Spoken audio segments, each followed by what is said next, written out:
这。 吁！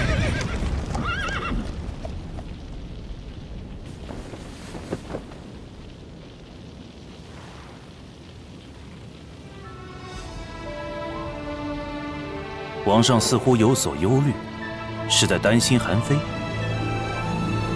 我们都有各自的战场，兴亡成败，生死一线，除了获胜，都没有第二种选择。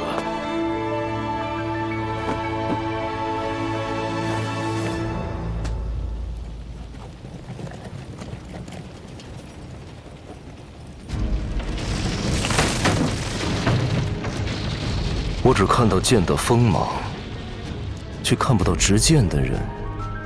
你已经沦为剑的奴隶。剑是为了达成杀戮的手段。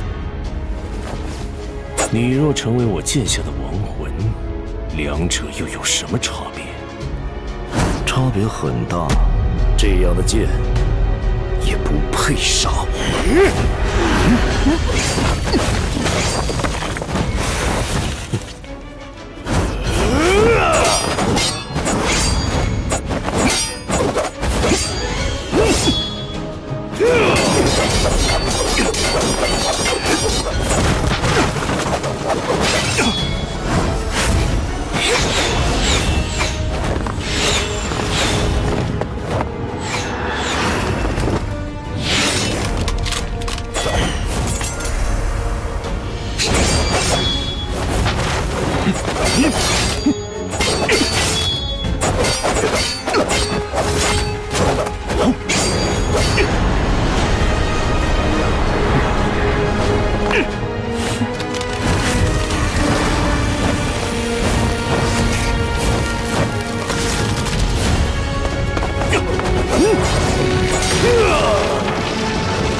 我叫你不要玩火。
终于上钩了！恭喜将军，这次终于能将这群人一网打尽。侯爷出手就没有失手的时候。不错，这群人就等着来送死吧。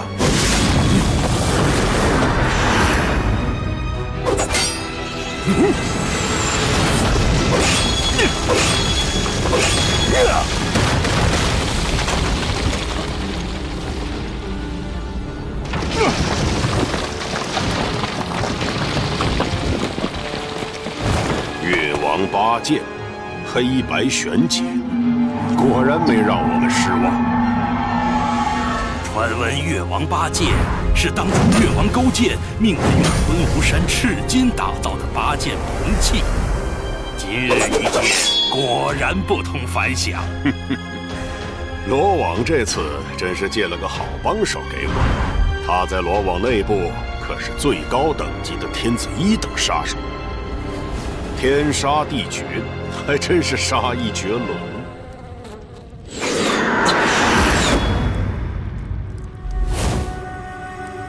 这是旋风的招数，小心，玄简会使用八玲珑的招数。花少的技巧只会削弱剑意，你应该比我更清楚。八玲珑对他残留的恨意罢了，而你我之间是纯粹的剑意对决。一个玄简就省了我们不少人力物力，这笔账很划算。老虎，账不是这么算的。罗网的任务，叶幕也出了不少力，这不过是应该的回报。将军说的是，不过现在罗网的目标离开了韩国，就不知……他虽然已经离开韩国，但罗网迎接他的杀阵，恐怕也早已经布下。我们就坐等大获全胜吧。恭喜将军，此战过后再无后患。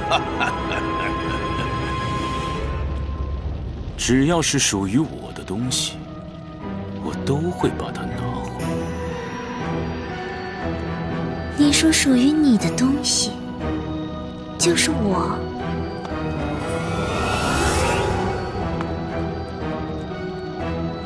你自己又是什么东西？你不配。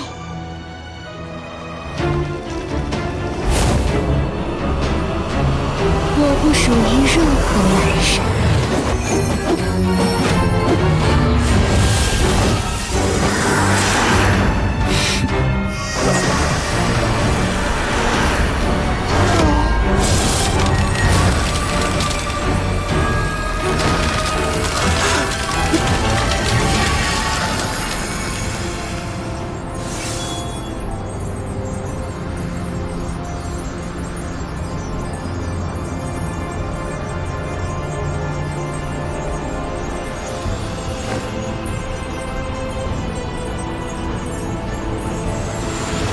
你跪下祈求，得到的会更多；反抗，只会带来更大的伤害。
你似乎很喜欢给我制造意外。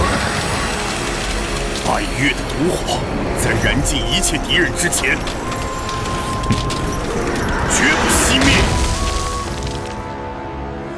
帮手，我看错你了，弱者。你看错的不是我，而是你自己。我不帮任何人，我想要的就是你的死亡。你一直就是个障碍。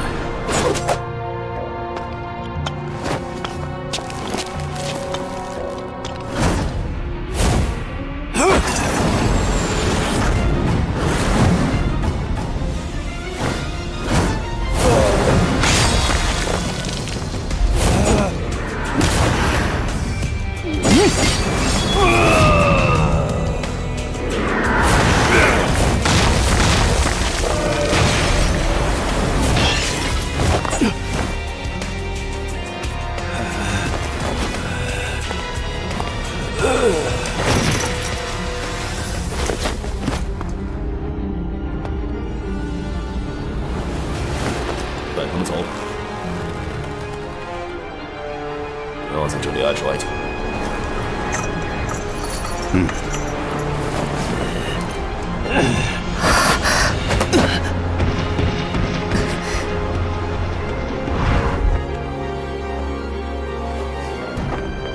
这个女人，宝藏早已归属主人。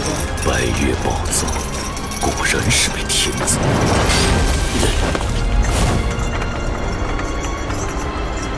终究是属于我的东西。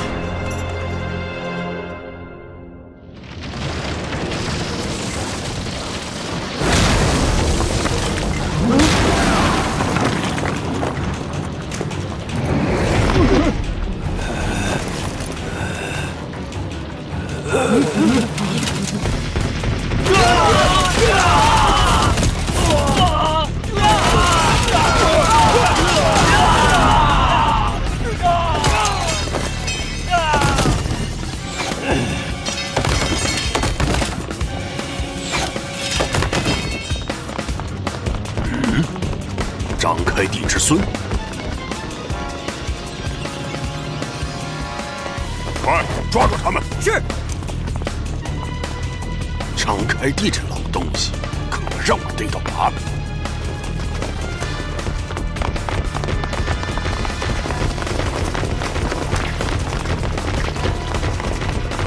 在这里，快抓住他！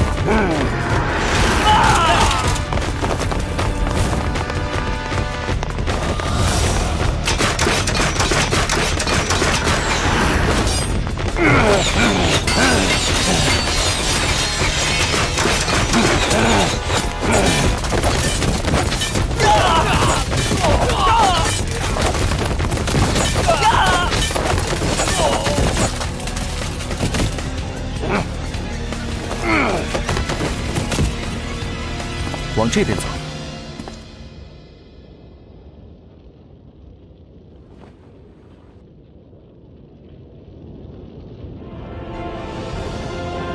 你只是一颗棋子，却想要扮演棋神，这是一个愚昧的错觉。飞！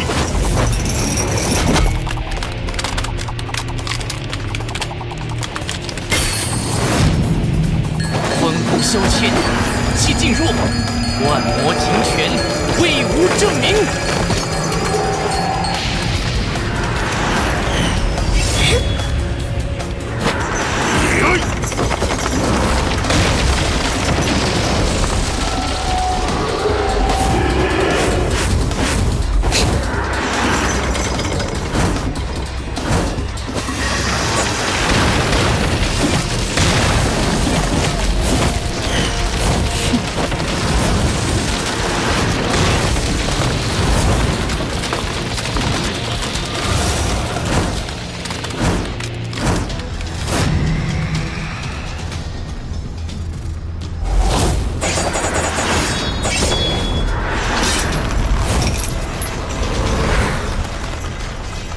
姬无夜知道你的真实意图。我就是夜幕。现在把我要的东西交出来。还在惦记着百越宝藏，它不是你该染指的。占据着无力拥有的东西，是一种悲哀。宝藏也不是你该图谋的。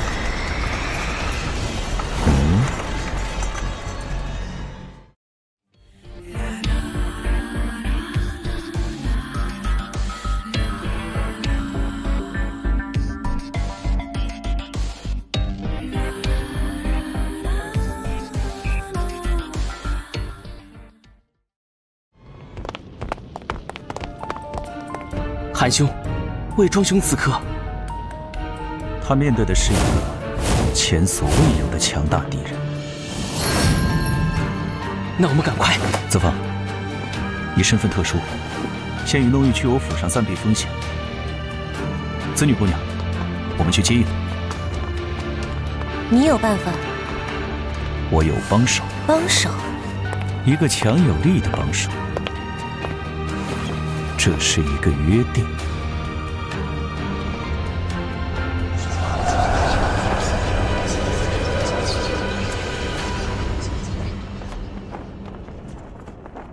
锋利的剑，只为掩护脆弱的心。你依然那么软弱。够了。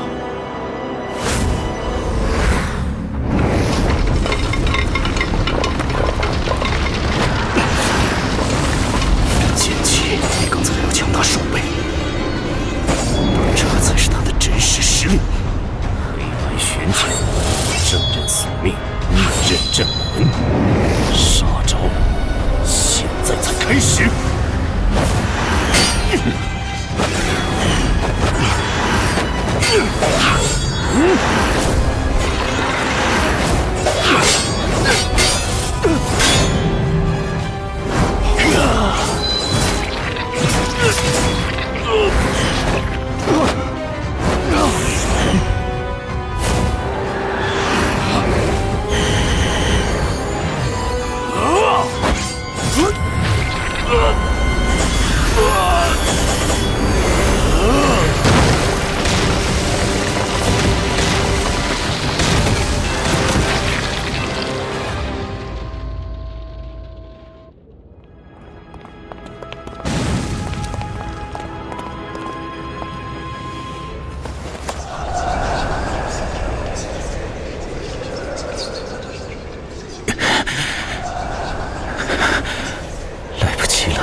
你应该庆幸，弱者。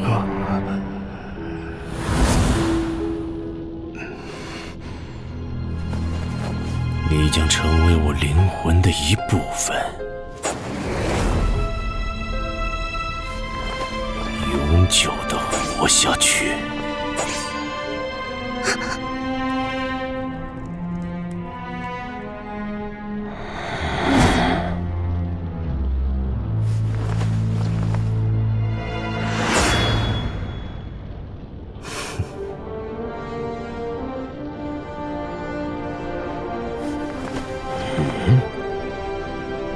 没想到，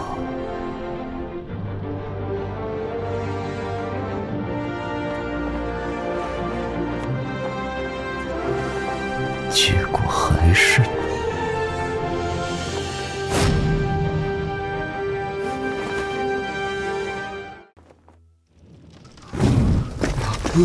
都城失火，禁军不救，实属失职，按律当斩。韩非，九公子不是被召进王宫了吗？难道宫里……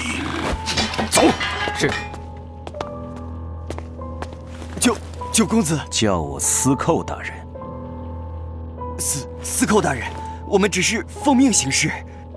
司寇执掌刑狱，禁军违背律法，我也有权处置。这，你们还敢抗命？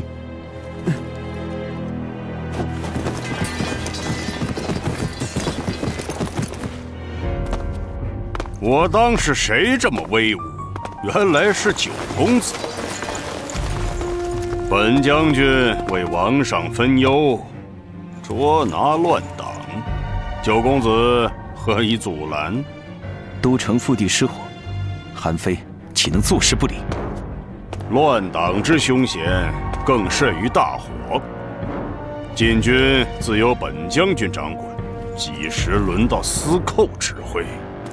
都城防务乃是大将军职责所在，若是渎职，当可上报弹劾。张相公，我刚才看到令孙张良与百越勾结，我看该被弹劾的是你吧？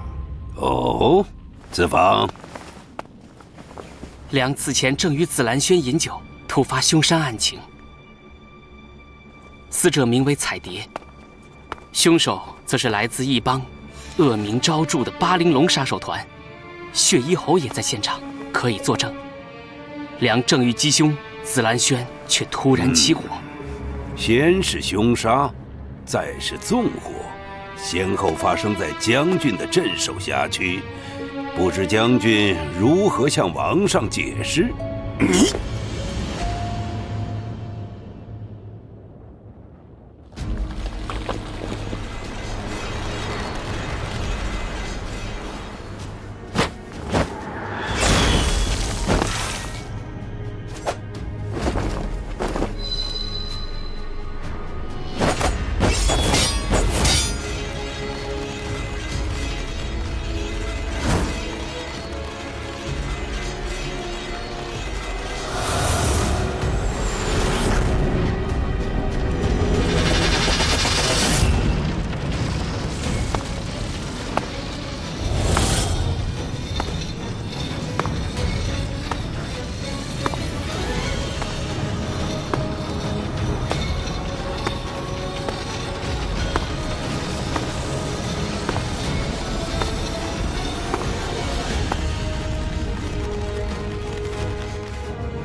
想起来了，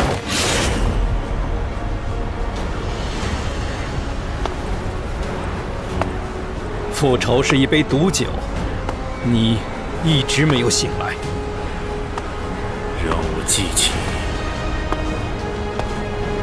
是你们犯的错误。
小庄，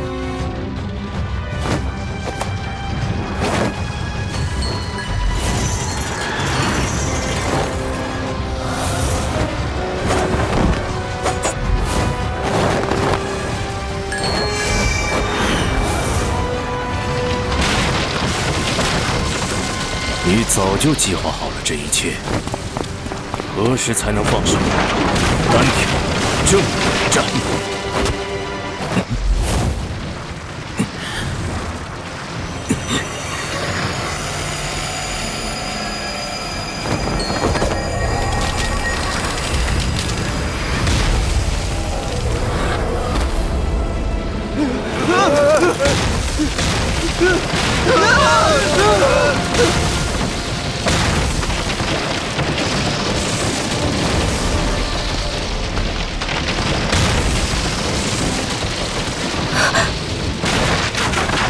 周兄！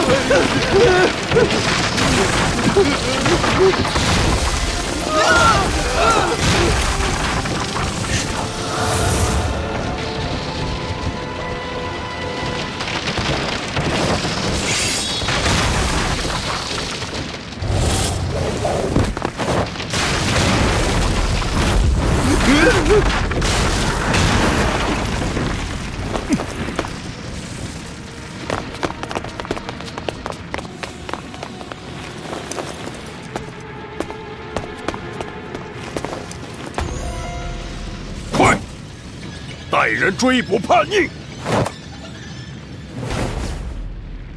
大将军还想一意孤行？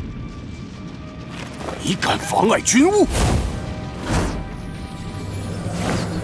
各位的争执我已明了，且听韩语一言。四哥，四公子，姬将军，大火当前，你和司寇大人再有分歧，还请暂且搁置。否则，父王面前，余恐难言说。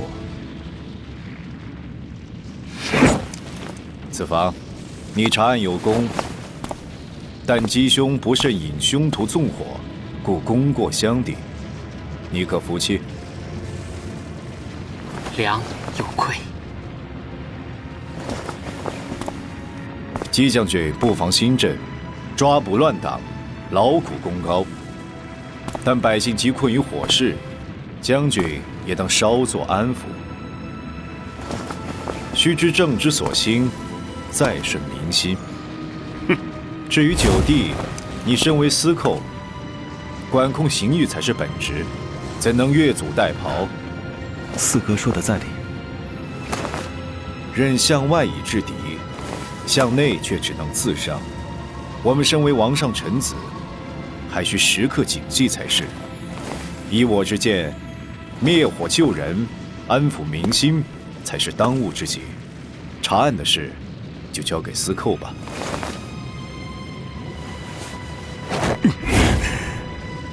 将军，给我一个面子，韩语记下这个人情。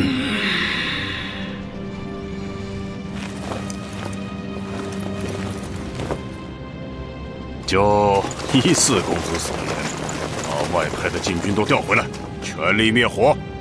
是。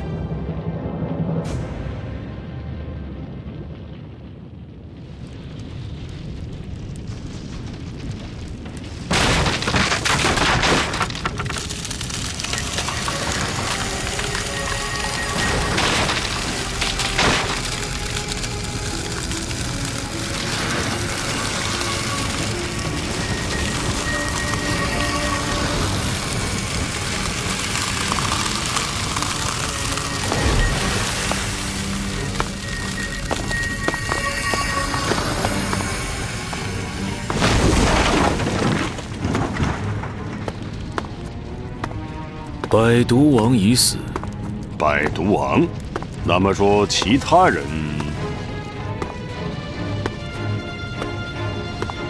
雪衣侯击毙凶徒百毒王，乃大功一件。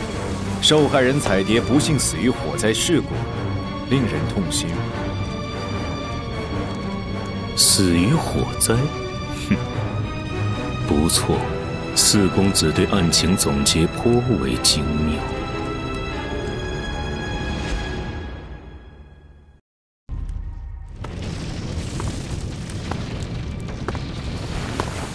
百毒王已死。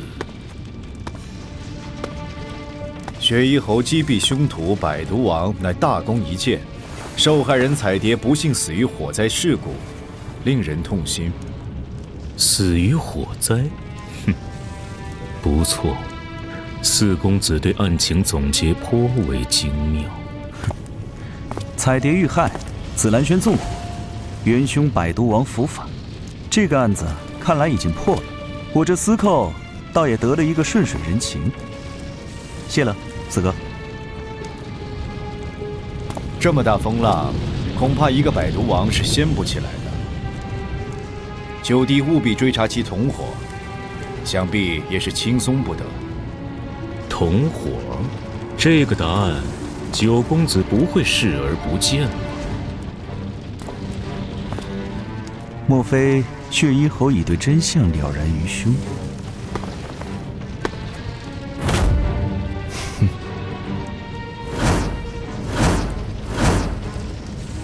所有的冲突都源于利害，或争权，或夺利。有些秘密一旦揭开，恐怕会触目惊心。一飞兄击杀百毒王，可算头功。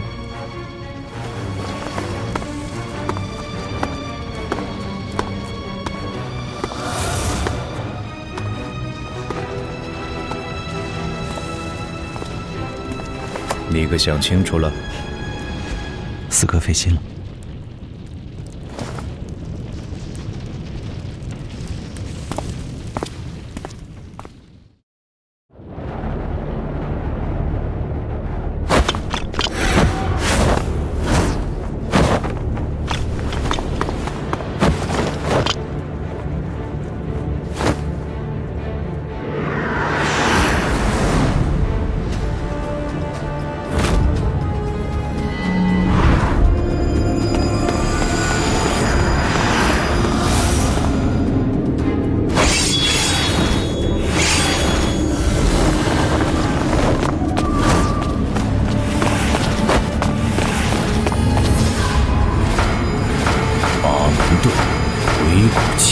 术，有点意思。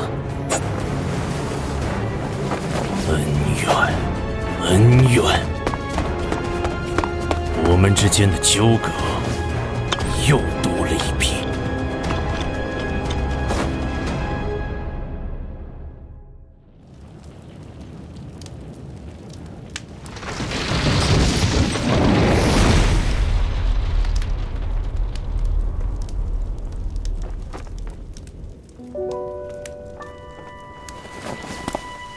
子方，今日你独立对抗巴陵龙，真的是凶险万分。你这看似弱不禁风的儒雅之下，还真是有大将之风，为兄佩服之至。所幸韩兄之前所做的布局和调度，才得到了非常之时的有力援军。只是，这紫兰轩是子女姑娘多年的心血。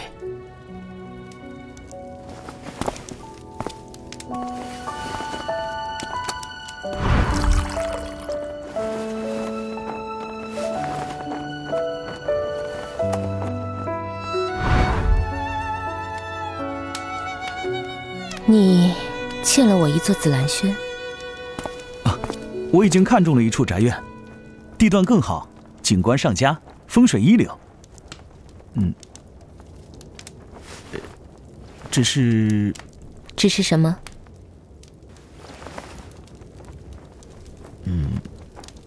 太贵。韩兄，良先告辞了。哎，子房，你。那你是在逗我开心吗？一定还你一座更好的紫兰轩。我是认真的。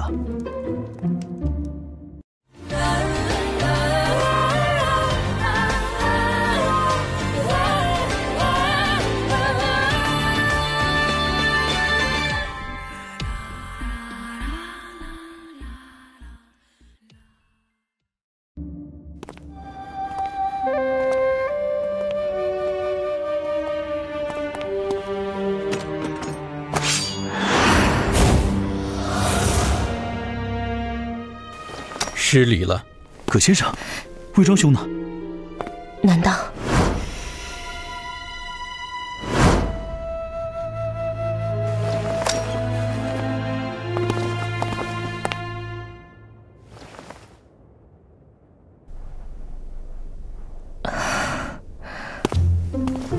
哼，太好了，这里都不要紧吧？心跳好像有些变快啊。轩间武艺高超，我与小庄二人之力也难以抗衡。那位庄兄，小庄虽然伤势较重，所幸未及要害。葛先生相助之恩，韩非没齿难忘。约定的事，在下一定会做到。接下来，就等九公子履行承诺。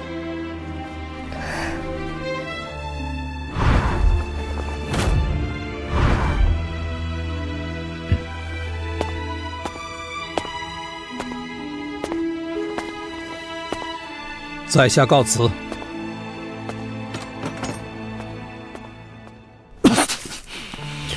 魏庄兄，你怎么样了？我没事。你看起来还挺有事的。有事要做的是你。你好好调养。子女姑娘，我们出去走走。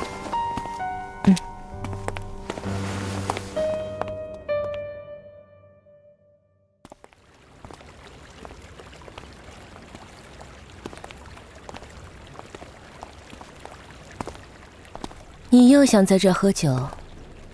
酒已备好，独缺饮者。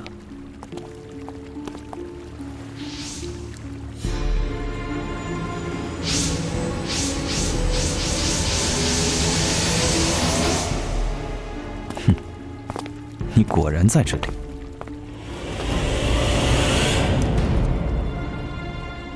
你不该出现在这里。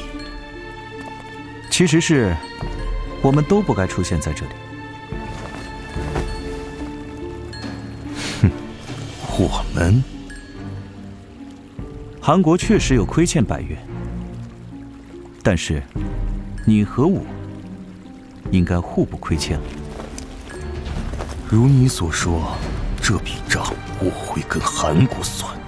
给你一个善意的忠告：你的执着很危险，你的健忘也很危险。你的敌人已经太多了。流沙并不是你的敌人。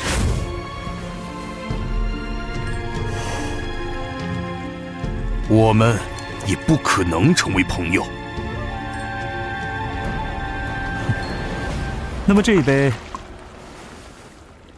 就敬敌人的敌人。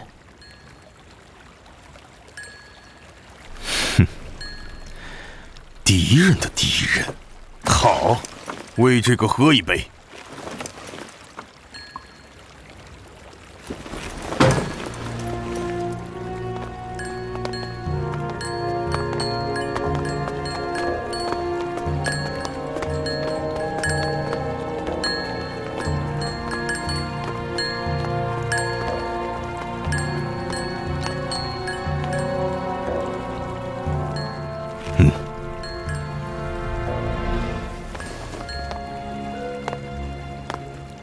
他会留下。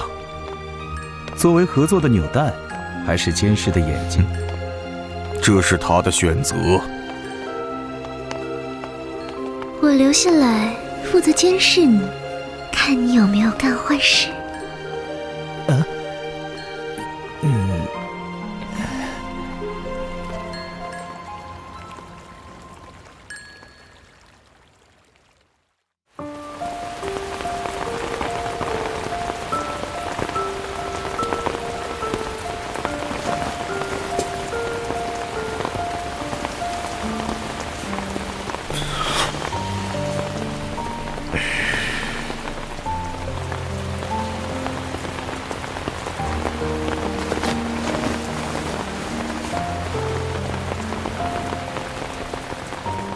他是你的朋友吗？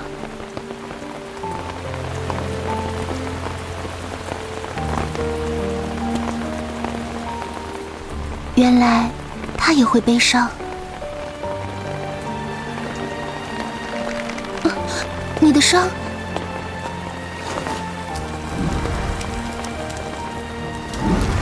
他说过，一个老兵不用被人记住名字，只需要记住他死去的战场。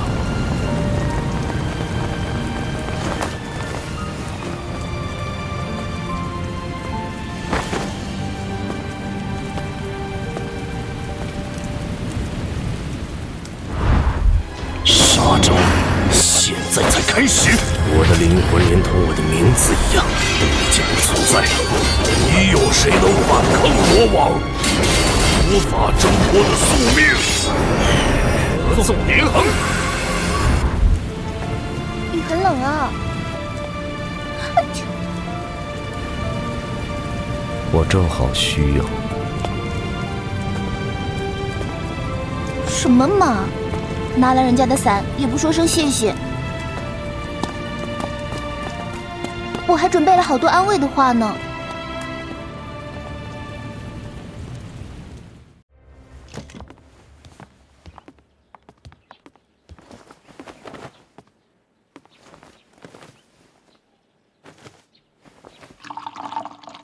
你重伤之后还能喝酒？能，当然能。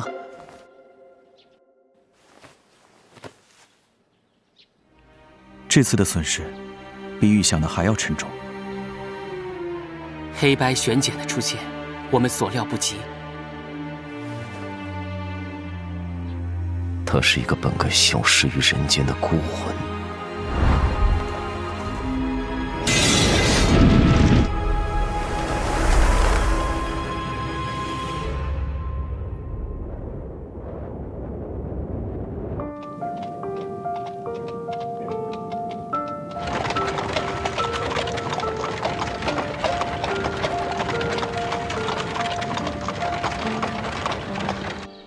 鬼谷绝学的最高要义，只有2个字：决与择。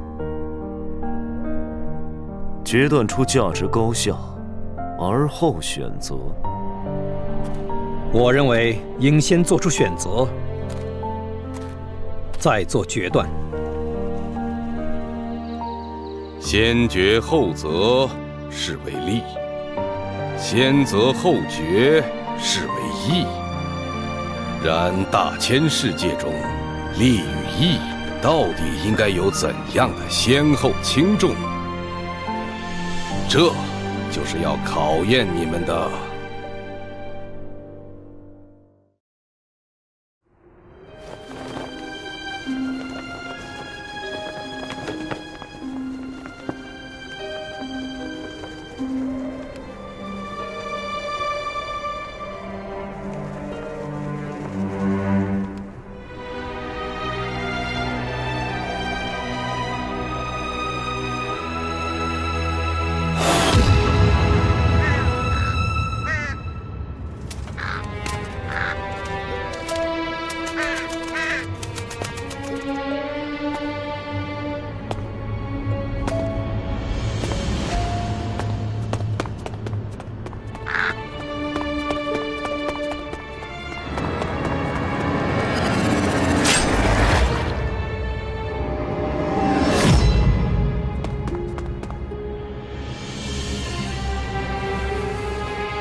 魏家庄，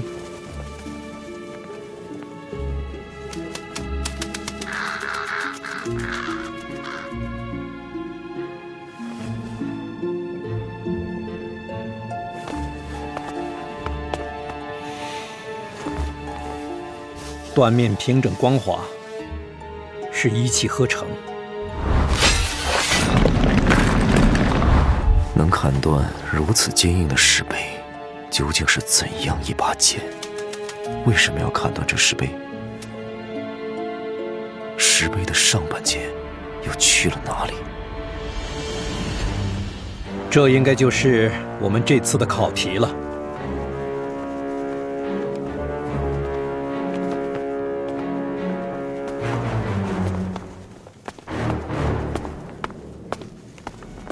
这庄子表面看似一座死城，藏在暗处的人却不少。庄外的山林杀气弥漫，庄内同样危机四伏。他们并不是同一路人，两伙不同的人，却都对两个陌生人怀有敌意。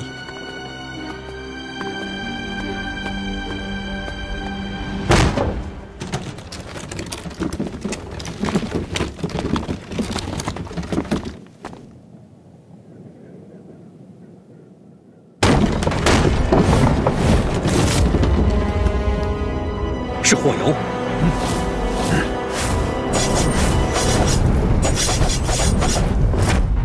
放箭！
动手吧，你们这些秦国的走狗！你以为我们是秦国人？难道不是？师哥，看来我们的考题虽然有趣，但却很蠢。是的话，他们现在已经是尸体了。你们到底是什么人？先给我们一个不杀你的理由。理由？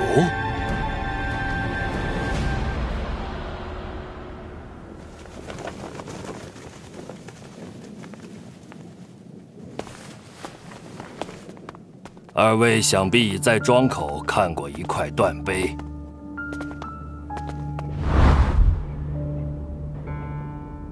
这就是被斩断的另一半。两位请看，这是庄内所有人的名字。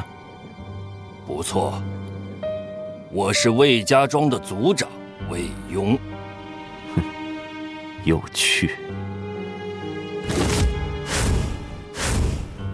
从第一起命案发生起，庄口的石碑就被移来了这里，背面刻上了这些名字。人血。凶徒每夜潜入，只为杀人，然后划去人名。全庄的人都在他的死亡名单上。别无他求，只为杀人。会这么做，理由只有两种：一种是为制造恐怖，震慑人心；另一种是血海深仇。遭遇如此重大危机，为什么不想法逃走？哼，没有一个人能活着走出村子。这石碑上的字是挥剑写就，足见用剑之人功力深厚。与其说是剑法，更像是妖法。被形容为妖法的剑法，我倒想见识一下。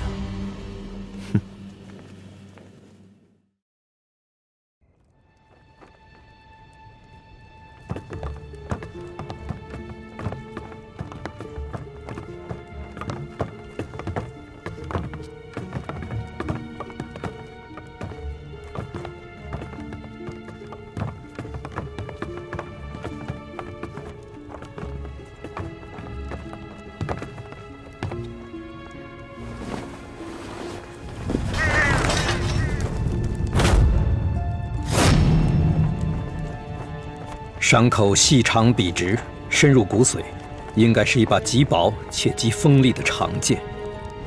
是一把怎样的剑，既有形成这种奇特伤口的狠毒阴柔，又能兼具一剑断碑的刚猛？要做到这一点，这人必须是内外兼修的绝顶高手。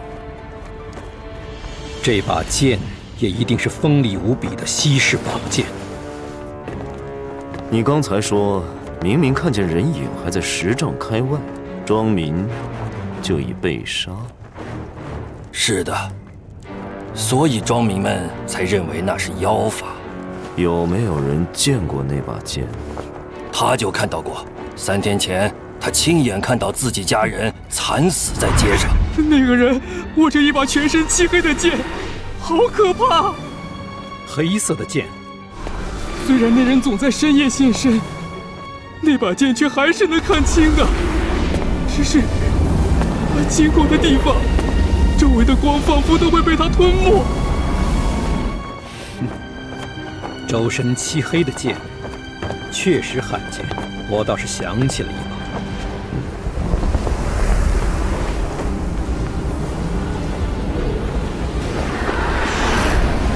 杀气。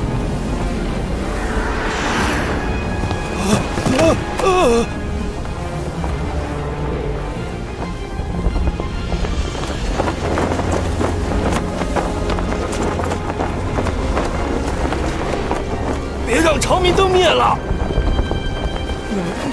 来了！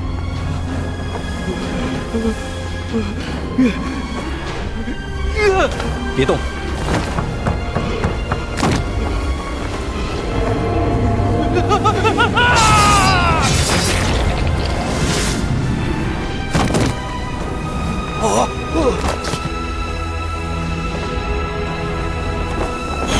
小心！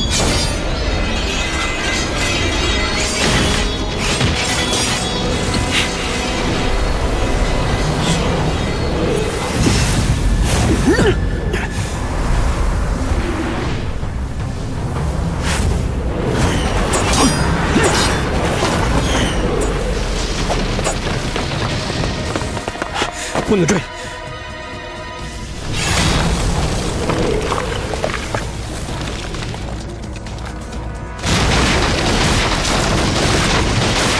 下一次多管闲事的人，下场如同此强。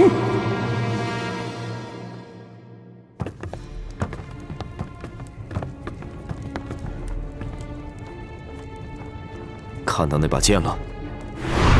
从剑身特性上看，应该就是你我所想的那把，只是不该只有一把黑剑。两位认识那把剑？一黑一白，悬剪双刃，正刃索命，逆刃震魂。悬剪出自欧冶子铸造的越王八剑，排名第4，有黑白2剑，黑色的为悬，白色的为剪。你有没有注意到那人的手背？罗网特有的蜘蛛纹身，悬剪的持有者相传是江湖上闻风丧胆的大盗。10年前，他忽然音讯全无，看来是加入了罗网。你一开始就把我们当成秦国人，莫非罗网是为你而来？你到底是什么人？实不相瞒，老夫乃魏国大司空。近年来，秦国几次兴兵来犯，都因老夫坐镇帷幄，运筹引渡，才令秦军无功而返。秦国恐怕早就是老夫如眼中钉、肉中刺。只因如此，那为何罗网对你族人如此了解？凶手在石碑上所刻的族人名字，既能做到无一遗漏，就必定是对你们极其熟悉之人。如果罗网要杀的只是你，又何必大费周章折磨你全族？这杀手手段残忍，说不定是故意为之，要让6国看看与秦国对抗的悲惨下场。如今能与罗网杀手抗衡，救我族人于危难的，恐怕就只有2位了。还请2位少侠施以援手，救我族人，匡扶正义。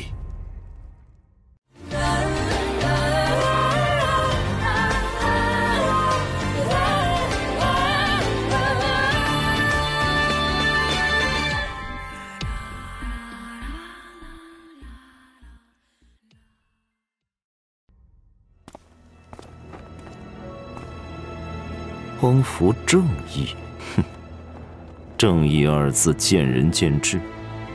况且这4个字最容易让人自以为在做正确的事情。留下来帮助他们，你认为会是个错误的决定？我只对那把黑色的剑感兴趣。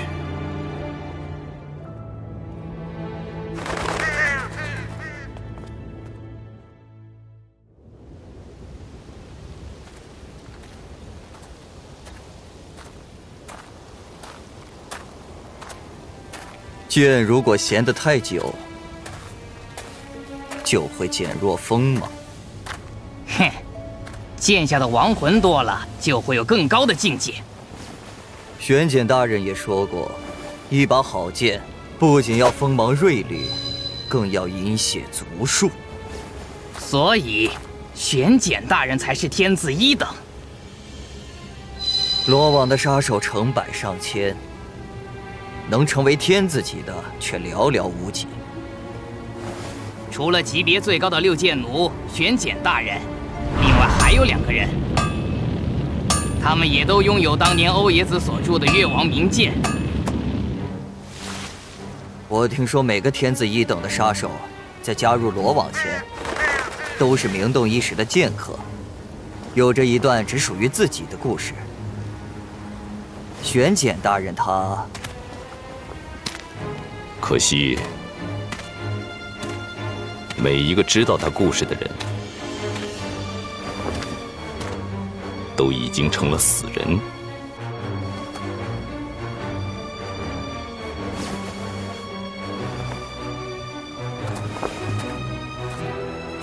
有动静了，快去通报玄简大人。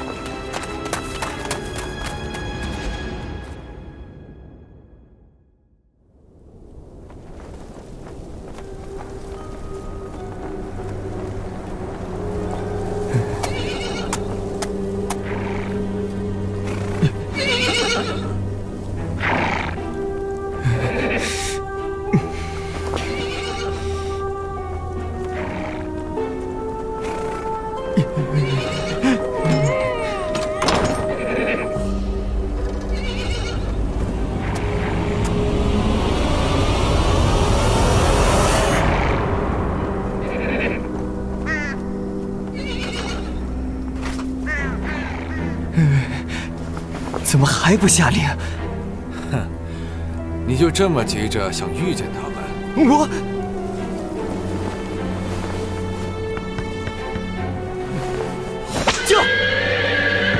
驾！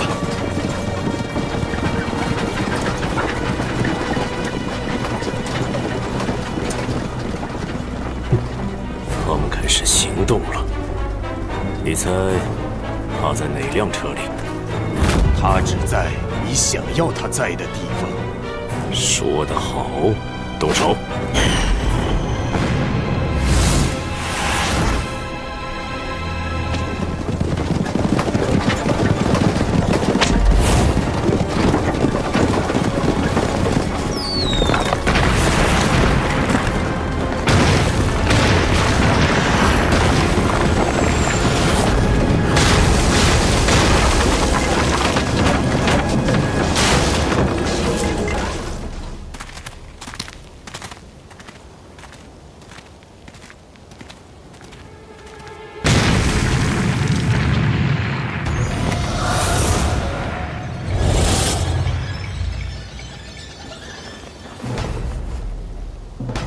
魏大人，你现在是个死人了。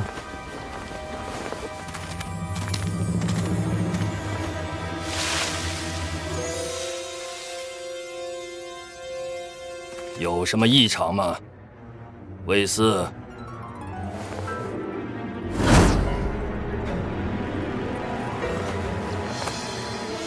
我算不算？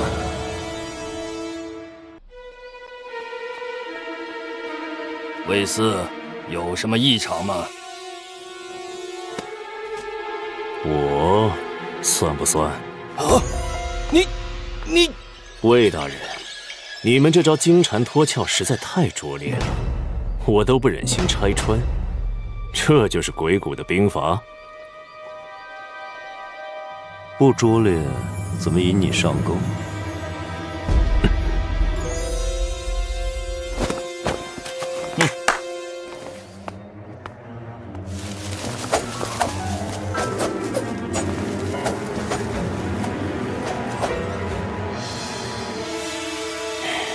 原来不是金蝉，而是黄雀。玄简，此事束手，犹为未晚。束手？那得看谁才是那只螳螂。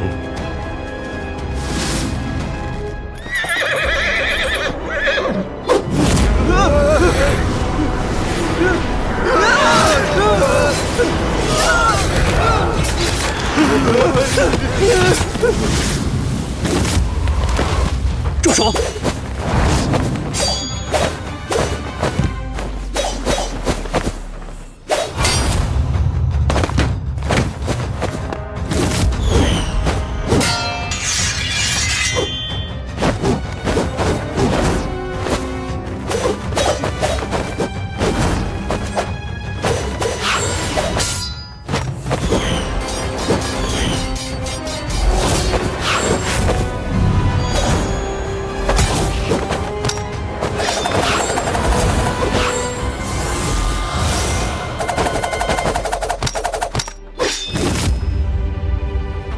离开这里，这是最后的警告。我们需要一个真相，一个值得信服的真相。鬼谷派一向自视过人，难道就看不清真相？事实上，我们有一个真相。这个真相，与你多年前的离奇消失有关，也与你此刻的突然现身有关。黑白玄剑，逆刃镇魂。白剑原本是一把守护之剑。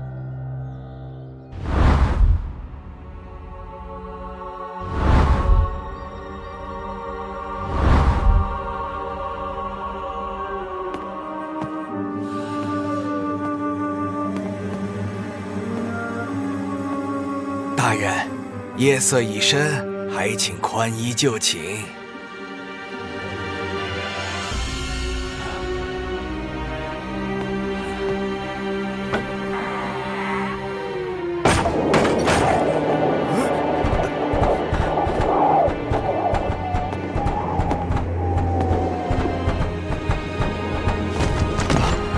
大人，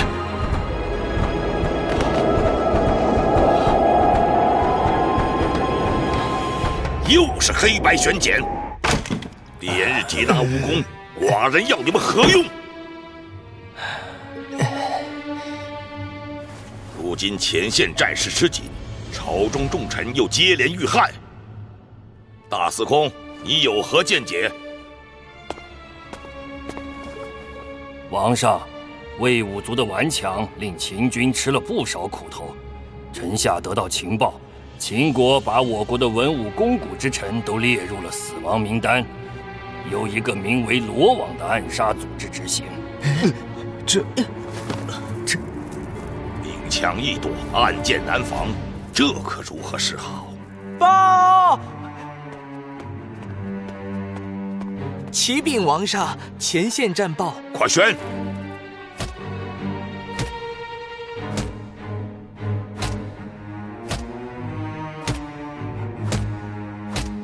前府长典庆禀报王上，大将军率魏武卒与10万秦军交战于阳平，斩杀5000余人，秦军被迫退出100里，阳平告捷。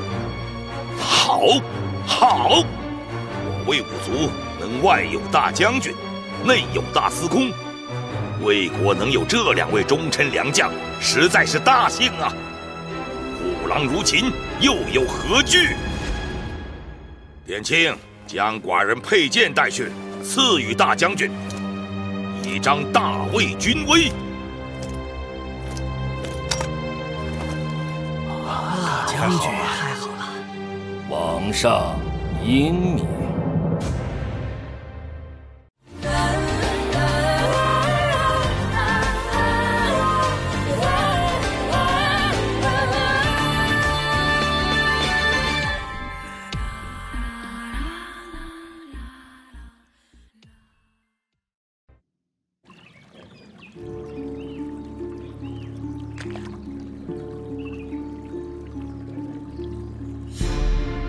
你做得很好。名单上消失的，恰好都是与你政见相左之人。他们都是懦夫，是在秦国铁蹄前主张和谈的废物，白白断送大魏的社稷，而我才是真正的国之卫士。原来是这样。魏武卒力挫强秦，才换来大魏和平，可全都是我的功劳。不错，统领勇冠7国的魏武卒，你已经独揽朝堂了。为了保护家国，即便背上大权独揽的骂名，也在所不惜。不过，还差那么一点点。大将军吗？他和你都已经被罗网视为眼中钉，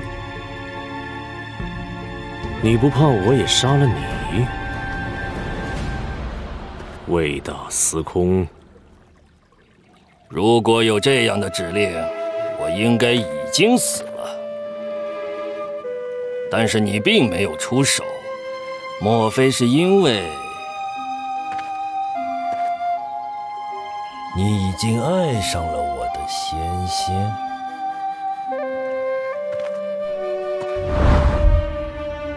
你别忘了，在你重伤垂死之际，是我女儿救了你，这是你欠我的。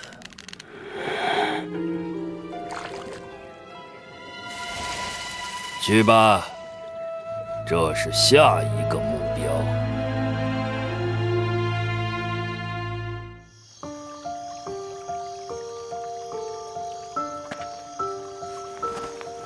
蒹葭苍苍，白露为霜。所谓伊人，在水一方。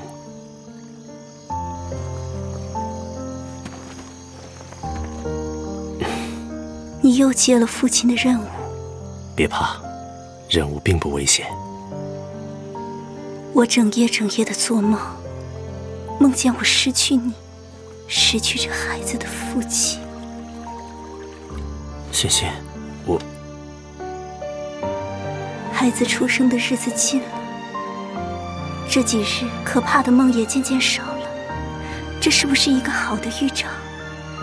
它会给我们带来幸运，带来平安。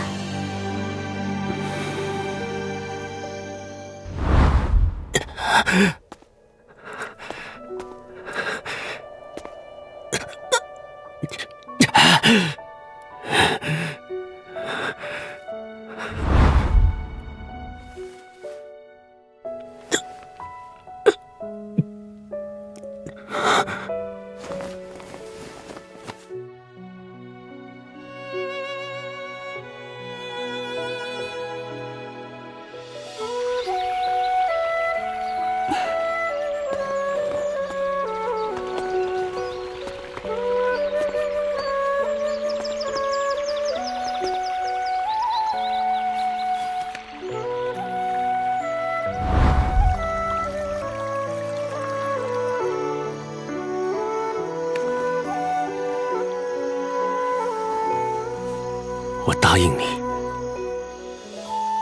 以前我从未想过这把剑存在的意义。黑白玄剑，黑剑对外是一把杀戮之剑，白剑对内是为守护之剑。我会用这把剑一辈子守护你。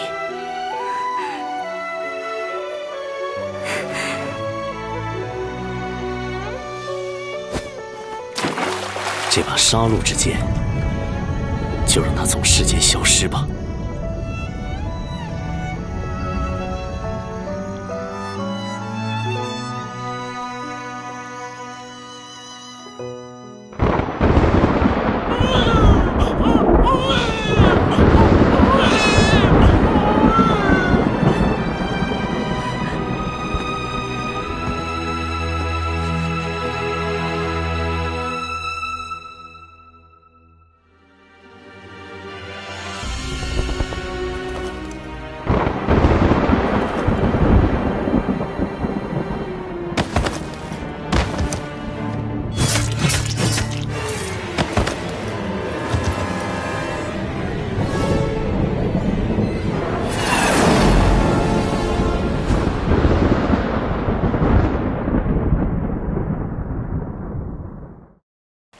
没有过人的头脑，在险恶的乱世中如何立足？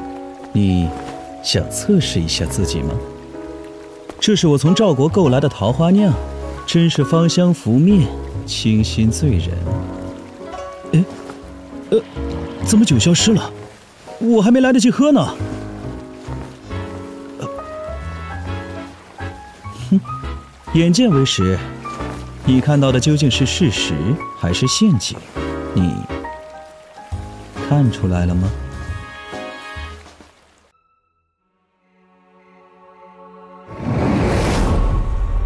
你想摆脱我？你的手上已经沾满鲜血，你死了，这份死亡名单才会终止。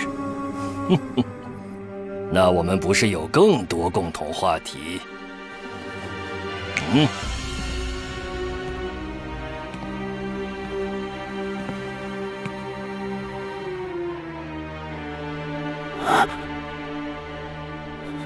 你知道这个孩子是谁的吗？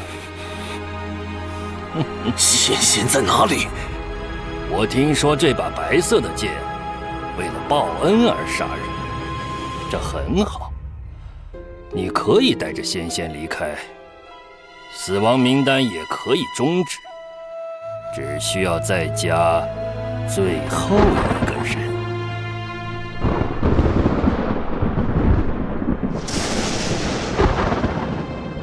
师父，我一定替你报仇。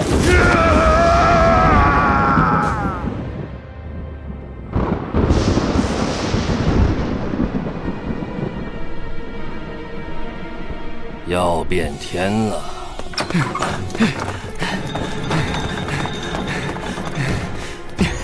大人，刚传来消息，大将军他过世了。下去吧。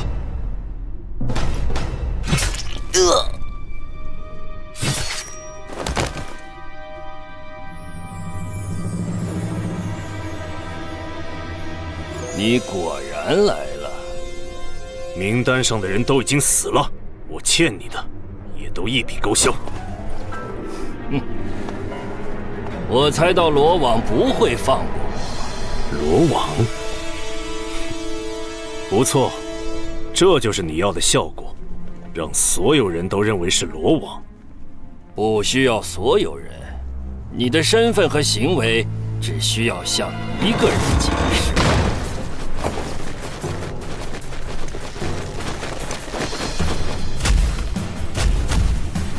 大将军的爱徒，魏武族的第一勇士千夫长朴庆。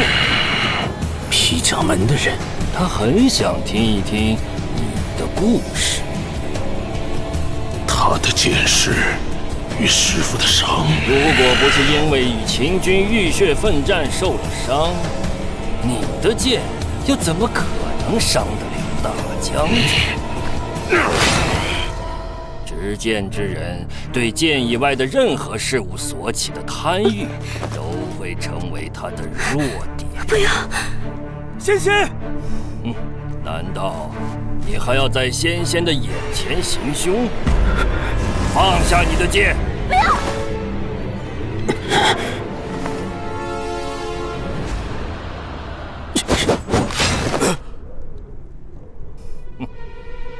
很好，仙仙，他需要留在这里配合魏武族调查，这是国家政事，不可插手。父亲。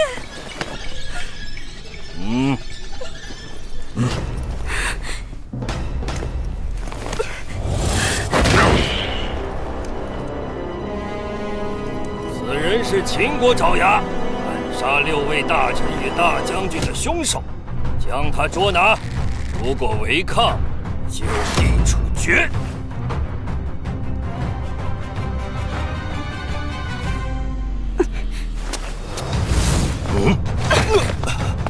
仙仙，你干什么？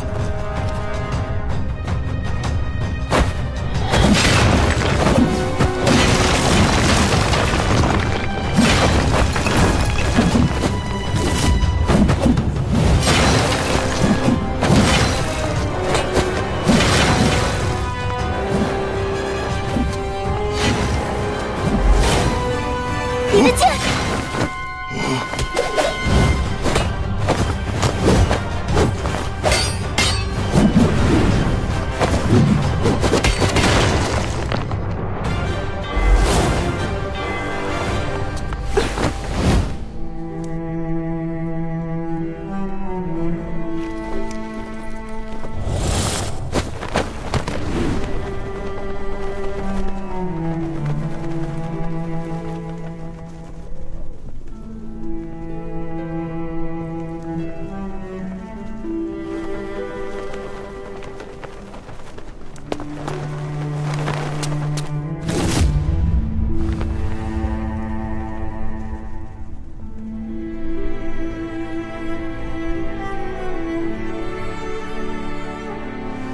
父亲，求你放过他！杀死大将军的真凶不是他。真凶？真凶是谁？真凶是……我不能说。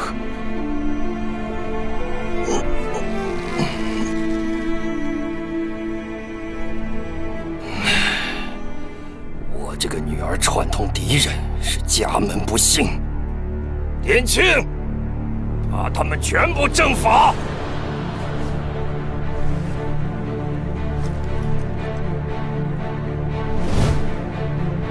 破坏那个机关，大门就能打开。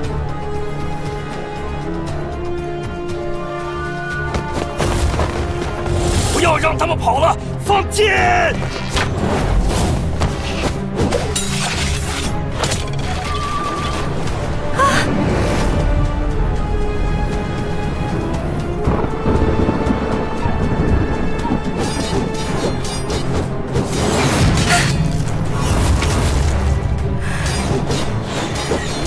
父亲，你非要置我们于死地吗？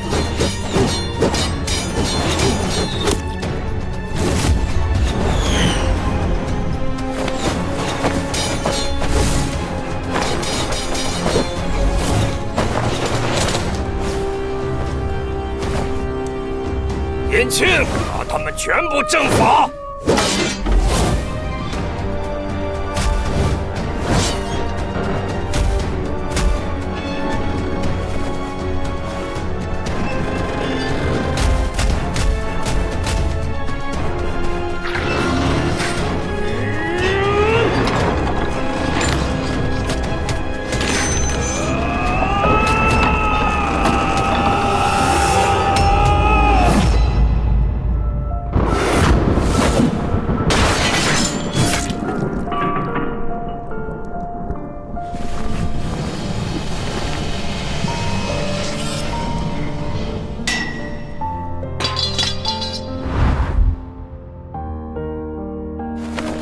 仙仙，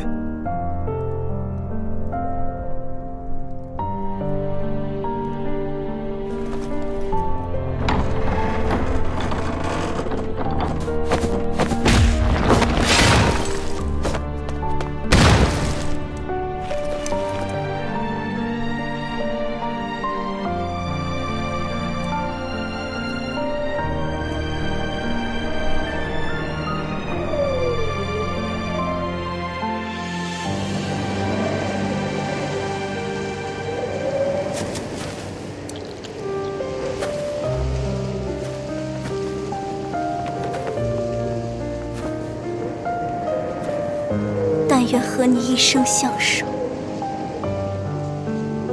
永不分离。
玄简已死，站在你们面前的是一个复仇的亡灵。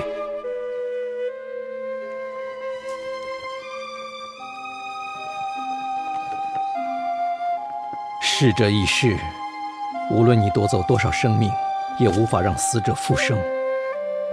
可笑，我的灵魂连同我的名字一样，都已经不存在了。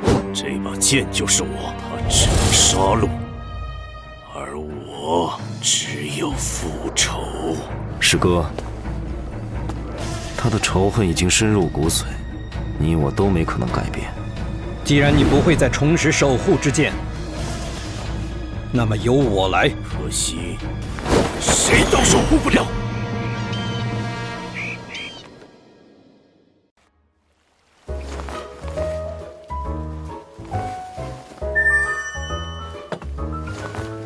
很多事情的答案，在于不被它表面的困局所迷惑。你也能做到吗？7国天下，就是这样一尊层层叠套的九盏，真相背后的真相，往往是另一个谜局。破局，就需要你那双锐利的双眼。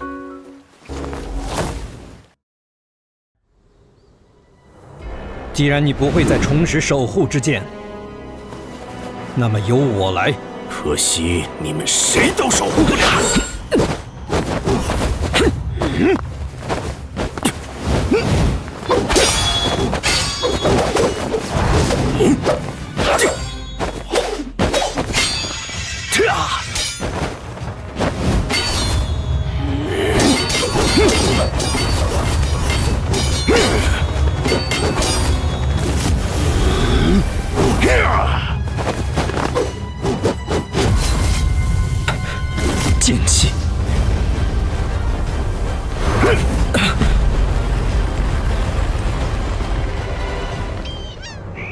你们要阻止我，我偏要你们做我复仇的见证者。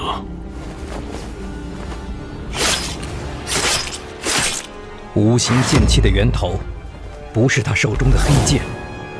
小庄，不要轻举妄动。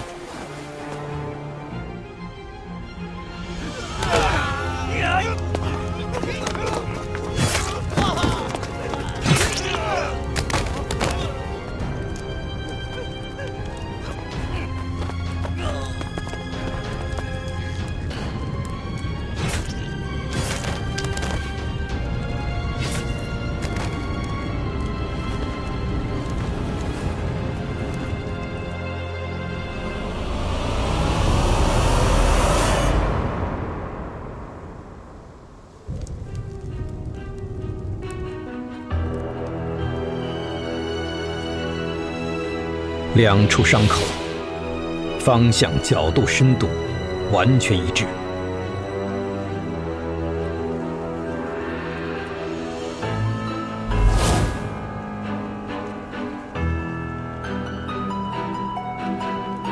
剑气的攻击来自固定位置，它是静止的。我们被误导了。我们一直以为是玄剑用特殊的剑法杀死庄民，杀伤你我。其实，这根本不是剑法，这是一座事先布置好的精妙剑阵。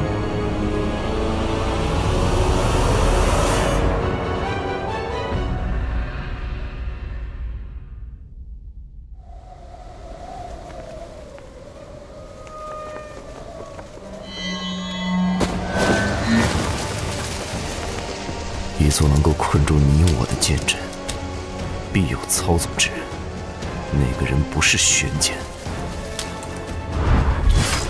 如果这剑阵只用在一个人身上，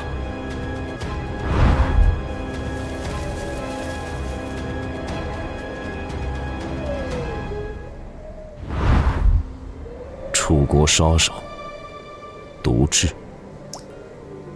他的死状确实与他们有些相似。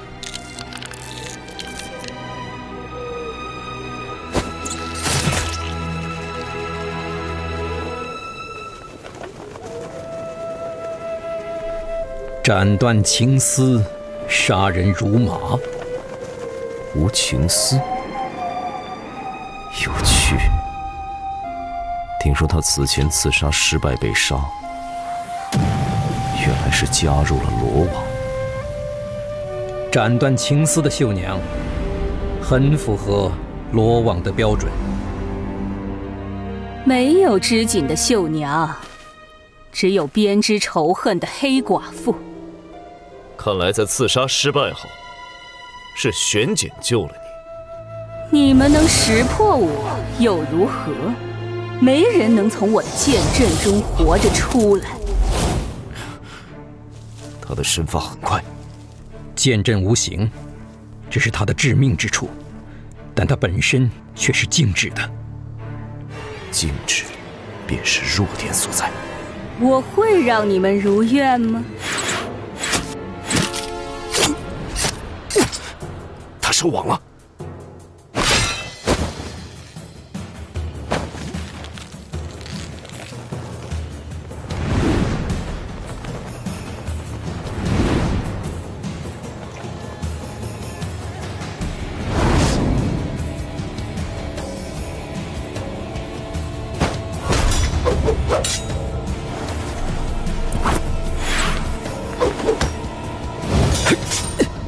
就是此时，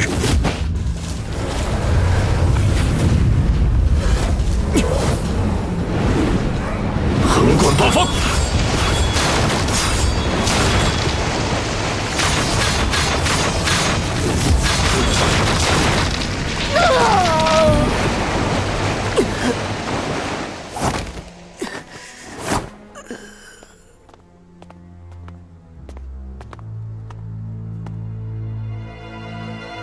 走。玄姐的行动很快，也许魏庸并不值得我们去救。如果正义有眼，也会将他就地正法。他为一己之私残杀同僚，杀害亲女，实在罪无可恕。他活着，只会带来更大的灾难。师哥，浅薄的正义只会蒙蔽你的双眼。眼下秦国铁骑凶猛如虎，而魏国正是阻碍秦军入主中原的一道重要屏障。组成这道屏障的是勇冠三军的魏武卒，而其首领正是魏庸。魏庸在七国间占有举足轻重的地位，他若一死，6国屏障垮塌，那才是更大的灾难。对于一个能忍心杀死亲生女儿的父亲而言，抛弃他应守护的民众，也不过旦夕之间。看来，这才是师傅真正的考题。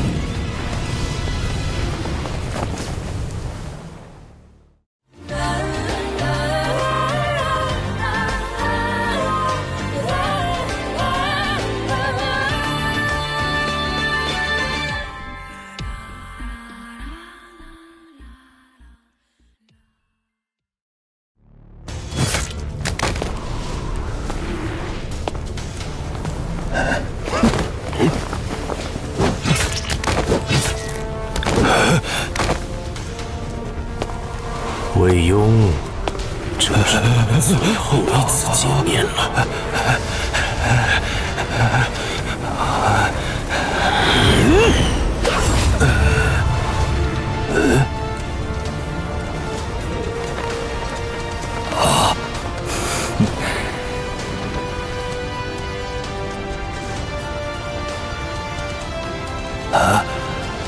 二位少侠，你们终于来了。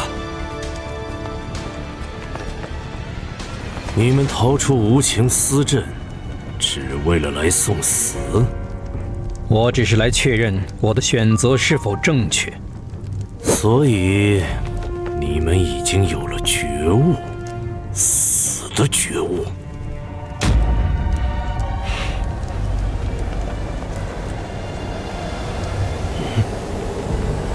好强的杀气！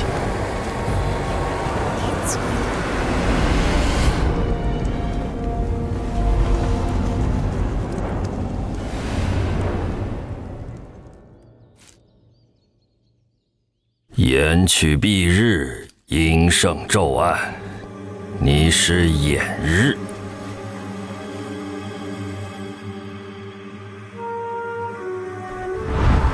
天杀地绝，魑魅魍魉，罗网杀手8个等级，你是与玄简并列的天字1等。没想到来的会是你。你对罗网很了解。选择你们前，魏某当然需要了解罗网的能力。你的选择很明智，不过你根本没有第2个选择。我被罗网盯上这么多年，虽然还活着，但已经老了。那你知道自己还活着的原因吗？目标也可以成为凶器，只要它还有价值。证明给我看。我准备了一份罗网一直想要的见面礼。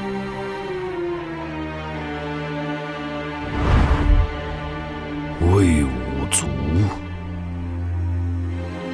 魏某身为大司空，只需再立1功，便可执掌魏武卒全部军权。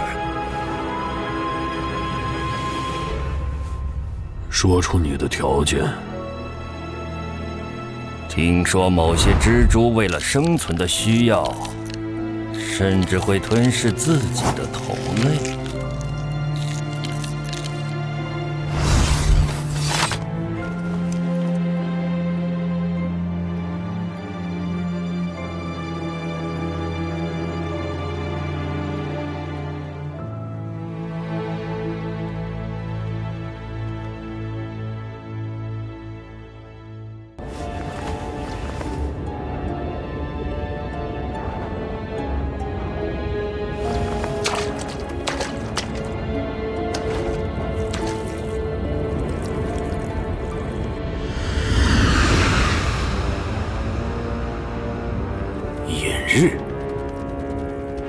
庸不能死。你的任务是杀死鬼谷纵横，保护魏庸。保护他？罗网对魏庸一直都是斩杀的决策。只要利益一致，敌人也能变为朋友。魏庸与我只能是敌人。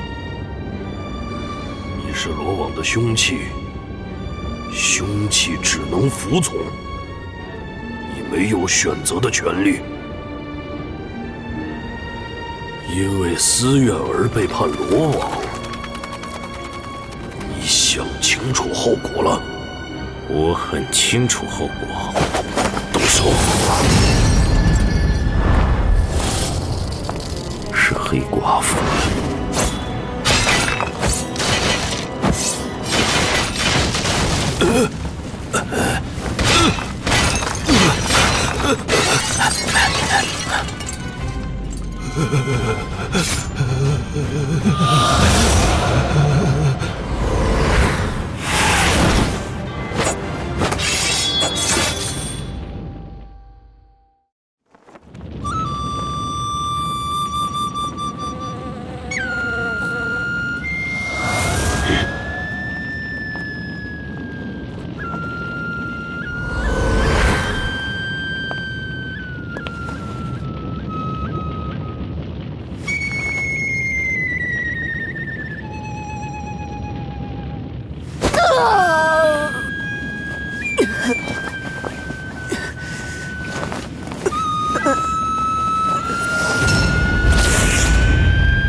无情思朕，若真的无情，又怎会为了玄简大人而不惜抗命？没有谁能反抗罗网，这是你无法挣脱的宿命。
偷袭！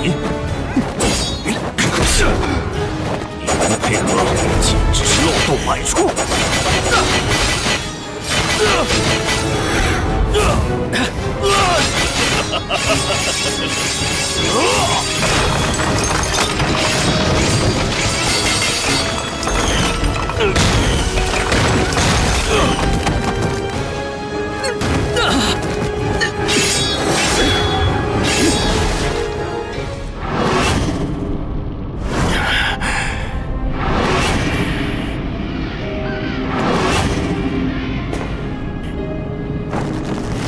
强者会面对死亡。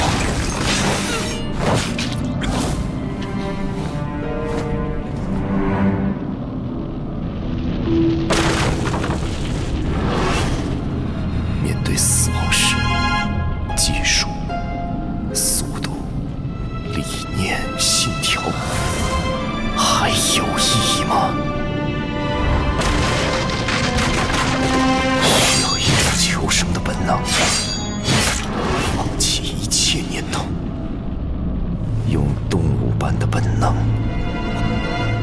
活下去。因为活下来的就是强者，而死去的被遗忘。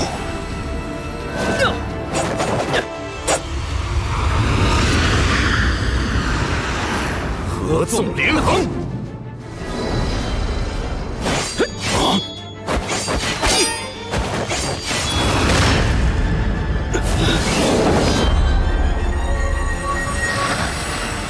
贯八方。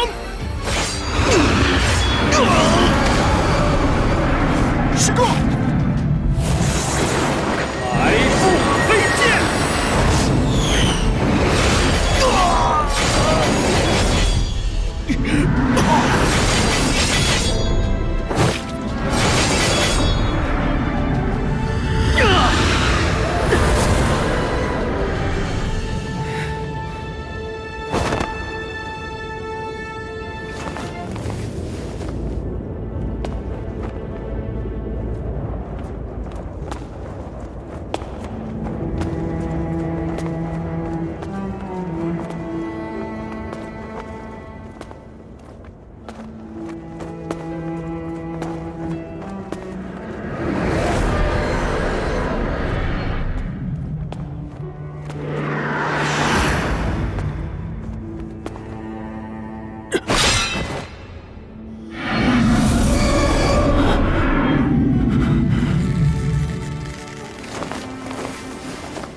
横剑术与纵剑术的联手合击，比预想的还要强。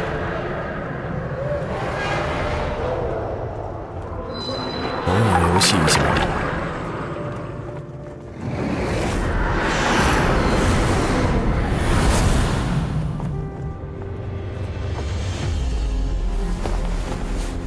如果你我终究是对手，合击又有什么意义？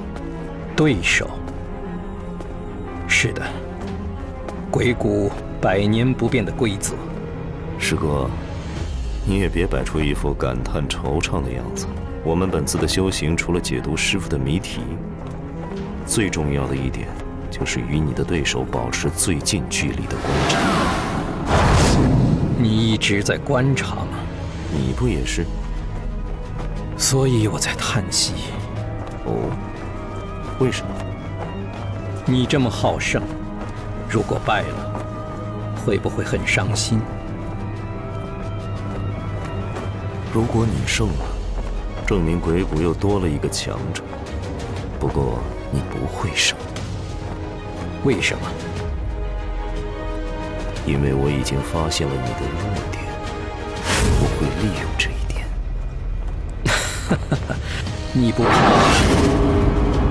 我是故意让你以为这是个弱点的。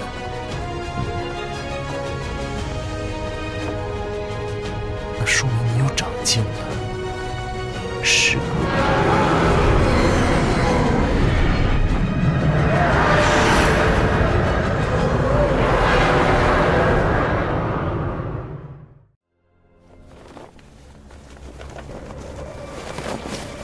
死了！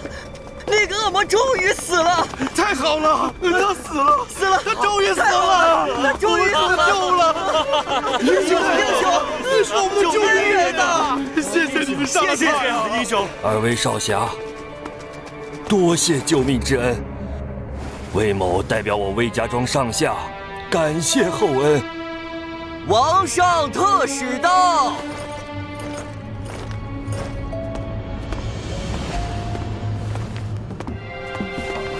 传王上圣令，命大司空魏雍即日返回大梁，全权统领魏武卒。臣魏雍领命。恭喜魏大人，如今魏国之内，您的地位仅在一人之下呀。玄姐，我能有今时今日，全是拜你所赐。恭贺魏大人，恭贺大人啊！走吧，师伯。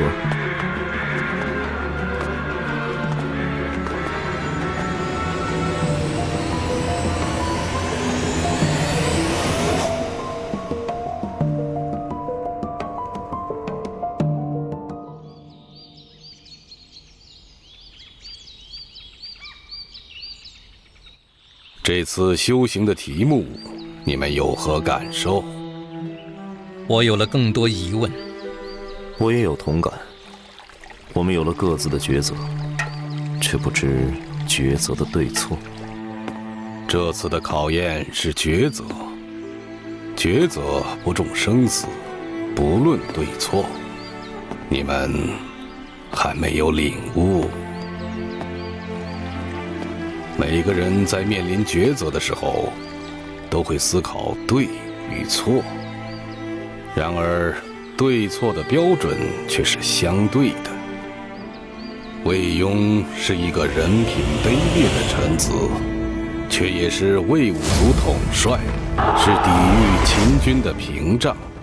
善恶的标准驱使你们杀死他，而苍生的生死却会要求你们保护他。然而，对错的标准一直在变。之前，魏雍是平衡天下的支点，但不代表他一直都是。师父的意思是，魏雍知道了玄简前来报仇后，便投靠了罗网，寻求自保。这的确符合他的作风。师父，既然如此，我们这次的修行又有何意义？这次考题的答案究竟是什么？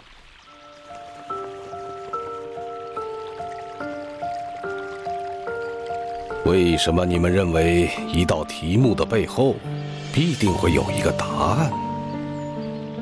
寻求答案，就是等于让他人来帮你做选择，而你放弃了自己的选择。放弃了自己的选择？为了获得老师的赞赏而寻求的答案，那么老师的高度就限制了你们的视野。为了寻求世人的认同而寻求答案，那么世人就会在你们身边围起一道道高墙。寻求答案能重复先辈上一次的正确，但是永远无法走出一条新路，也永远无法走出一条自己的路。未解的题目便存于乱世。我们的鬼谷之道，就是要给世界创造答案。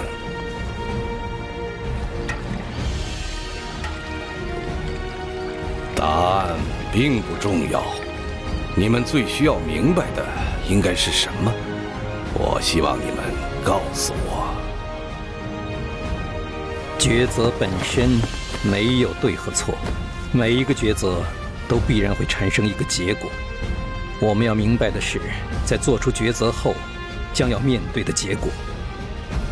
既然答案并不重要，那么就由我们来为世人定义什么是对，是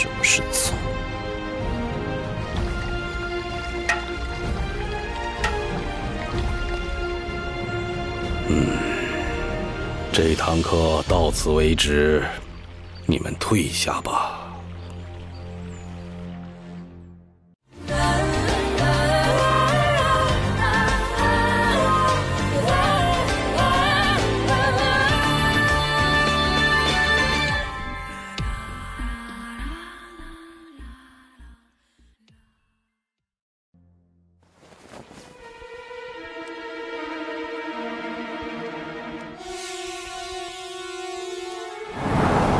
大人请。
多谢大人出手相助，这次任务才能顺利完成。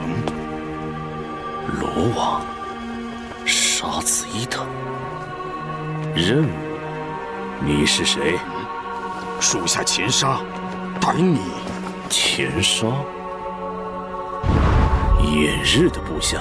属下跟随你已经有2年了，莫非他这次又是？2年，看来像这样的任务，你我合作了不少。长安军城角的碧玉扳指，城角正是我们这次任务的目标。上个月，他在屯留新兵作乱。在屯留作乱，有意思。我没记错的话，屯留守将可是……大人，城角作乱是不争的事实。我们也是费尽辛苦，才寻觅到了他的行踪的。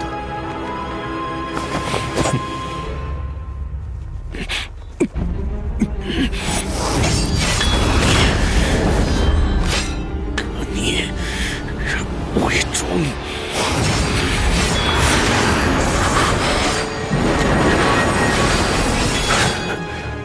大人，你与鬼谷纵横一战早已经结束了。是吗？我输了。那一战成就了如今的你，如同这把白剑，经历破碎重铸，才能所向披靡。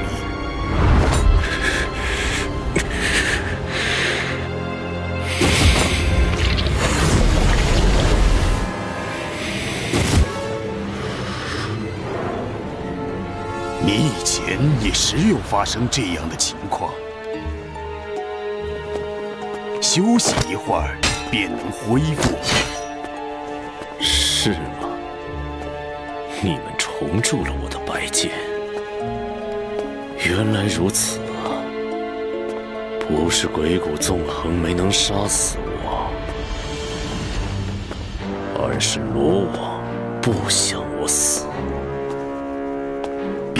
为了让杀气再度散发雄光，不惜将我重铸。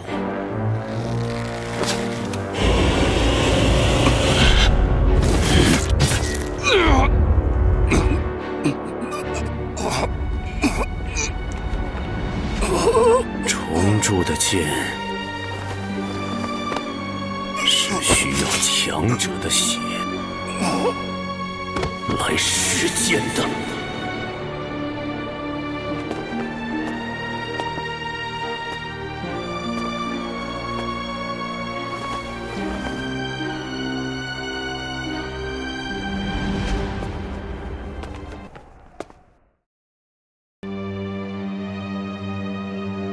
这是你们最终的答案？已有的选择都不尽人意，所以我们创造了一个新的选择。我们去见了一个人。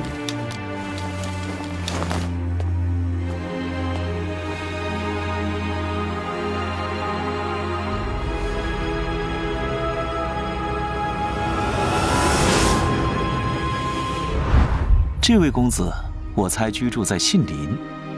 不错，就是魏无忌，他接手了魏武族。妙不可言，魏庄兄，我敬你一杯。如今恶魔已经苏醒，他只可能比当年更强。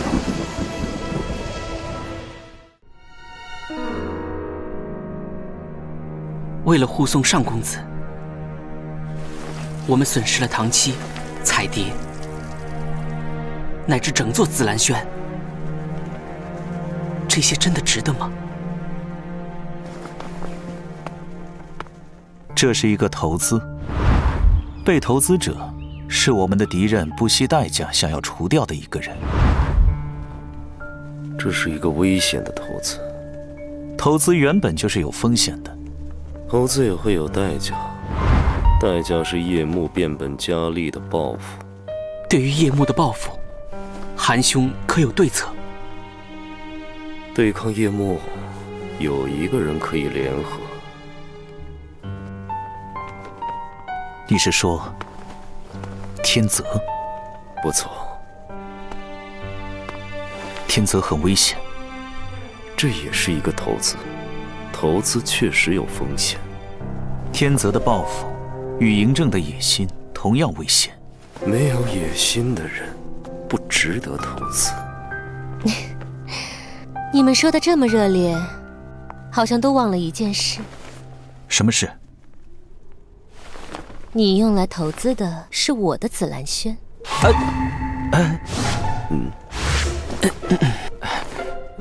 不是我们的紫兰轩吗？此事可从长计议，不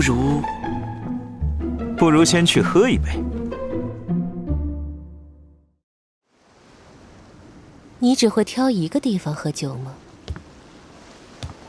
我很喜欢这里，见证王朝更迭，沧海桑田，如同世上每个人的命运。你喜欢多变。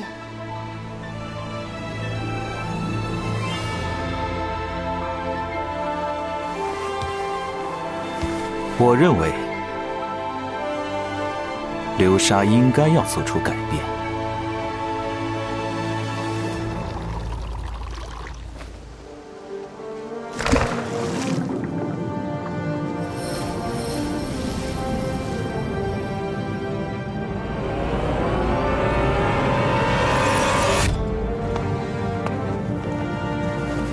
流沙的未来应该更加远大。韩兄的意思是，皑皑血衣红，石上翡翠虎，碧海潮女妖，月下蓑衣客。叶幕的势力不外乎财、军、政、谍4个方面。流沙想要对抗叶幕，就必须先从这4个方面入手。有趣。首先，我们需要构建一个横跨7国的商业组织，进行合法盈利。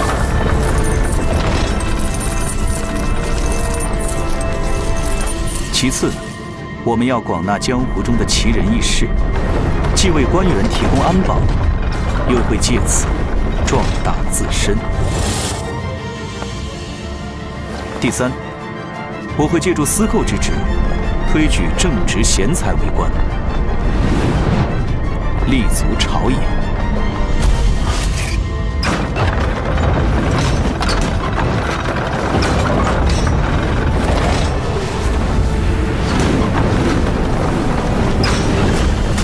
最后，我们要组建自己的情报部。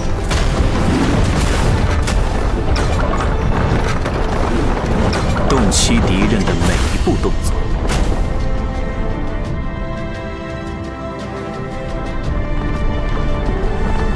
这也将是我们开启全新韩国、改变格局的第一步。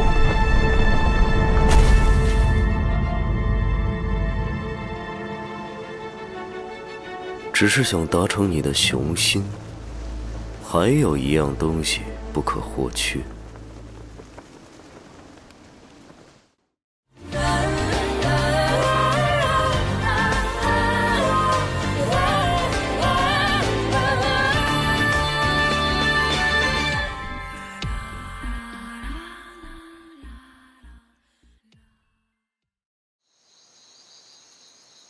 原来这不可或缺的东西，竟然是钱。这也是一项投资，而且利益丰厚。你的投资永远带着血本无归的风险。这次夜幕加上罗网巴玲珑倾情上演一幕大戏，却颗粒无收。血本无归的人是他们才对。你觉得我说的有道理吗？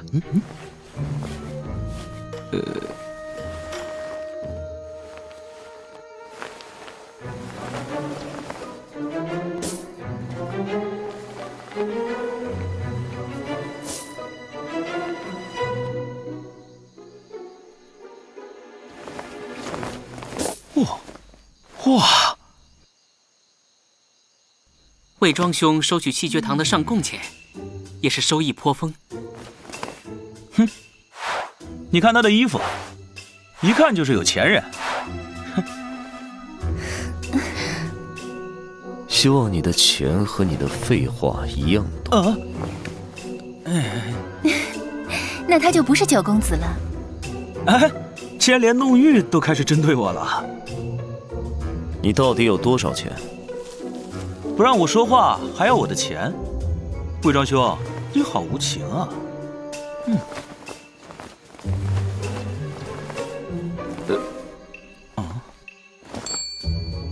哎，嘿嘿，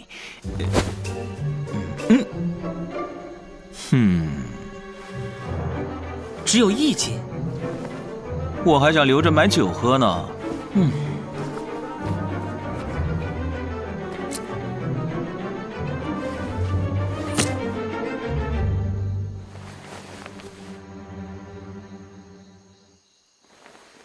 韩兄的家财，恐怕都去兑换佳酿了吧？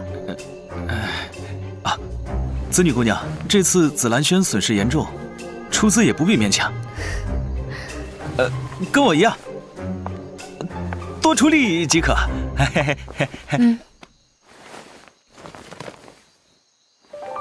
那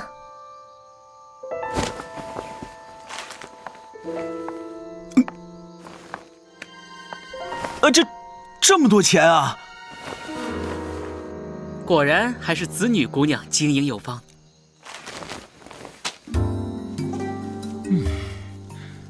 子女姑娘可还记得我说过的那座宅院？地段更好，景观上佳，风水一流。不错，我现在可是资金充足。你打算用我的钱来还紫兰轩？这里面也有我的一份儿，只是稍微少了点儿。稍微？只是这些还很难支撑你的想法。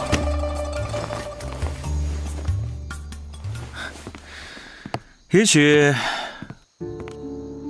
我们所需要的很快就能得到。哦。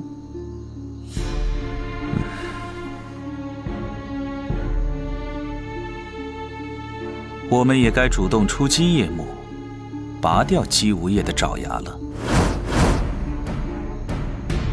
夜幕四凶将。哼，不错，还是一颗金灿灿的虎牙。翡翠虎，选择最弱的敌人，明智之举。翡翠虎为姬无业心腹，常年压榨百姓，且与韩国军政勾结，必须剪除。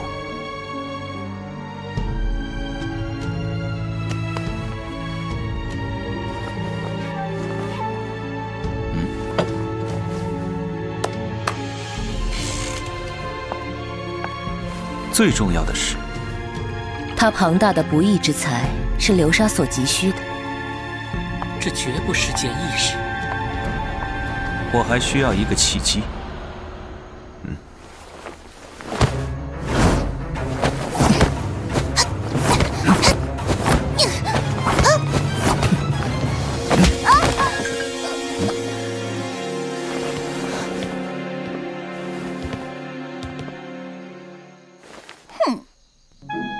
啊！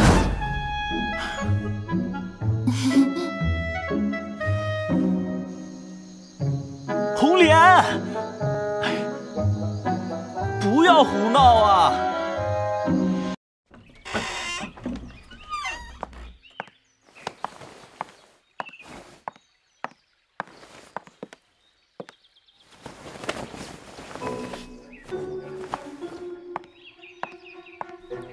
别再胡闹了！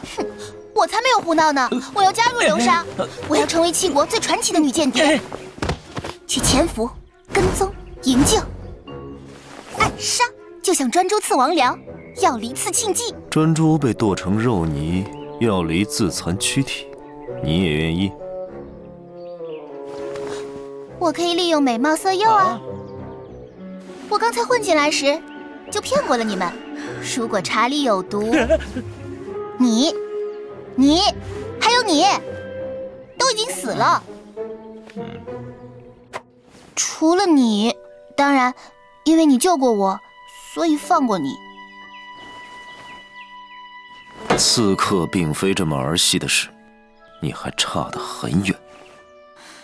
我不服，为什么小梁子可以加入，弄玉可以加入？紫兰轩可不是好玩的地方。你有什么能力？琴棋书画，弄玉会弹琴，小梁子会下棋，我会画画。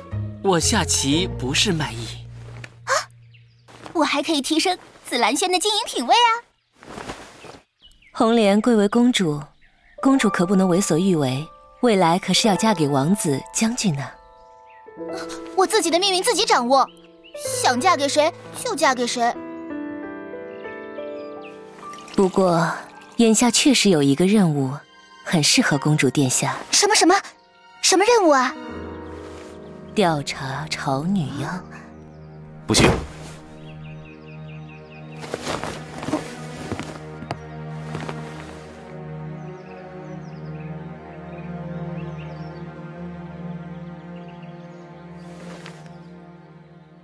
红莲确实是一个合适的人选。哥哥最好了。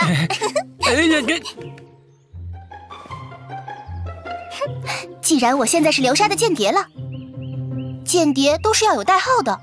你都是从哪里听来的传闻啊？我的代号就是我的代号就叫痴恋好了，又美艳又狠毒，江湖上很快就会传颂起这么一个杀人不眨眼的美女蛇了。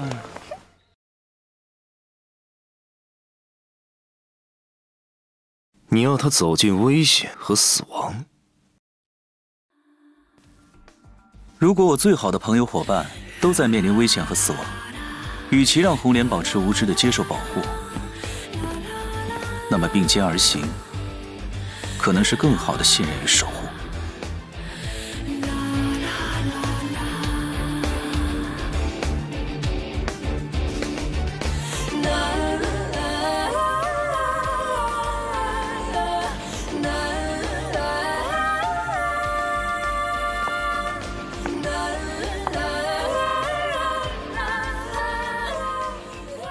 其实，你也根本管不住你妹妹，是吧？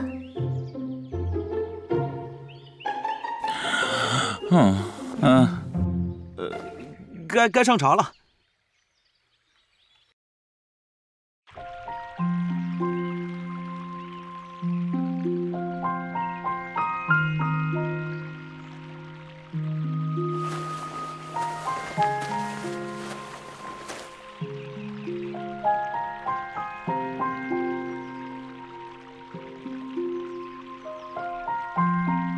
这把剑适合你。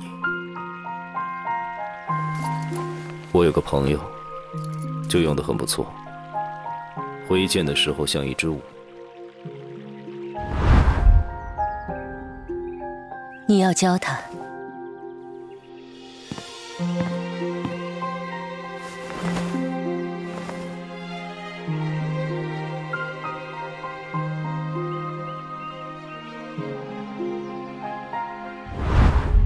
这是你送我的第一件礼物。也许是最后一件。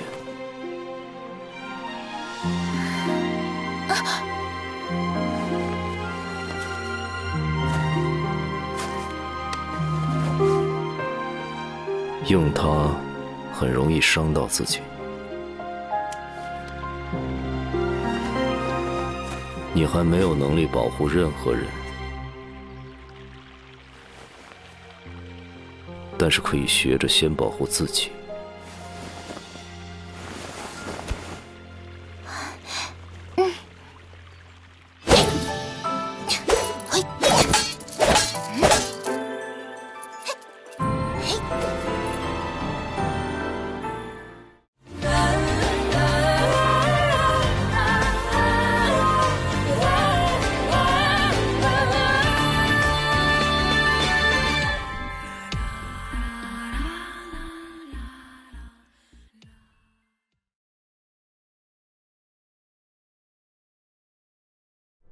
韩非，方才血衣侯所言是否属实？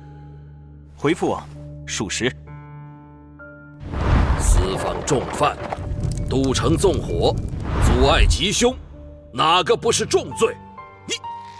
你父王息怒，我确实放走了燕灵姬，但他却不是重犯。什么？啊？怎么回事？怎么？这是我说这是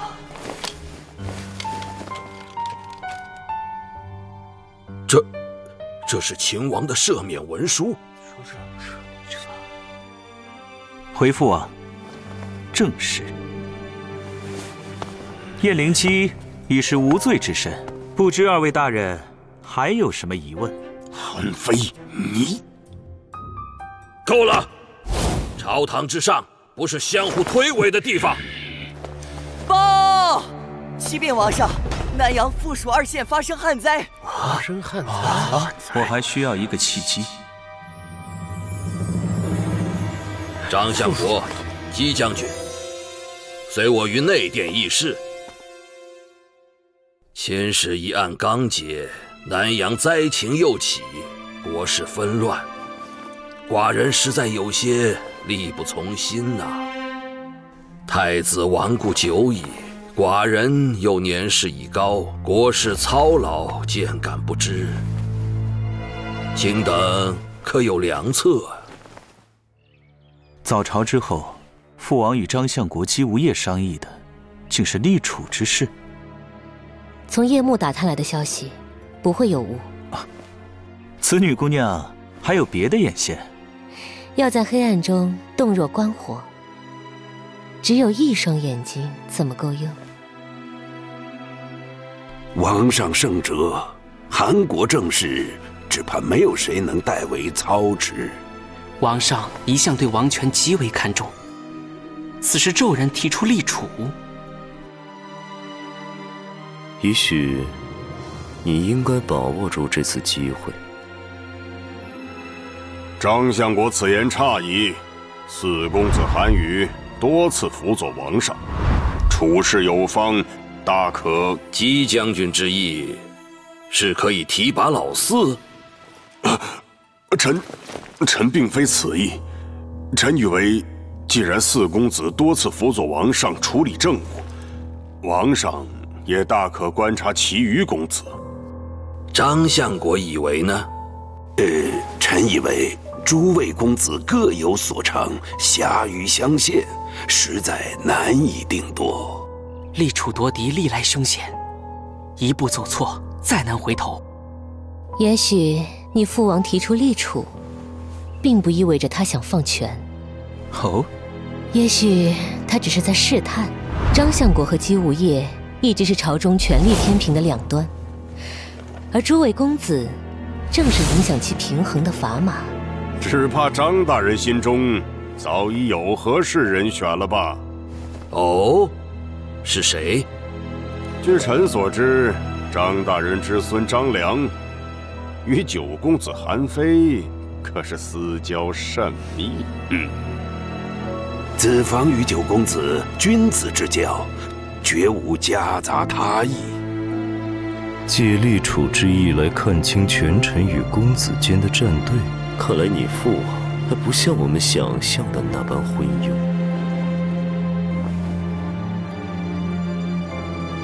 两位爱卿说的都有道理，此事寡人再思量思量。九公子，王上召请。这个时候，父王可还召请了其他人？听闻还请了四公子。此时召请，难道？只要别跟上次一样就行了。国事繁忙，寡人都没时间与你们好好聚聚。儿臣惭愧，未能为父王分忧。本来寡人还打算召红莲来，却没寻着人，不知又去哪里玩了。红莲是淘气的些，如此喜爱玩闹，以后不知还如何嫁人。红莲年纪还小，儿臣最近一次见过红莲，倒已成娉婷天姿。也是，是时候给红莲备一门亲事了。哎，你们两个做兄长的怎么看呢？是时候给红莲备一门亲事了，你们两个做兄长的怎么看呢？以眼下韩国处境，公主出嫁当应和亲，首选自是秦国。秦国国力强盛，可保韩国平安。其次当选赵魏，韩赵魏事出晋侯，晋阳之战和灭志士，邯郸一役共抗强秦，立国以来互有姻亲，虽偶有嫌隙，但到底同出兄弟之国。四哥有心了，我看以红莲的玩闹心性，还不到远嫁的时候。如不远嫁，许知国内重臣，巩固朝中关系，倒也不错。此事倒也不必急于一时。父王，儿臣还有一件事启奏。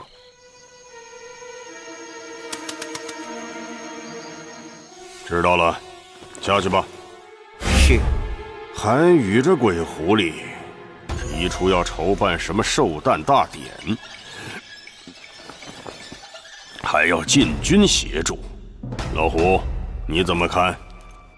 依我看来，此事与我们倒也有利可图。哦，禁军参与寿典筹办，必有国库大笔金额由将军您经手，其中可有不少油水能捞啊！可我怎么觉得韩宇是想借机染指我的禁军大权呢？货值之道在于利害取舍，如果利益丰厚，折损一点小权，又有何妨？权力之争可没这么简单。眼下南阳附属灾情甚重，四公子此时提议举办寿典，有趣。他是想借机攫取姬无业的军权。南阳地处秦韩交界，如不及时赈灾。另外，谭飞已经接下了南阳附属2县灾情的调查，你做好准备了没有？那你为什么没有反对？因为一个人，他的势力就不在南阳。翡翠虎，将军放心，一切完妥，就等他入袋了。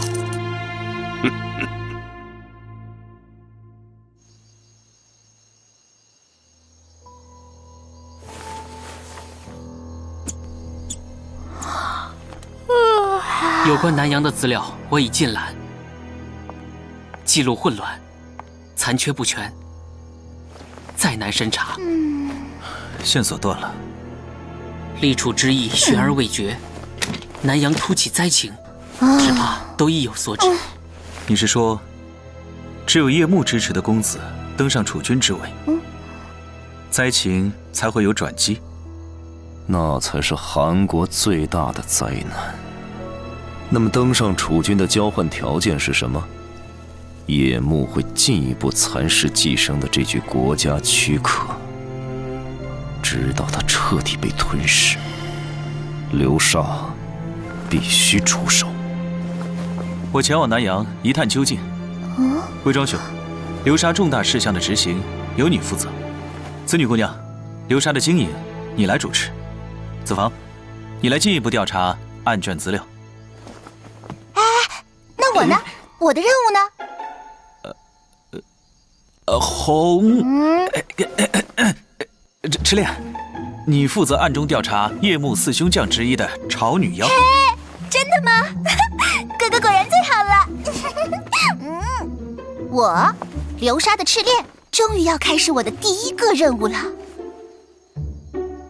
调查潮女妖。这名字一点也不气派。本公主取的名字可比她好听多了。不如让我来给流沙所有人取代号吧。小梁子，你的代号就叫小梁子。本公主叫顺了。哥哥你老惹父王生气，还那么喜欢一把破剑，干脆就叫逆鳞好了。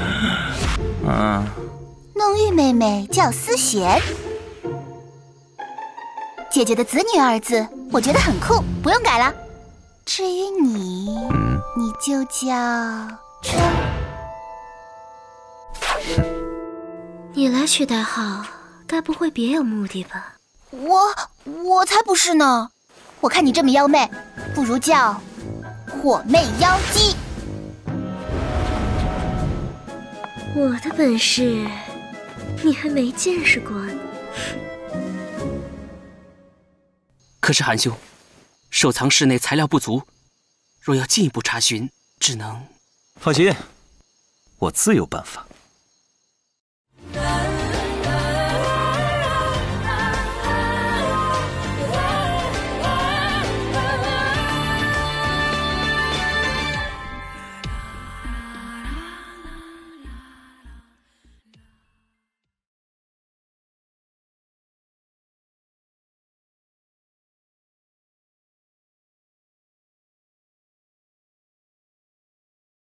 国事繁复，故儿臣举荐张相国之孙张良来担任内史。内史一职事关重大，岂能儿戏？张家五朝为相，子房亦多承张相国教导，加之年少有为，为何不能担此重任？张良年岁尚浅，恐难胜任。子房虽然年少，但才思敏捷，尤胜老夫。张相国真是举贤不避亲，此前鬼兵劫降案，张大人力荐5名主审，一事无成不说，还都无故允你。儿臣以为张良确为内史合适人选。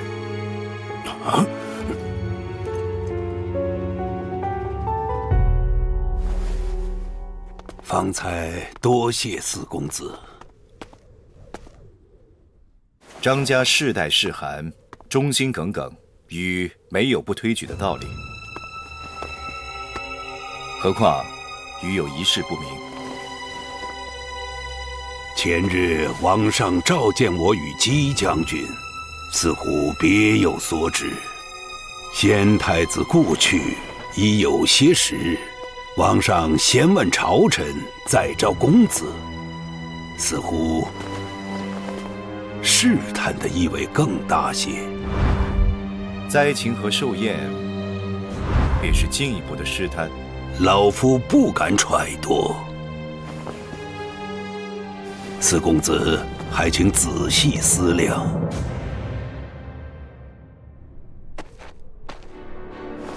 魏庄大人，不知我从南阳带来的府库账册，可还好用？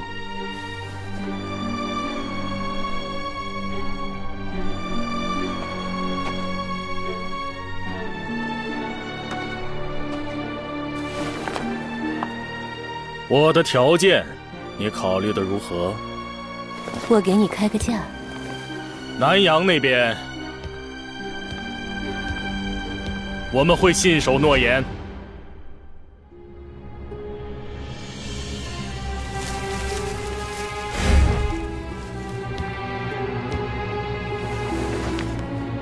你做的不错，现在回南阳待命吧。韩非，你以为身负王命，就没人敢动你了吗？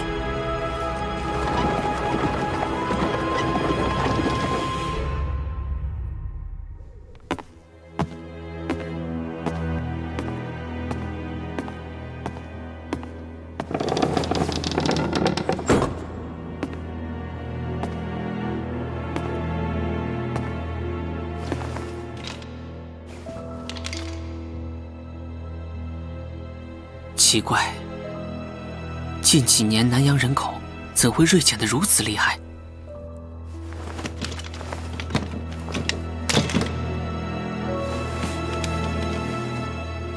郑国极路，郑国的冷宫，离湖。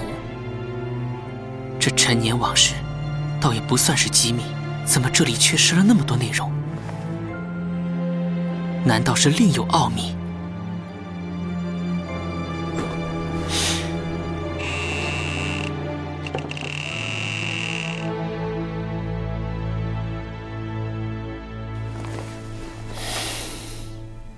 张内侍，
不知子房那边进展如何？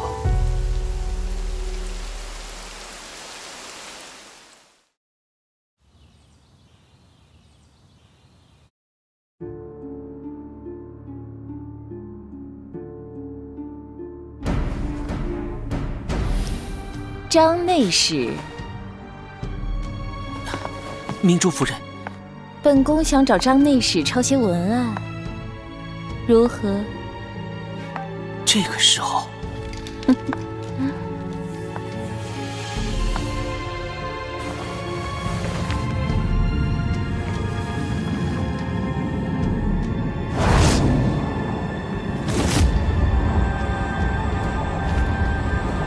小梁子，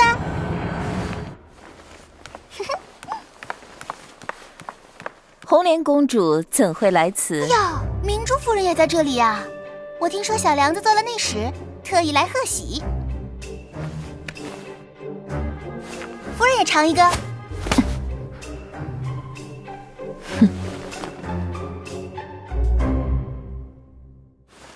本宫就不打扰二位了。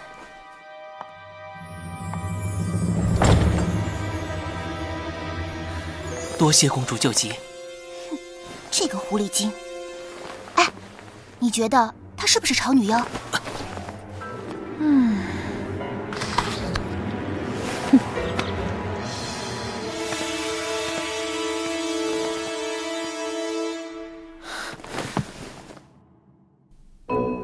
那，本公主看小梁子查案辛苦，特意来犒劳你啦。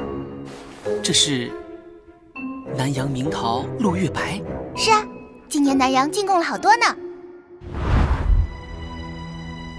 粮食折损大半，桃子却安然无恙。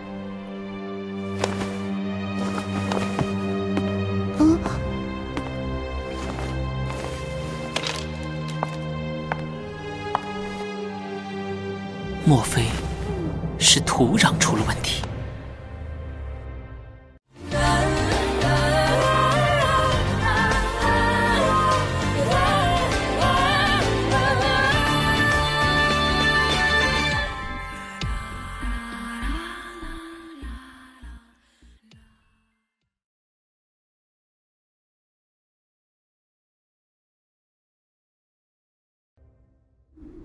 王上听闻南阳灾情，特命司寇大人前来赈灾查案。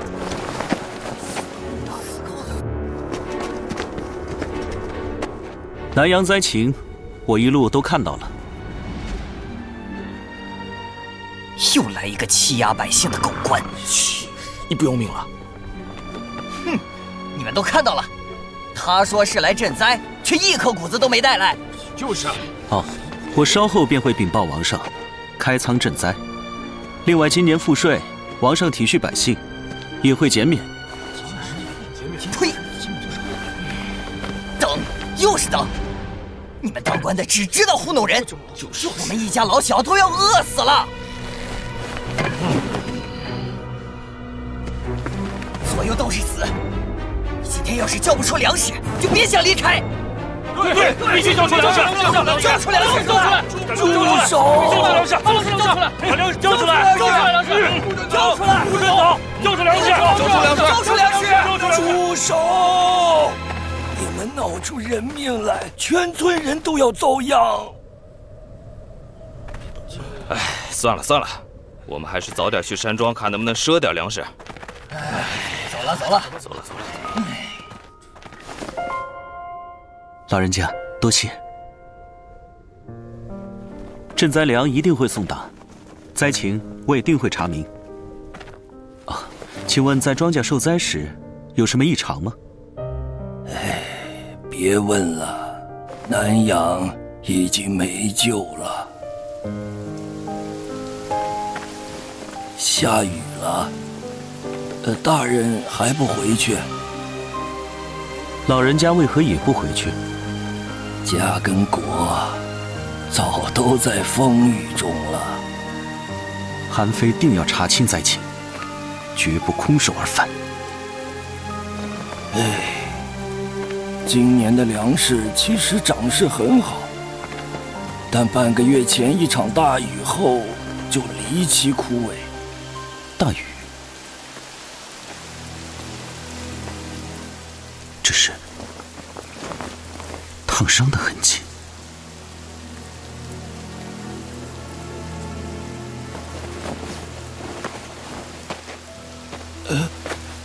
大人，土里半月前刚施过马粪，别脏了手。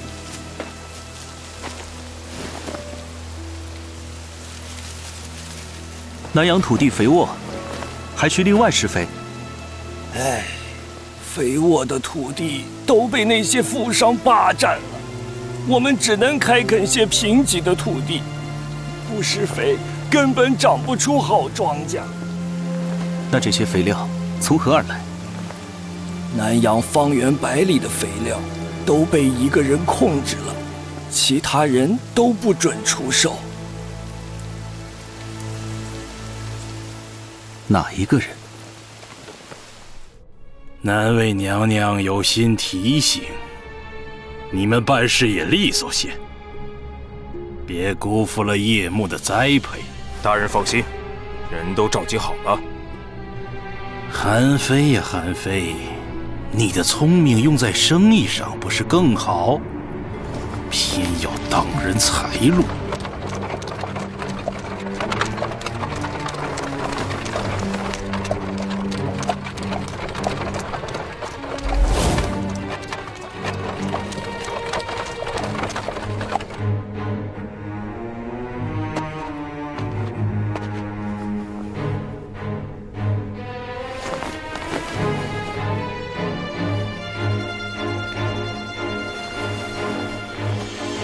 有些土地受灾，有些却很丰茂，是土壤的问题，还是有人有意为之？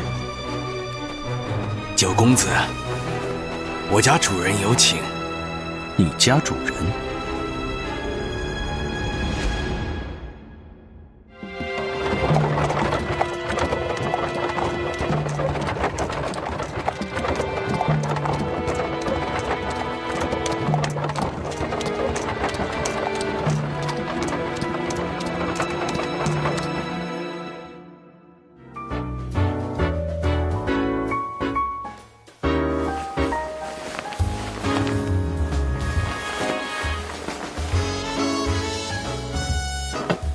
翡翠山庄果然气派。翡翠山庄地段上好，景观绝佳，风水一流，随时欢迎九公子莅临。不知这秦国名酒柳林醉还合九公子口味吗？酒是好酒，但真正名贵的是这青玉龙颜樽。九公子好眼力啊！这青玉龙颜樽采用上好龙颜玉精心雕琢而成，与柳林醉是绝配呀！区区酒樽都是珍品，翡翠虎大人还真是富可敌国。韩非对大人的生财之道，倒也颇为好奇呢。翡翠虎大人还真是富可敌国。韩非对大人的生财之道，倒也颇为好奇呢。九公子过奖了，不过是占据了天时地利人和。哦，哎，比如这女子，出身农家，适逢南阳大旱，一家人生活难以为继，其父将其卖至我山庄，在我悉心培养之下，方才有如今的脱胎换骨，价值翻倍。肤如凝玉，手如柔夷。大人可是做了笔好买卖。天赐良机，岂能错过？公子既然喜欢，不如将它带走。君子不夺人之爱，韩非岂敢？公子若此次南阳之行不夺人之爱，那在下也要学学君子，来成人之美。大人虽然成人之美，可惜天不遂人愿，夺了农人之耕。你说奇不奇怪？半月前那场大雨，本该有利于谷物生长，怎么反致谷物全部枯死？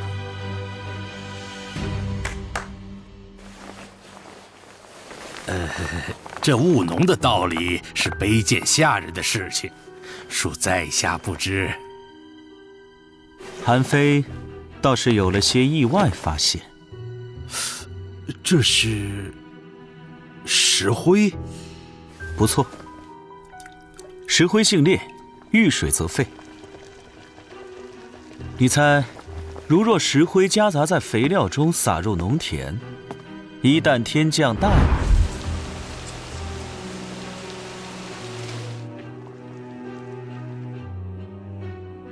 九公子以为南阳旱灾是有人有意为之？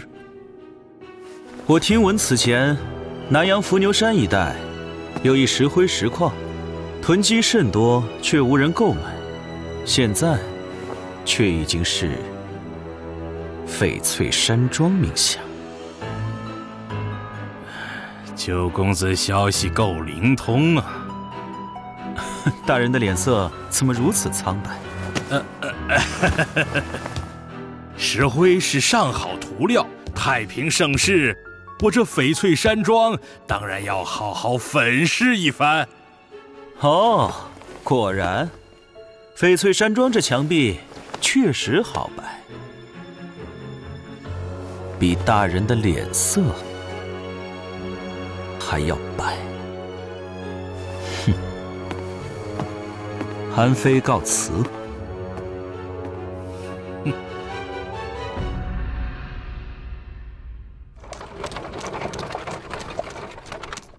九公子且慢。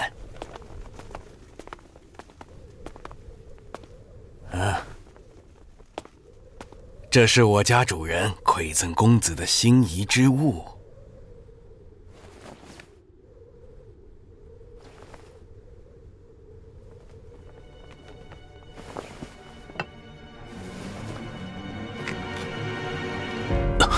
这是肤如凝玉，手如柔影。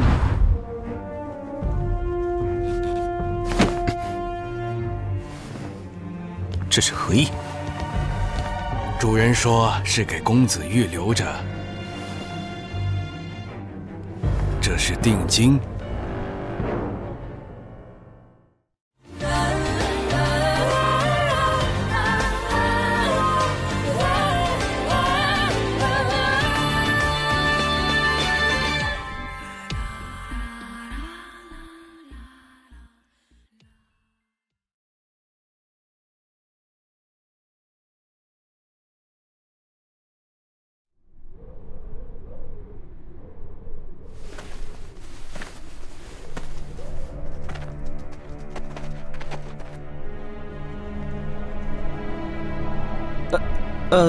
打扰你们农作了吗？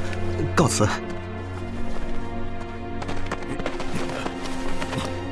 大家都看到了吗？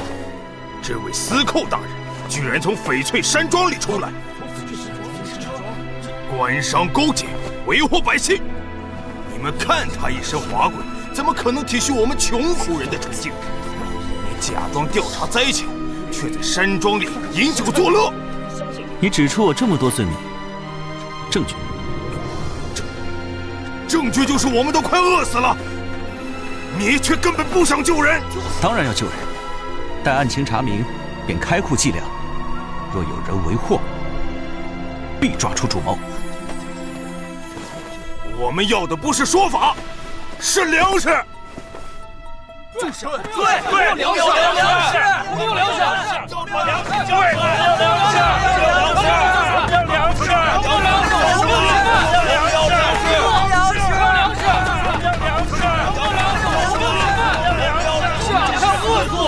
哎呀，饿死我们！要粮食！司寇大人，交出来！司寇大人，南阳守军奉命驰援，聚众闹事，围攻王子，按律登斩。司寇大人，请下令镇压。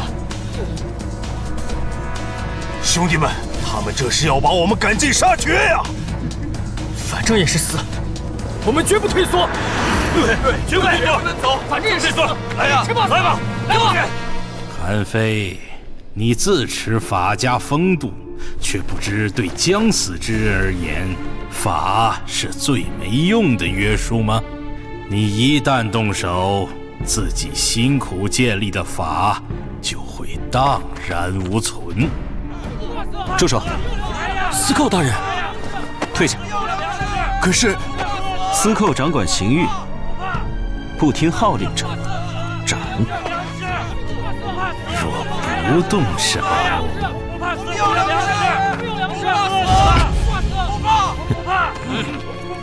乱民在前，属下恕难从命。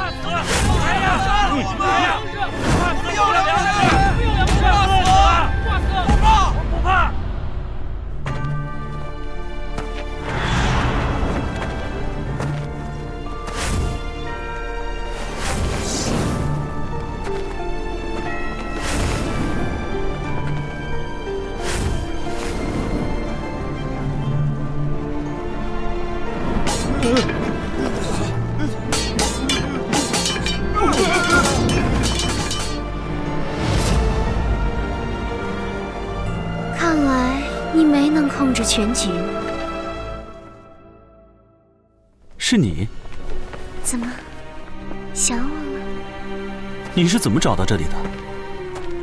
主人发现有一批死士突然向南洋聚拢。原来担心我的人是天泽。你希望是我吗？别让他跑了！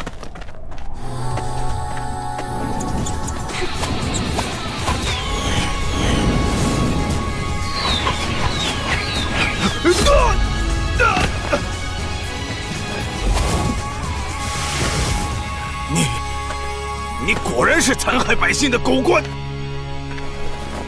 我虽谈不上什么好官，但你也并不是什么穷苦百姓。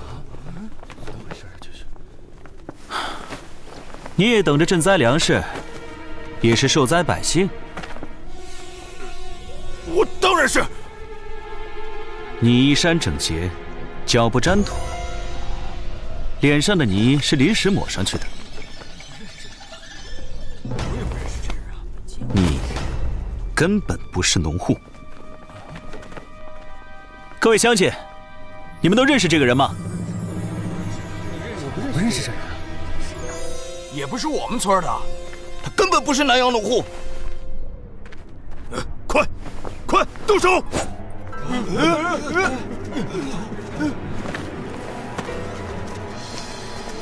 是夜幕精心培养的杀手。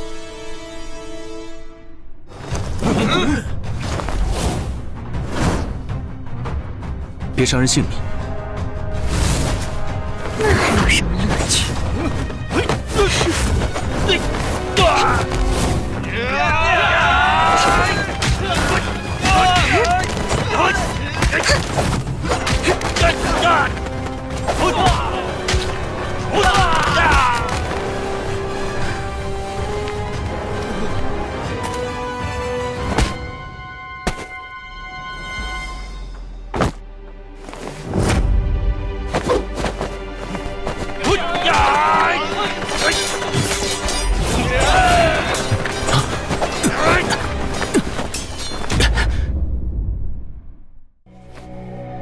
别伤人性命。那还有什么乐趣？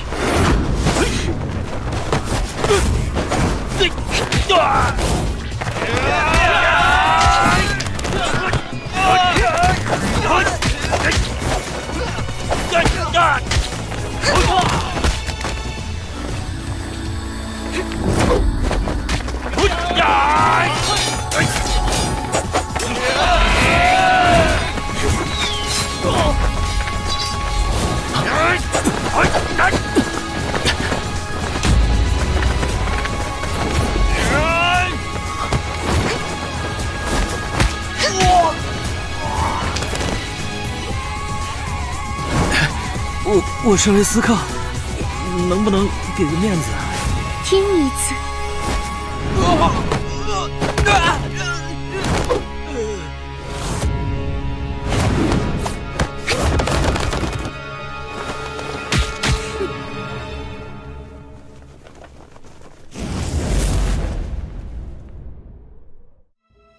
如此训练有素，叶幕是怎么培养他们的？你不会想知道的。大伙别怕，我韩非言而有信，允诺你们的赈灾之物一定双手奉上。啊，真的吗？太好了，终于有粮食了。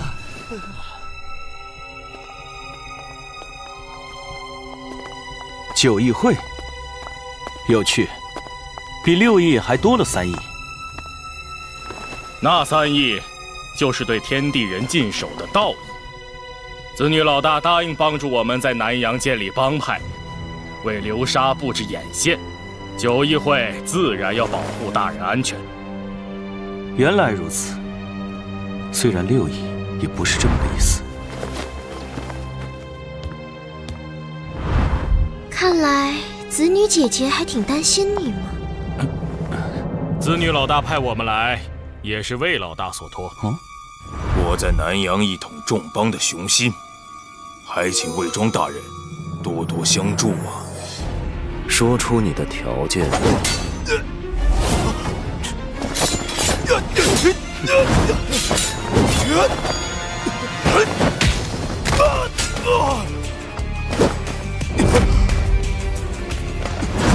大人饶命！我只是听说毒邪门和七绝堂先后被灭，想着能够借此机会把生意做到新正里来。十里玉也心不服是一件可悲的事情。你做的不错，现在回南阳待命吧。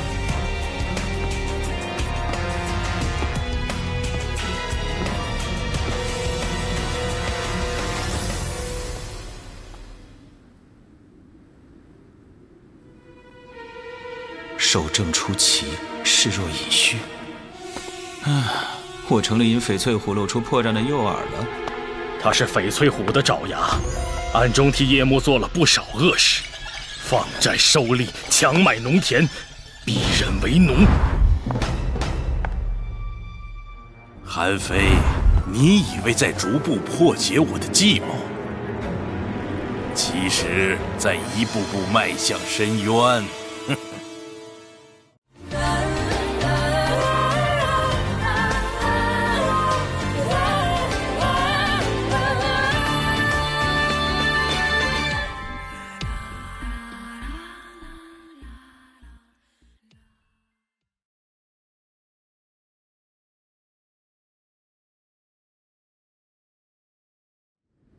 什么？不足3成？这些存粮大多是新征的军粮，所以能调用的只有3成。军粮？南阳灾情不可拖延。既然如此，当立即动用国库存款，去市面上集购粮食。韩非，这就上书父王。九公子且慢。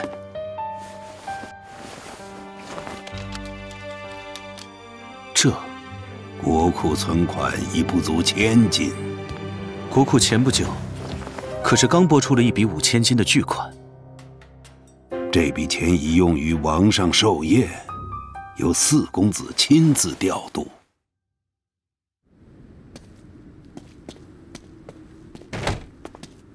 老九愁容满面，难道国库存粮不足赈灾？唉，国库存粮不足，只好另寻他法。四哥，你这里怎么样？国库拨款5000金，目前还在筹算中，想必是足够了。四哥，有件事我想跟你商量一下。你想动寿宴用款？眼下南阳灾情甚重，九弟恳请四哥与我一并上奏父王，抽调部分寿宴用款，用以赈灾，先解燃眉之急。此事不妥。老九，你虽是担忧南阳百姓，但从我这里拨走钱款，纵然禀明父王，也有因私废公之嫌，难免落人口实。四哥，我也是别无他法了。无论是筹办寿宴，还是调度赈灾，我们身为公子，很多人都在盯着。若有闪失，我们丢脸都是小事。父王与韩国可丢不起这个人。何况寿宴款项已由诸位财政大臣亲自统筹。若是金额变动，恐怕还需另行筹算。要是耽误了父王的寿诞，你我都担待不起。四哥教训的是，韩非这就回去想个两全其美的办法。但若赈灾粮食无法筹集，也会有大批百姓悲惨死去。希望子房能有个好消息。只怕韩兄今日是收不到什么好消息了。新政粮食比预想的还要紧张。已经排了半个时辰了，怎么还没轮到我们啊？哎，是啊，听说早上粮价比昨天涨了2倍，我赶紧跑过来，晚点儿恐怕就买不起了。是啊，半天一个价。张公子，您怎么来了？祖父与司寇大人正在为南阳旱灾奔波，你等商人不思出力，却联合哄抬粮价。不，我等绝非有意哄抬啊。此话怎讲？粮价上涨实是无奈之举啊。若非，前阵子有人大肆收购粮食，现在各大粮铺库存都已不足，随即南阳又生灾害，城中百姓担心波及，开始纷纷抢购。若不涨价，店内粮食反而会被抢购一空啊！那又为何我们一路走来，不少粮铺已闭门歇业，唯独掌柜生意兴隆？难道是早已知晓这2日粮价会突飞猛涨，所以囤留了许多粮食？请掌柜优先卖给我们赈灾。姑娘说笑了，此刻连国库都没有多少存粮，我们普通粮商怎还有多余库存啊？国库存粮不足，你从哪里得来的消息？不，这只是坊间谣传，谣传。有人走漏了消息，那你可知是谁在灾情之前便大肆收购粮食？这小人不知啊。你是不知道，还是不敢说？掌柜，粮价又涨了。还几位还有别的事吗？急死我了！饿死了！啊，又涨价了！又涨价了，还让不让人活啊？让不让？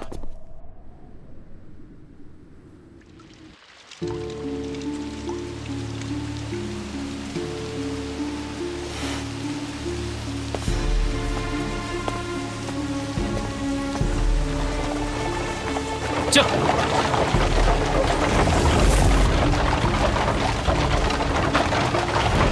翡翠，他也回到了新郑，与你前后相差不到半日。新郑粮价已是极高，他此刻回都，又有何余力可收？也许，新郑的粮价本就是他一手哄抬起来的呢。魏庄兄。整个韩国，拥有如此财力大肆采购，又能预先知晓南阳旱灾的，唯有一人——翡翠虎。看来翡翠虎的手段，远比想象的要棘手。他的手段，你还远没有见识过。哦。你在外游学那几年，翡翠虎通过买通军政、控制市场等手段，数年间就成为韩国首屈一指的巨富。仅仅数年？3年前，你王叔景伦君便与之斗富。如何？不过10日，就让景伦君败去所有家产，连封地都被翡翠虎强行买走。景伦君贵为宗族，他的封地岂能被轻易买走？因为他们之间的对赌，有铁血盟做担保。铁血盟？翡翠虎通过买通军政、控制市场等手段，数年间就成为韩国首屈一指的巨富。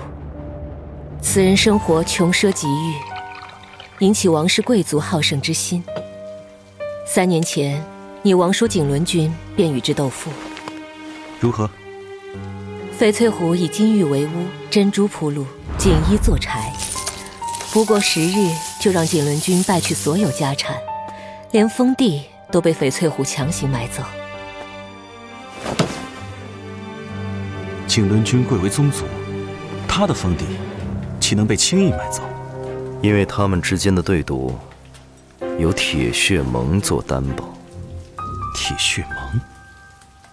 它是一个强大且隐秘的组织，以庞大的财力和人力，为7国间各大赌约进行担保。你的王叔虽然贵为宗亲，却也不能违背赌约。竟有这等组织？昔日魏国公子康仗着甲兵众多，违背赌约，不出3日便被枭首挂于城墙示众。铁血盟的实力深不可测呀！原来此前景伦君被王上贬为庶人，不久在穷困交加中死去，还有这一层缘由。如此，翡翠湖蓄意哄抬梁家，恐怕不只是借国难谋利这么简单。叶幕从来都不只是攫取利益这么简单。魏忠兄之意，南阳受灾本就是叶幕推举新太子的关键一步，而你偏偏挡在了路中央。所以翡翠虎和叶幕是针对韩兄设下此局。这一局实在险恶，他们只需一步步买断粮食，断韩兄后路，甚至不需亲自动手，就能。眼下南阳灾情甚急，筹集粮食，稳定粮价不能拖延。就算这是个局，我也必须进去。韩兄之意是要去拜会翡翠虎。他在南阳送了我一尊青玉龙岩尊，哼，如此厚礼，我怎能不上门答谢？你就不怕羊入虎口？你把翡翠虎比作羊，那也是罕见的肥羊。我说的羊不是指他，那就是把我比作虎喽。哎，你有见过如此温文儒雅的猛虎？你怎么还没出发？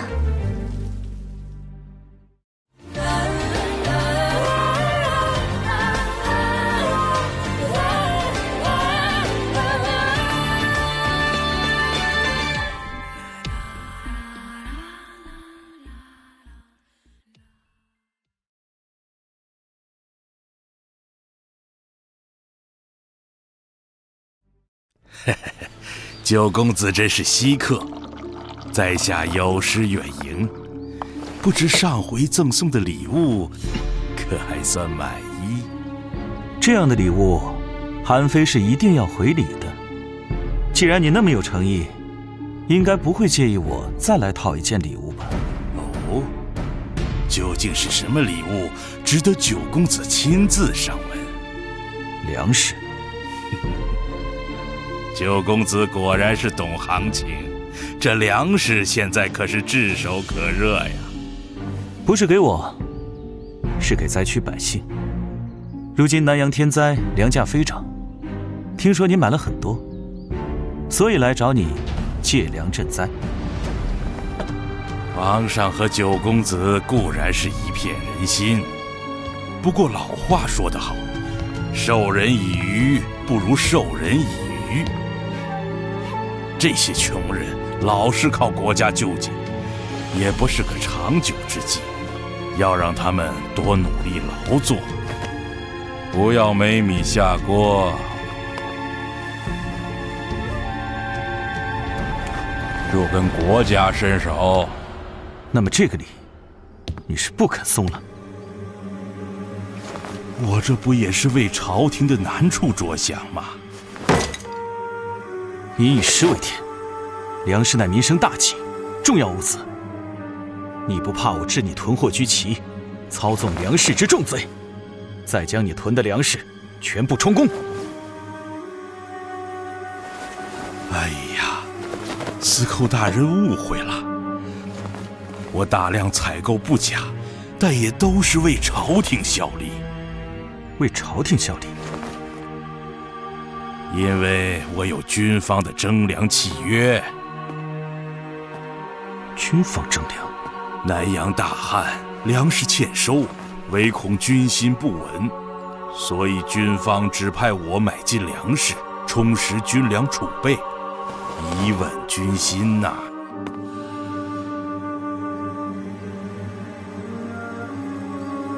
司寇大人，您看我是不是做的合法生意呀？价格飞涨之时，你还满仓买入，也真够拼的。所以说，九公子啊，您看看，我这不也是为了国家的安危操碎了心，一腔热血，皇天可见。哼，好一颗爱国之心。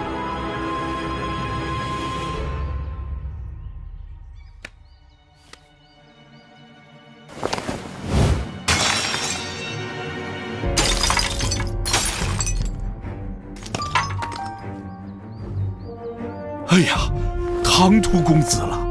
哎，我忧心灾情，可恨有心无力，一时分心了。这翡翠虎究竟想做什么？可惜了这上好的青琼浮玉丛。这青琼浮玉丛全套6只，摔了1只，还剩下5只，呈上来。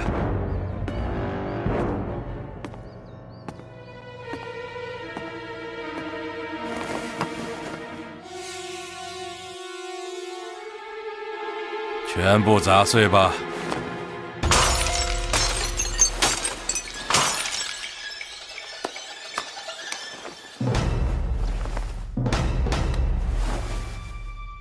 这又是哪一出？6个才是全套。我翡翠虎可从来没有收藏残品的习惯。不惜损失6只尊贵的玉琮，却不愿意捐给灾区1铢钱。这翡翠虎根本就是在羞辱韩兄。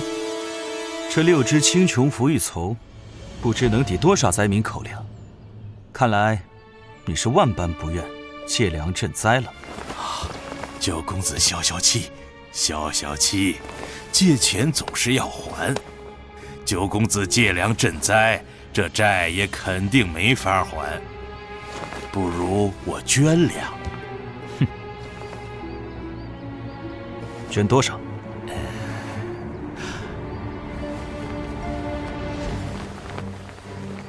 ？1斛。哦，1斛，好大的手笔啊！九公子啊，毕竟我这里的都是军粮，如果是我个人的粮，九公子开口，我定当全部捐献。留1粒谷，我把人头呈上。说粮食而已，怎么还弄出人命来了？更何况是你这样一腔热血的爱国商人，你这人头得留好了，我还有事情请教。哎，哪敢哪敢！九公子随便指示。以我的判断，这行情定能缓解。市场价格涨涨跌跌，有涨必有跌。我看目前也是到头了，估计要不了8、9日，应该会跌。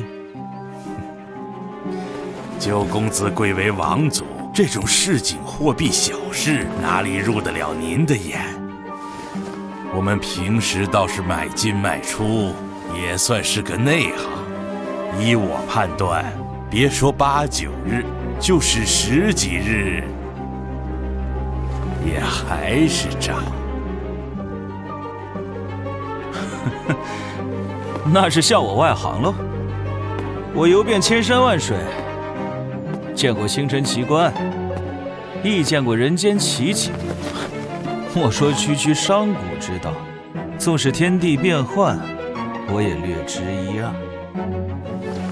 经商之道本就依循天时，以我所见，梁家在短期内断不会降。韩非敢断言，梁家在10日内必降。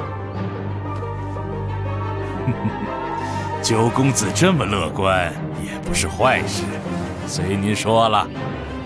那你就是不信了。我跟你打赌。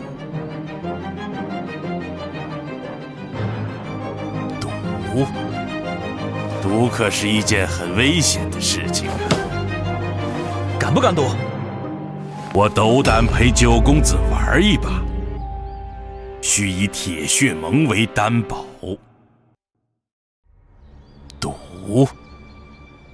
赌可是一件很危险的事情啊！敢不敢赌？只是九公子身负亡命，还当谨慎行事。那你不敢赌？九公子坚持，我却之不恭。只不过，赌可是要有赌注的。你怕我支付不起赌资？赌注1000金。韩兄，你喝醉了。九公子当真要赌？当真。以1000金为注，赌10日内粮价涨跌，我斗胆陪九公子玩一把。大人，今日还有公务，不如改天。你们都别拦我，今天我一定要让他服气。九公子是贵人，我怎敢跟您评论？不如这样，10日内若粮价继续上涨，那您就赔1000金；如果下跌，我1赔10奉还，以表诚意，如何啊？好，爽快，就这么定了。这份赌约须以铁血盟为担保。铁血盟，大人，请三思。好，一言为定。九公子真乃豪迈无双。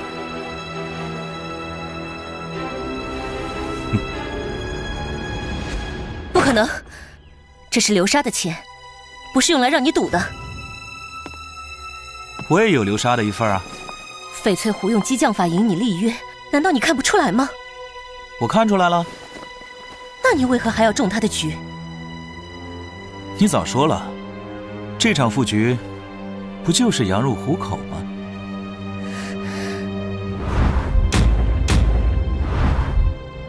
你不知道陷入铁血盟之局，再无翻身可能了吗？子女姑娘，你放开我！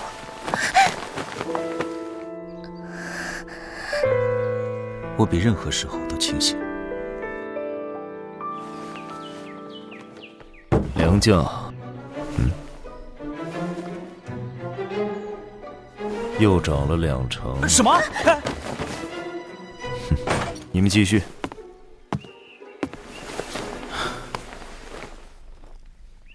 相信我。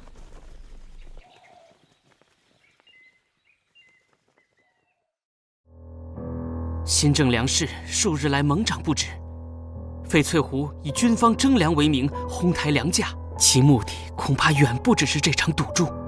军方征粮，确实是招妙棋。在此期间，国库粮仓内的军粮到底增加了多少？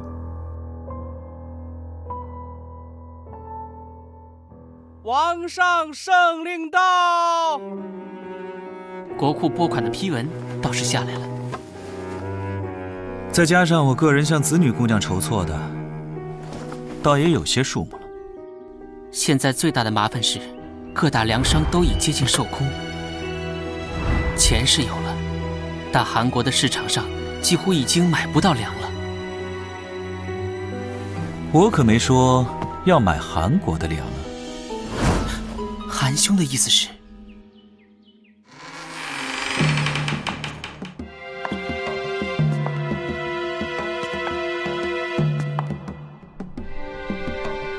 启禀太后，韩国九公子韩非于宫门上夜求见。让他等着吧。今日不见。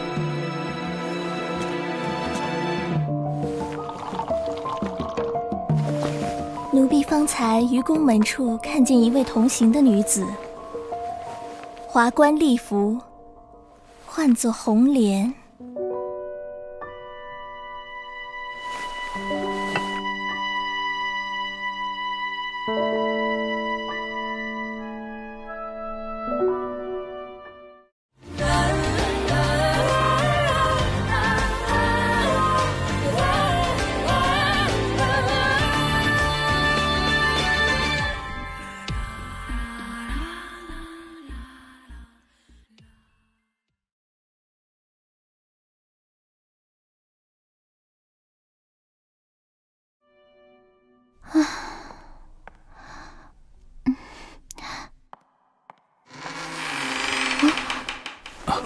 参见太后。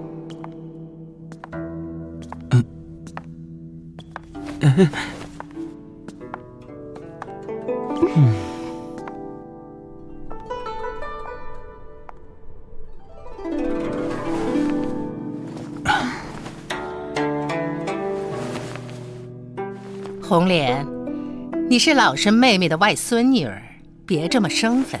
来，坐这儿。父王敬重太后，叮嘱红莲要守规矩，红莲不敢妄为。哪有这么疏远？老身是你外婆亲姐，自然也是你的外婆。来，是外婆。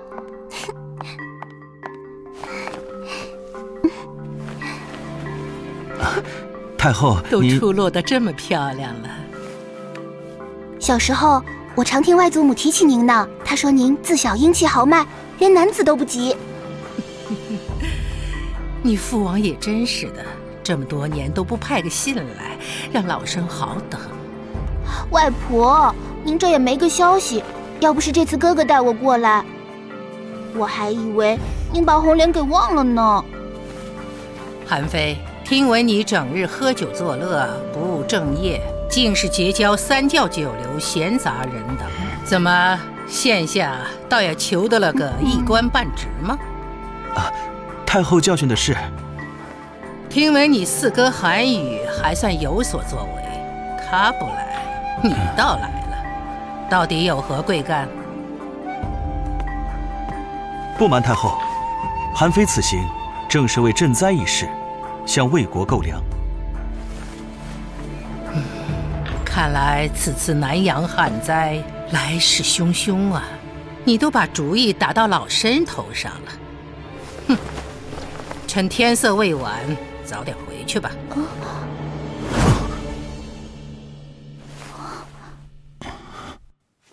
外婆说的没错，哥哥他就爱饮酒作乐，人整天醉醺醺的，老说些出格的话。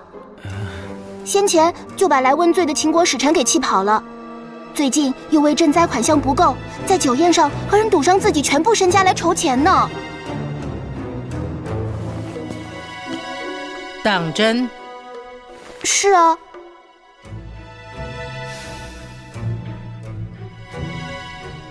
如此，倒是老身偏听宁言了。韩妃，如今韩国获释，粮价已经高达1斛2斤。老身是魏国太后，断不会给魏国做亏本买卖。太后明鉴，韩妃既诚心相求，断不会让太后为难。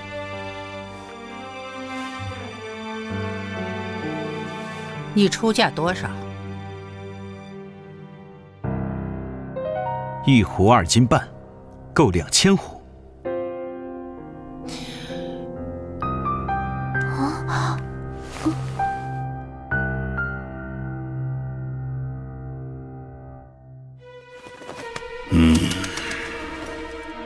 老胡，你算得不错，韩妃果然去了魏国。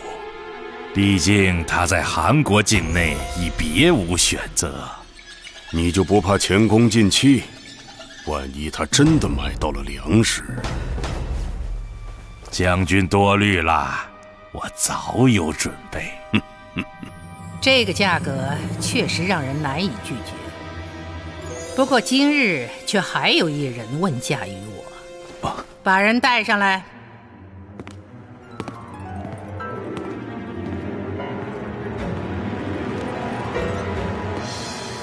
参见太后。是他。见明奉家主翡翠虎之命，愿开价1斛3金，向太后购粮。1斛2斤半和1斛3斤，韩非，你说老身卖给谁好呢？想不到翡翠虎竟然急足先登。眼下，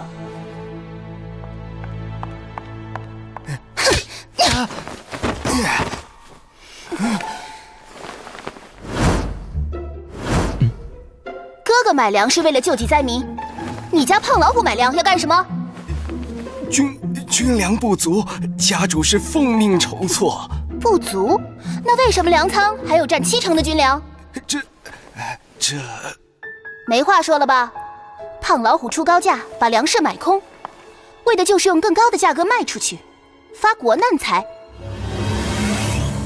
是不是？有这等事？冤枉啊，太后！家主是有契约文书的。外婆，你千万别听这个坏人胡说。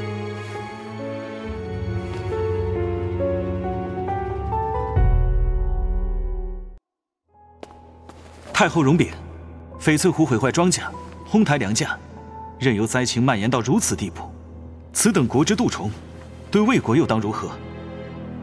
今日许以重利，明日便反戈一击，也未可知。韩魏乃兄弟之国，韩非不才，却也懂得唇齿相依的道理。韩非愿以韩国公子的身份，谋求两国讲信修睦，互利共生，望太后成全。太后，我家主人是诚意购粮，绝无暗害魏国之理呀！拉下去烹了！啊！太后饶命！太后饶命啊！太后且慢，这个人可否留给我？你要留他性命，也罢，随你处置了。谢太后厚爱，为表诚意，韩非愿先出1/3的定金。剩余的钱，1个月内还清。空口无凭，这么大一笔钱，你拿什么做担保？要不就拿太后心中最价值连城的红莲做押，如何？好啊，我帮你说了半天好话，关键时候又把我给卖了。我是让你多陪太后一阵儿，尽一份孝心，你不愿意啊？红莲，以后可要睁大眼睛看清楚，这样的白眼狼得当心呢。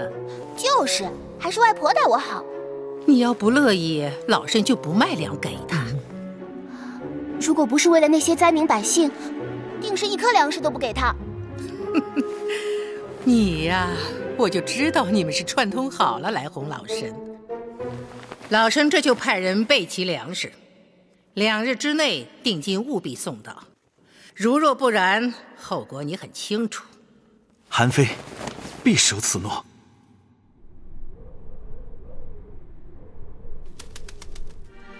如果韩非真从魏国买来了粮食，那恐怕……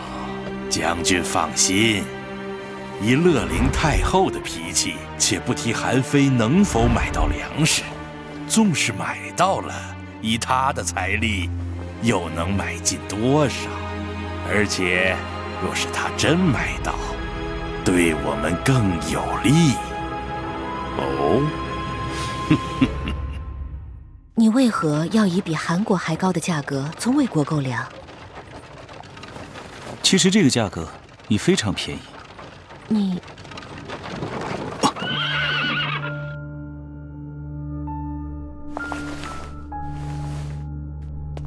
我奉父王之命查案办事，为何阻拦？九公子恕罪，属下接到密令，有人勾结他国，意图谋反，是故进出边关的车马，需一律严查。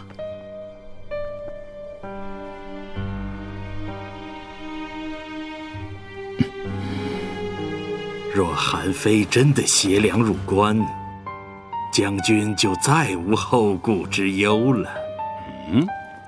老虎，你还打着什么主意？粮草辎重乃行军打仗重中之重，韩非从他国转运粮草，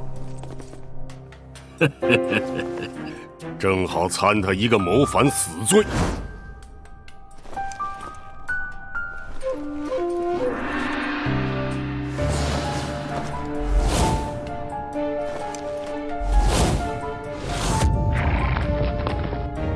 这怎么？你们莫非想参我一个荒郊拾柴的罪吗？属下不敢。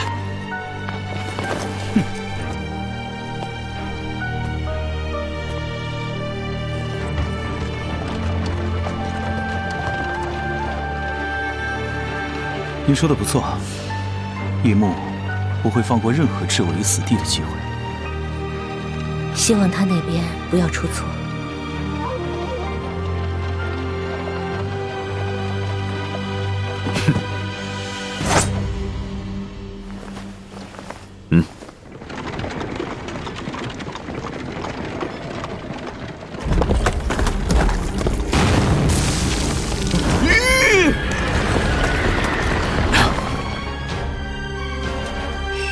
梦魇已至，你不会以为我连这点计谋都看不透了吧？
生命也曾如同草芥，如今却要因焚烧这些拯救灾民的粮食而送命。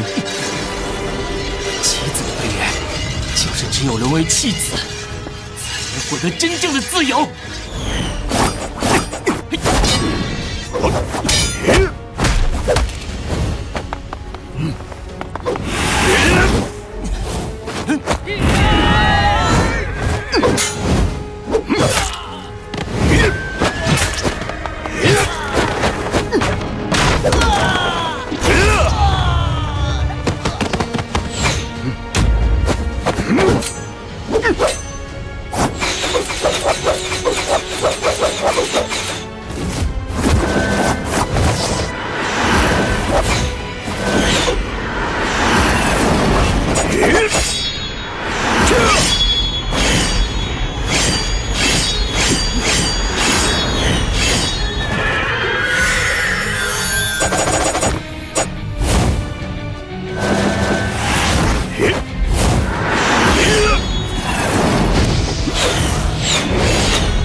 你看，很多事情我不做，总有人会做，谁也改变不了。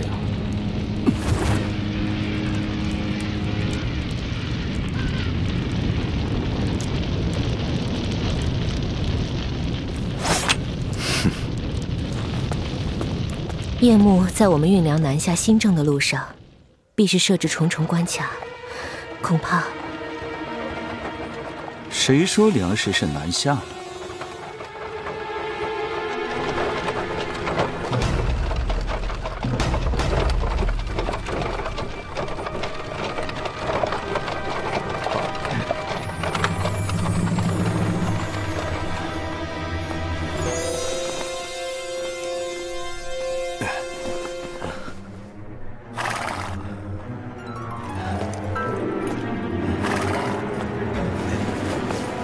车上是什么人？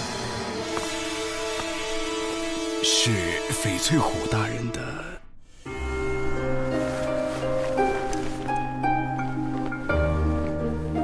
翡翠虎说媒要把我嫁入将军府，有享不尽的荣华富贵。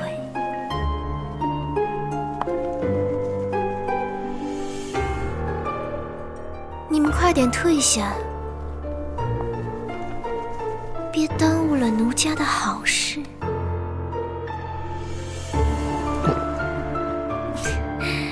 看傻眼了，别痴心妄想了。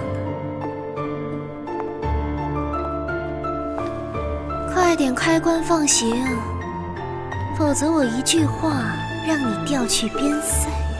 是。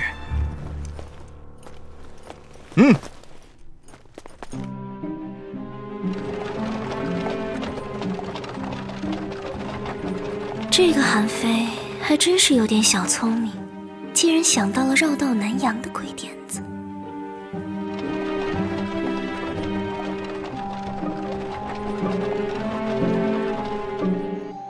什么？韩非回新郑了？是的，他此刻正在府中饮酒。饮酒？莫非他把粮食运回来了？为操办父王寿宴，大人主持内务，辛苦了。哎，分内之事何谈辛苦？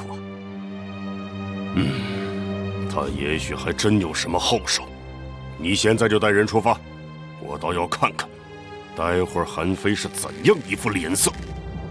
是。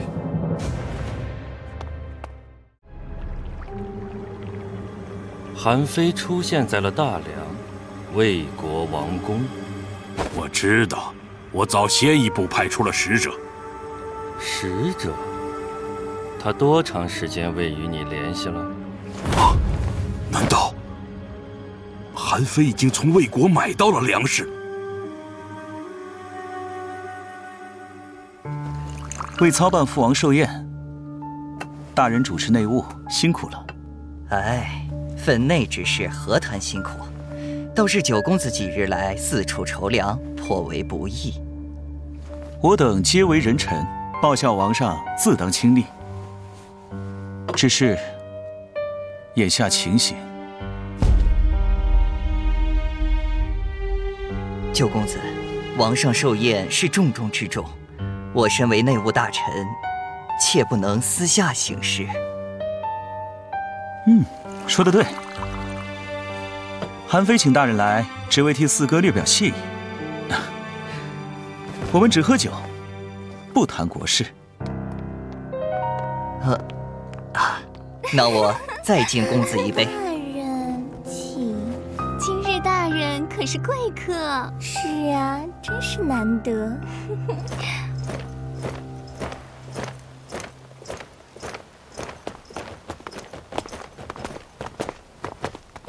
什么人？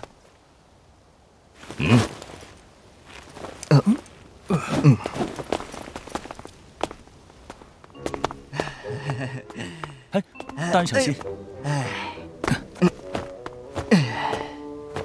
九公子，告辞。大人喝醉了，竟将这个遗落在了屋内。我的官印。天色已晚，大人还请早些回府。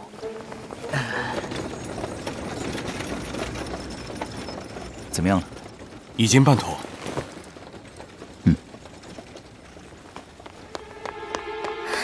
刚得到消息，粮仓失火了。什么？张内侍，火势难以控制，请快去别处避火。那你们还不加紧灭火？粮仓失火，守卫失职是重罪。子房，韩兄，情况怎么样？粮数日来筹集的粮食正存放在粮仓，此刻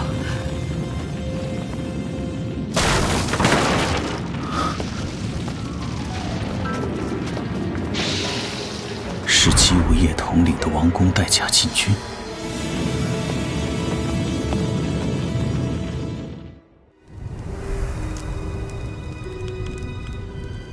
清点出来了吗？回九公子，烧毁了3间杂库。前2天张公子筹集的粮食也全被……我从魏国购粮的事情已被叶幕获知，他们烧毁粮仓，是想断我最后生路。不过万幸的是，大火没有烧及军粮。军粮？九公子，急报！南阳急报，已有灾民饿死。原来杀招是在这里。很好，这次韩非是真走投无路了。传我命令，加派人手镇守军粮，不得疏漏。是。叶幕这是断绝所有退路，故意留下非走不可的死路。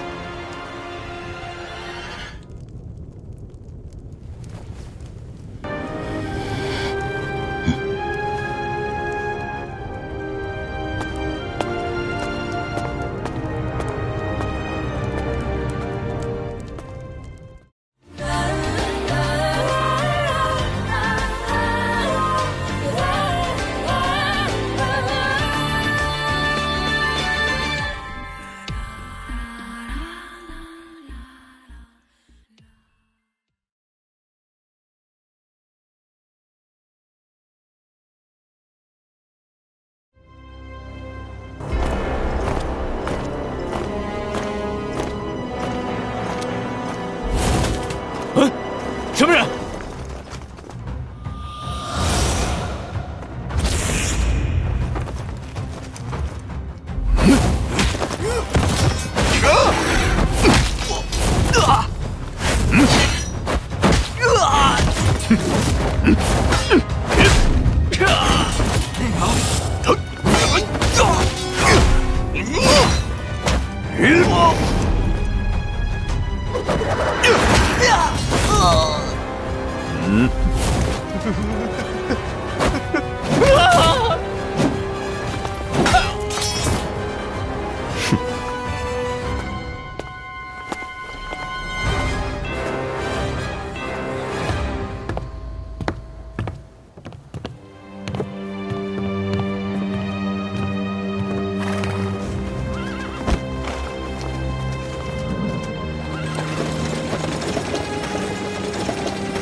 相国大人，有人夜闯粮仓，盗取军粮。快传令，务必拦截盗贼，不容有失。祖父，请慢。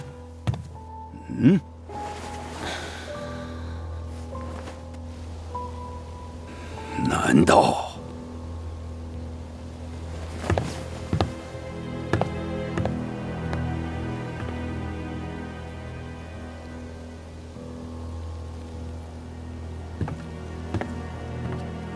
你已经没有退路了。退路太多的人，反而不敢前行。叶幕把粮食放在显眼处，就是为了让你在他们的局里走下去。有对弈才有局。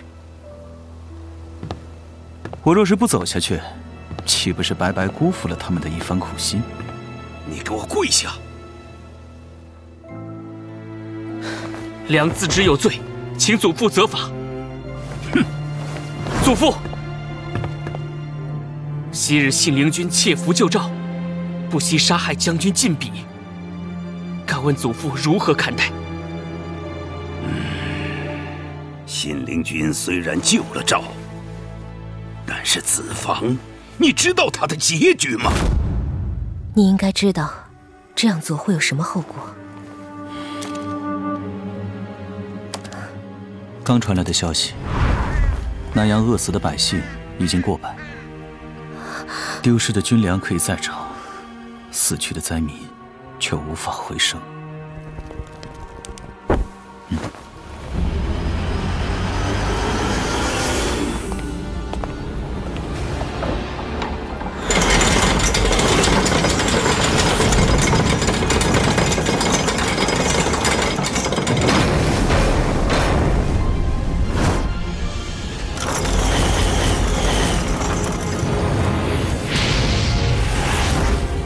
铁以为信，血以为义。铁血之阵，死生无阻。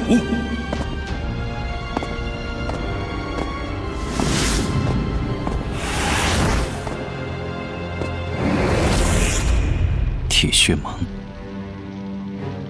九公子，今天是你与翡翠虎对赌的第3日，请你支付上涨赌金1000金。好，呈上来。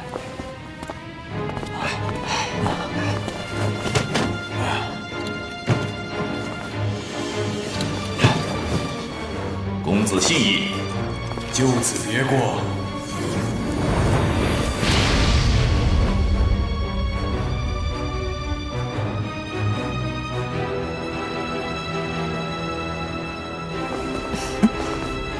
你哪来的钱？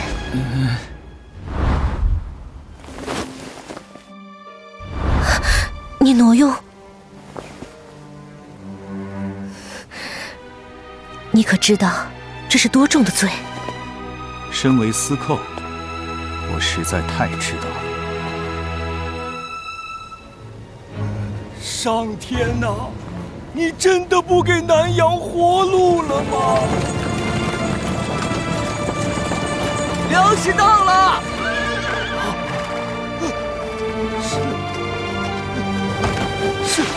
是粮食！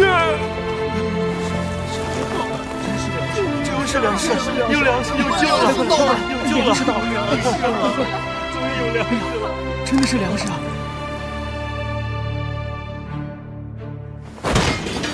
粮食果真被送到了南阳。是的，而且数目巨大。看来九公子确实撕掉军粮赈灾。好，2000户，他的钱应该已经消耗殆尽了呀。传令，收购市面上所有粮食。大人，现在粮价极高，此时收购会消耗您不少财力。哼，你懂什么？只要将现有粮食尽数收购。届时韩非纵然变出巨资，也不能回购粮食交还。这批粮食虽数目不少，但比起他撕掉的军粮，不过太仓一粟。劫掠军粮，可是死罪，该收网了。奉大将军之令征收军粮，店家。你全部余粮一并征收，全部征收。你们简直不给我们活路！哎呦！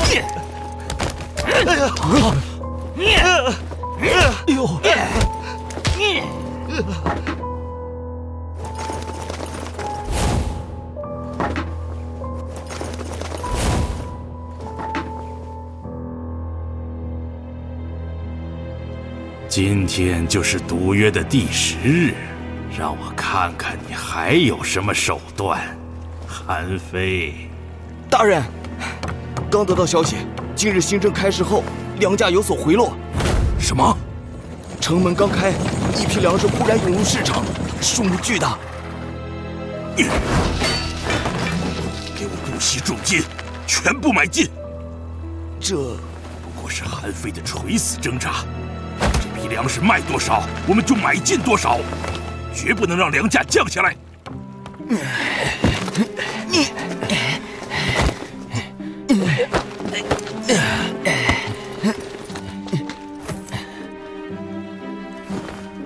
韩非，原以为你从魏国购粮是为了填补撕掉军粮的空缺，想不到你还想赢下赌局。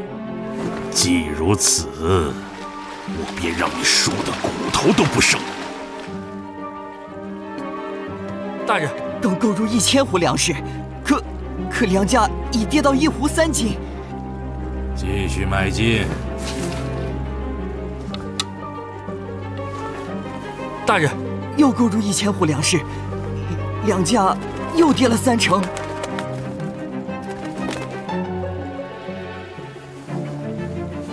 如此时刻，怎能轻言收手？侯爷未免太谨小慎微了。韩非从魏国只买了2000斛粮食，现已全被我买尽，再掀不起什么波澜了。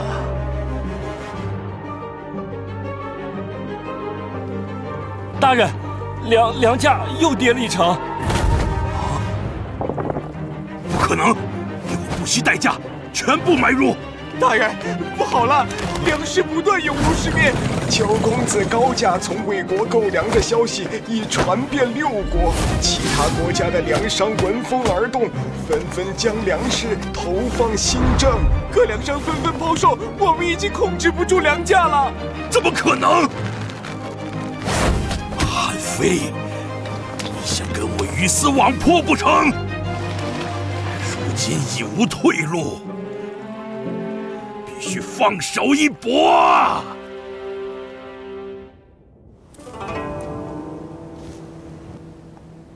韩兄，新政粮价已回落至1斛200铢，还在继续下跌，不消多久就能回到正常价位。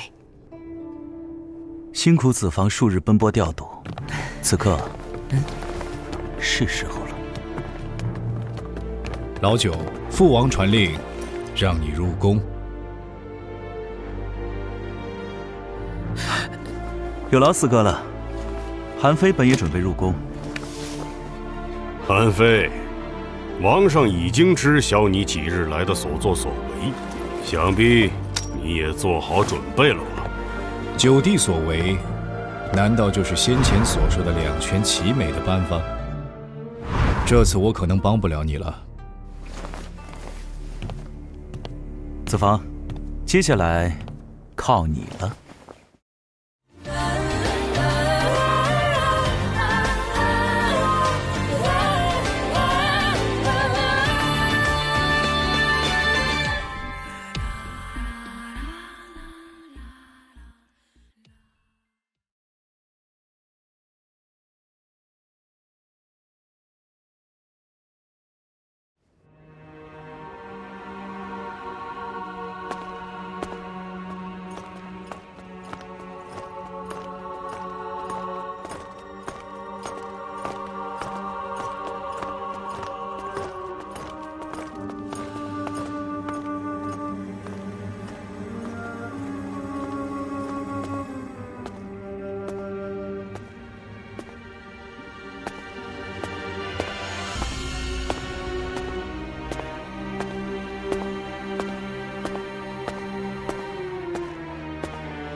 韩非，姬将军上奏说你私调军粮，扣押将领，挪用寿宴资金，何有此事？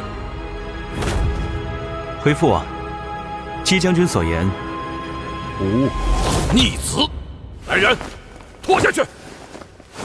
父王且慢。韩非虽调用军粮未及禀报，但也绝无僭越职权。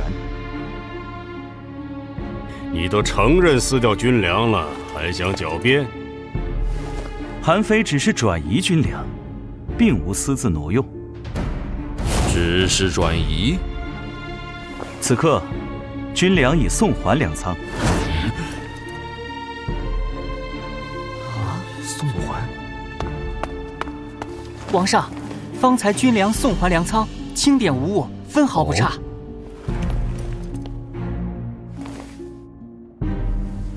这到底怎么回事？回父王，先日粮仓失火，儿臣调查发现是有人蓄意为之。彼时情况紧急，贼人身份不明，故韩非斗胆将军粮转移，以防成为下一目标。所以，你就可以打伤守军，并私自扣押。贼人身份未明，不宜声张，故出此下策。这倒也情有可原，只可惜原先张相国祖孙筹集的赈灾粮食都付之一炬了。父王，那些粮食没有丢，没有丢，是都没丢啊！哦，儿臣此前调查南阳灾情，发现有人为痕迹，为防此中再起变故。我便一早将所筹粮食转移，对外封锁消息，也是父王福泽庇佑。粮仓失火时，粮食刚刚被转移。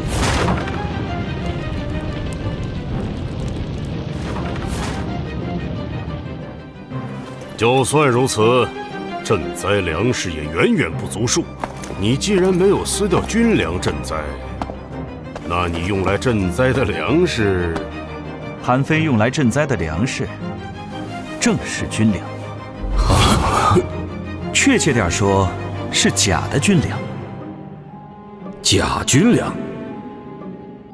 前日与张相国清点粮仓时，儿臣发现有人竟以军方名义私藏粮食。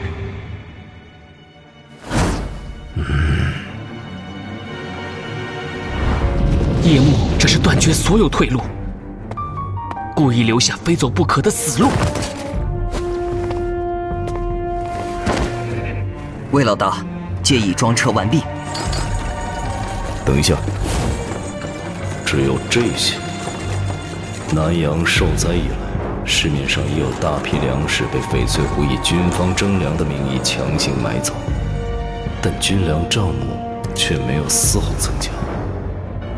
没有被记录的征粮去了哪里？怎么回事？我明明早上才查看过。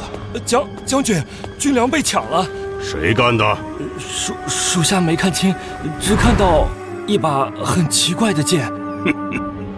韩非，最危险的陷阱，往往意味着最意想不到的出路。叶幕露出了破绽。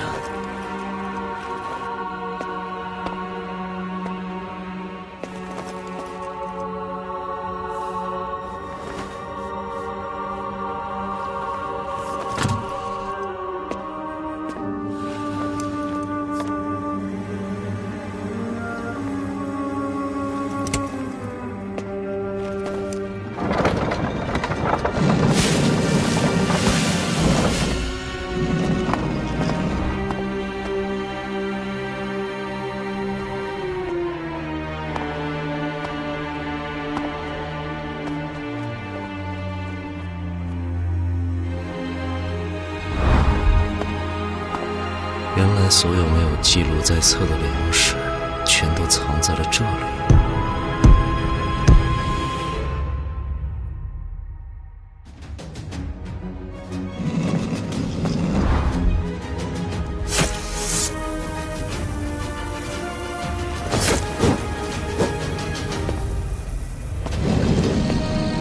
贼人以军方名义私征粮食，手段卑劣。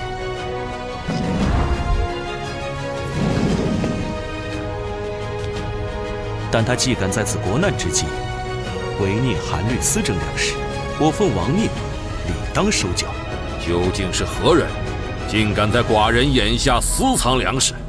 儿臣也不清楚，但此人能甘冒风险，在父王眼下行此违逆之事，想必对都城防务十分了解。姬将军，你可有怀疑人选？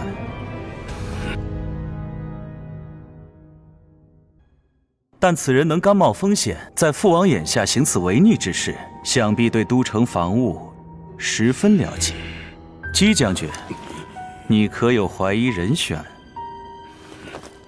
王上恕罪，臣并不知情。不过韩非挪用寿宴用款的事，确有实证。姬无业定会转移话题，怕王上深究私粮之事。许氏九弟心系灾民，亦是失了轻重。你越过我挪用那钱款，终究是不妥的。四公子表面上是维护韩兄，实则暗藏锋芒，既认定了韩兄挪用钱款的事实，又撇清了自己督察不力的罪名。父王息怒，父王寿诞在即，儿臣也想略尽绵薄之力，怕这区区5000金，不足以令六国叹服。所以儿臣斗胆用这笔钱帮父王做了一笔投资。投资？启禀王上，张内史在殿外听宣。宣。启禀王上，梁受韩兄所托，将王上寿宴用款送返，共6500金。如今寿宴用款多出3成，想必父王寿宴一定能办得更为隆重，壮我国威。皇上，九公子终究还是私自挪用了寿宴用款，扣押了将领，这罪不能免。皇上，魏国乐陵太后已至殿外。哦，姑母来了。参见太后。姑母远道而来，恕准备不周，寡人这就命人击中列鼎。不必了，老身不请自来，倒是唐突了你。姑母多虑了，此前寡人多次派使节邀请，姑母都没答应。这次寿宴盛邀，自是要来的。不过这次，老身是为了他。韩非。老身在外面都听到了，这件事你还犹豫不决啊？请姑母赐教。有何赐教？此等道理你还能不懂？红莲，你说与父王听。父王，外婆以为哥哥当然没有错啦。哦。南阳受灾严重，国内粮价大涨，哥哥救济灾民，仁义在先，岂会有罪？哥哥从魏国购来粮食，以解南阳之危，不仅救下南阳百姓，还稳定了粮价，在父王您寿宴之际，令韩国国泰民安。您说是不是有功？不仅如此，哥哥还加强了魏韩两国的兄弟之情，连外婆都很佩服呢。可你买粮的钱从何而来？回父王，这便是方才韩非所说的，为父王做出的投资。寿宴用款5000金投在了此处。正是。还有，这次哥哥把外婆也请来赴宴，让父王寿宴更添光彩。您看，能不能记哥哥一功呀？好。韩兄从魏国购粮不过是虚言，流沙的目标一直是翡翠湖。因为我有军方的征粮契约。军方征粮，敢不敢赌？韩兄一开始就注意到了南阳灾情的化解，关键不在于国库拨款，也不在于魏国购粮，而在于翡翠湖的私藏粮食上。韩兄从魏国购粮，原来设了3重陷阱：一，避实就虚，韩兄购粮于魏，叶幕必然以为他已无退路，从而将注意力集中在魏国购来的粮食上，反而暴露了私藏粮的破绽。二，诱敌深入，2000户粮食对南阳而言不过杯水车薪，叶幕自认韩兄不会用其赈灾，而是用于平衡粮价。翡翠湖本优势巨大，更不会细究粮食来源的调查。三，反戈一击，在翡翠湖急于给韩兄致命一击时，他自己的私藏粮已悄然落入韩兄手中。这批粮食投入市场，不仅大幅打压粮价，更将其暴敛的财富收于韩兄手中。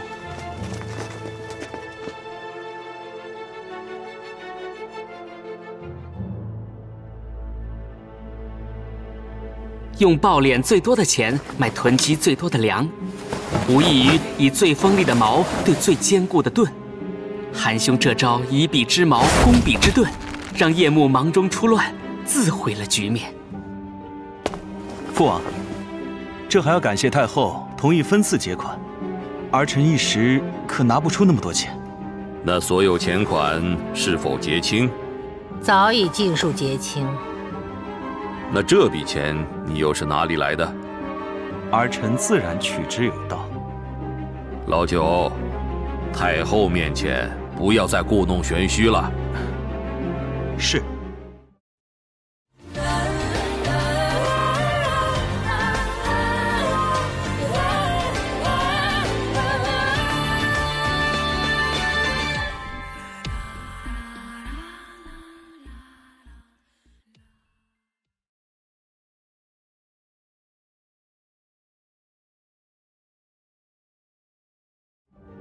子方，你可听过无限生财之奇术？这是屯于新郑粮仓的巨额军粮。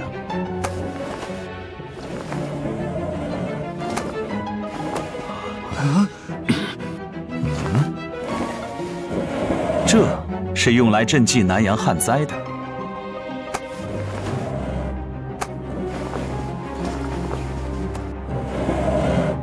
这是用来平衡新郑粮价的。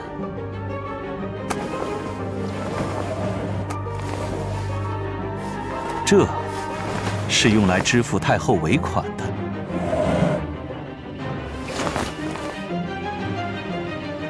金砖本身大小不变，如何凭空多出这几小块？这到底是怎么做到的？父王莫急，儿臣这就为您拆解。这是一个巧妙的骗局，但这骗局却轻易不可能被发觉，因为多出来的军粮本来就没有记录在账目上。韩兄的无限生财奇术，粮叹服。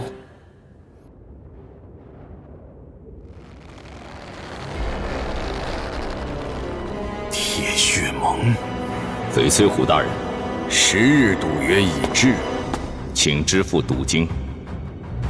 韩非使诈，我岂能认命？这么说来，你是想违约吗？是又怎样？快动手！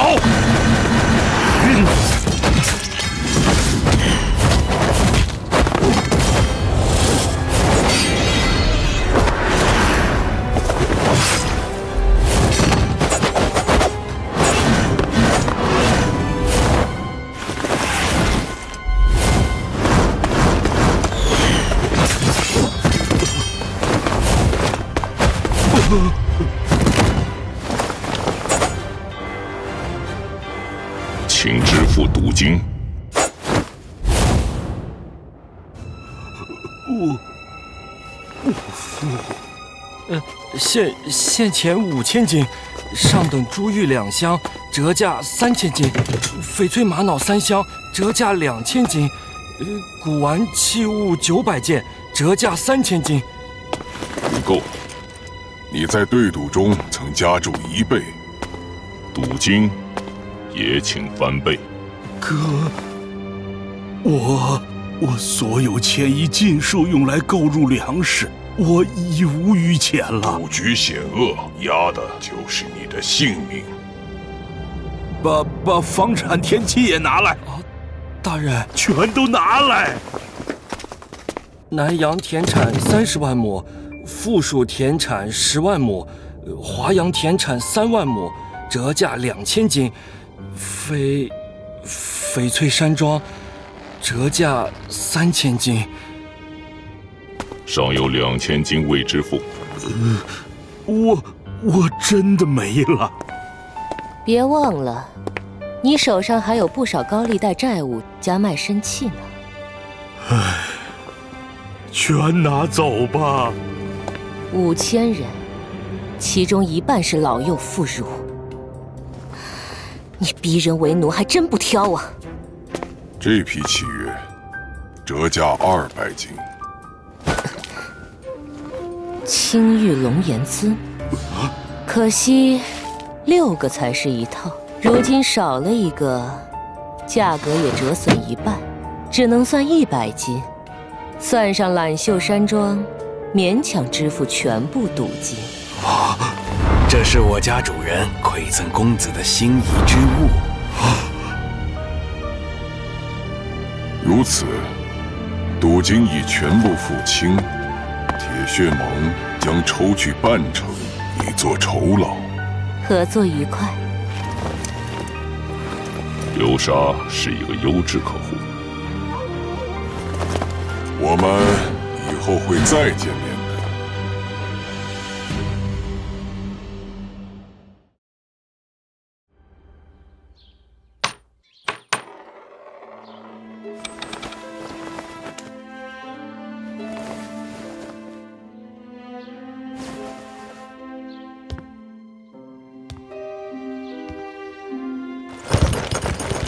奉王上圣谕，监赏翡翠虎私屯军粮粮仓纵火，一律羁押黑铁狱，明日问审。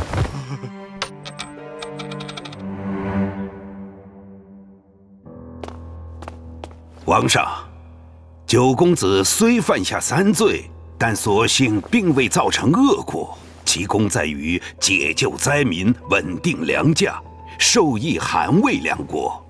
臣以为功过相抵，可显王上恩威。臣以为不妥。韩非纵然有功，可其违法事实也不容辩驳，而且所犯皆是重罪，当从严处理。九公子一向主张严刑峻法，难道自己犯法就可无论对错，网开一面？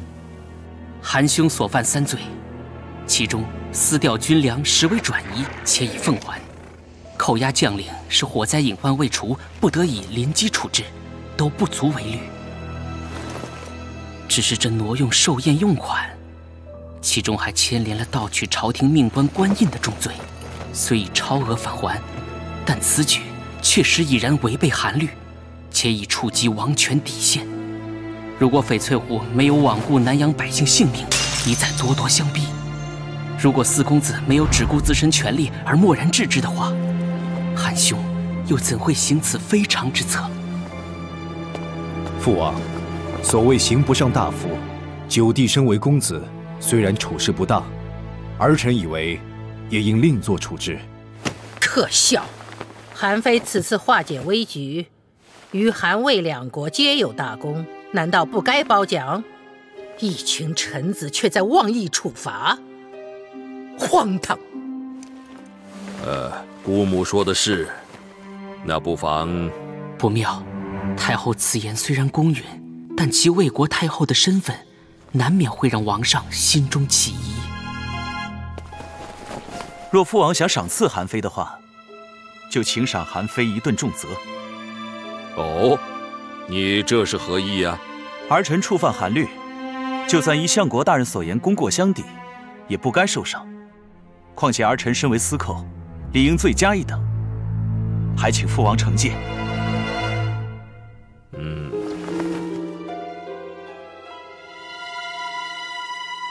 寡人心中已有定论。谢父王。韩非犯下3条重罪，念在其能亡羊补牢，故罚鞭刑300，以示惩戒。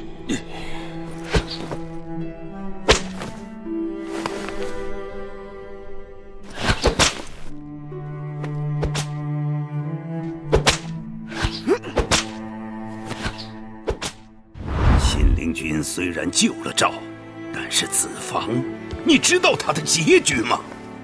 信陵君救得了赵，但他却救不了自己。虽然同为公子，但良深信韩兄定会有自己的路。此前王上似有利处之心，四公子与九公子正是最有利的人选。如今九公子如此锋芒毕露，朝中地位尚未稳固，就已经四面树敌，只怕并非王储之位的合适人选。在韩兄心中，法确实是一国的基石，但法始终是建立在善恶对错的标准之上的。叶牧在韩国经营多年，早已制定了他们自己的对错标准，唯有将其破碎，才能重铸全新的韩国。父王，已经200多鞭了，再打下去。王上，九公子毕竟乃栋梁之才，这样用刑，只怕……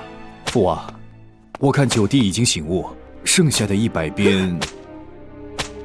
父王，韩非有罪，不可轻恕，请你继续。哥，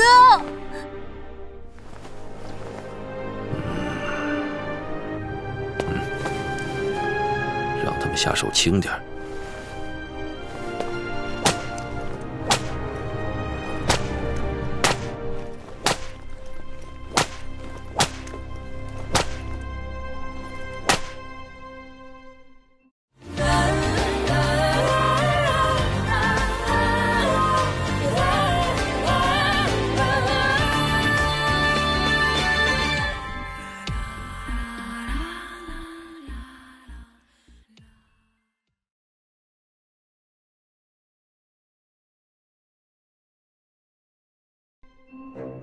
啊！子女姑娘，轻点！你威风逞能的时候，怎么没想到疼了？这也是无奈之举。父王素来极为看重王权，我越权行事，已经触怒了他，遭受点皮肉之苦，已是万幸。你伤还没好，又要出门啊？哼，要是晚了，那个老朋友，怕是见不着面了。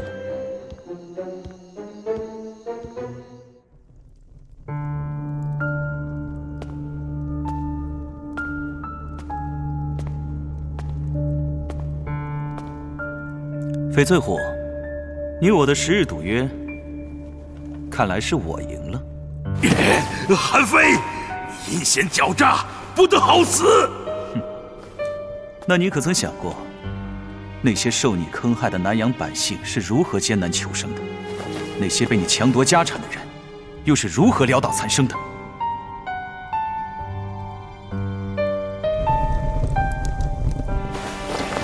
我只恨没有早日看破你的奸计，只酿成今日祸患。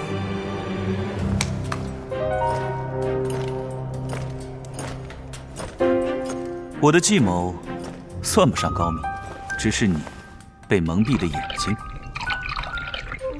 当日你粮仓纵火，陷我于死地，但你可否想过，如果你将自己私藏粮仓的军粮也一并烧毁，我将绝无翻身的可能。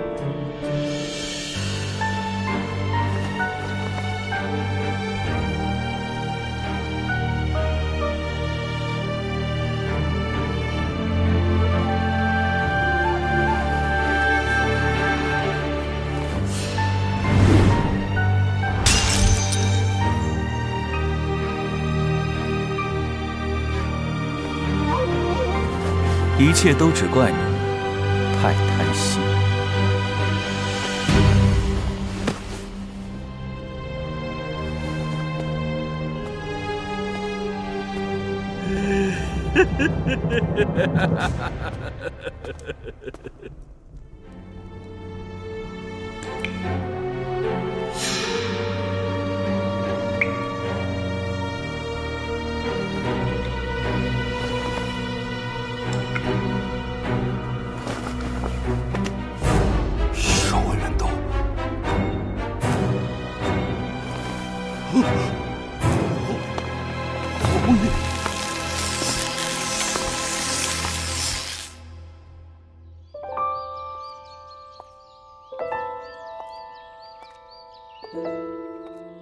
子女姑娘，这座地段更好，景观上佳，风水一流的府邸，你可还满意？若不是你有上佳的运势，也不见得能赢。并不是运势，我有帮手。帮手？如此巨量的粮食，想要顺利转移，没有得力的人手怎么行？难道？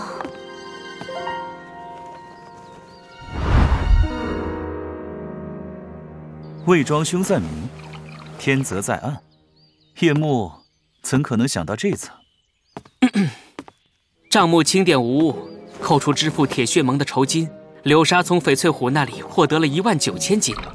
另外，通过将其私藏粮售出，获利也接近10000金。子女姑娘，我对赌时欠了你1000金，现在还你29000金，这个利息可是翻了好几番。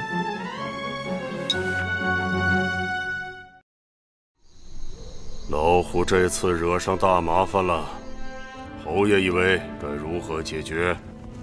北铁狱乃是死牢，戒备森严呐。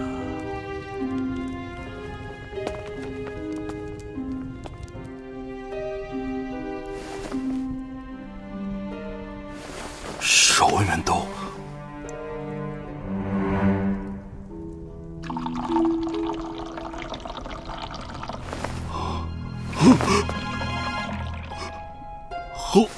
侯爷，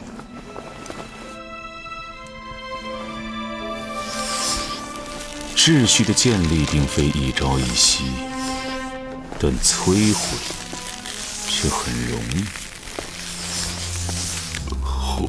侯爷，你说过，货治之道在于成本、风险、利益之间的计算取舍。欲求取高利，就必须增添本金。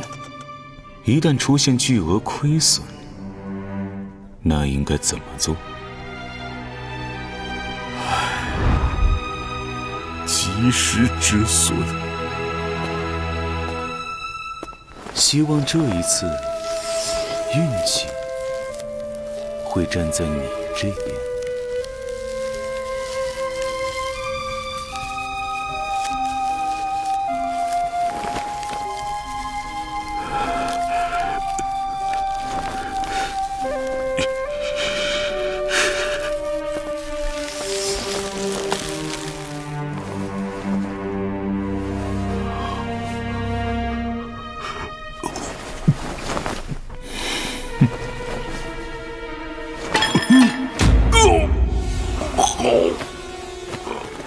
侯爷，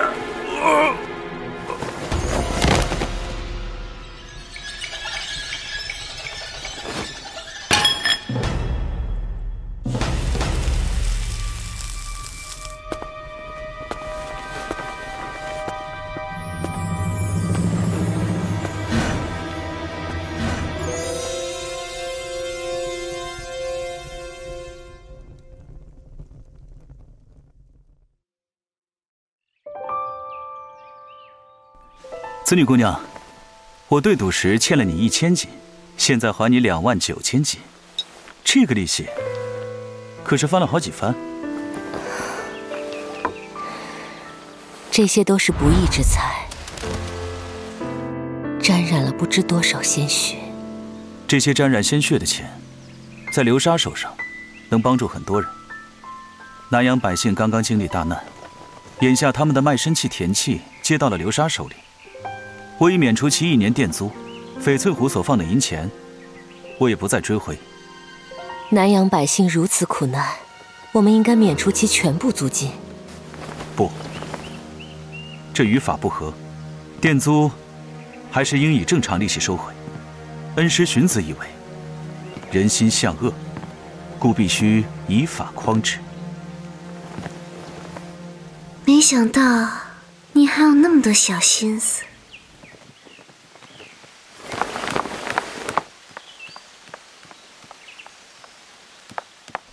九公子，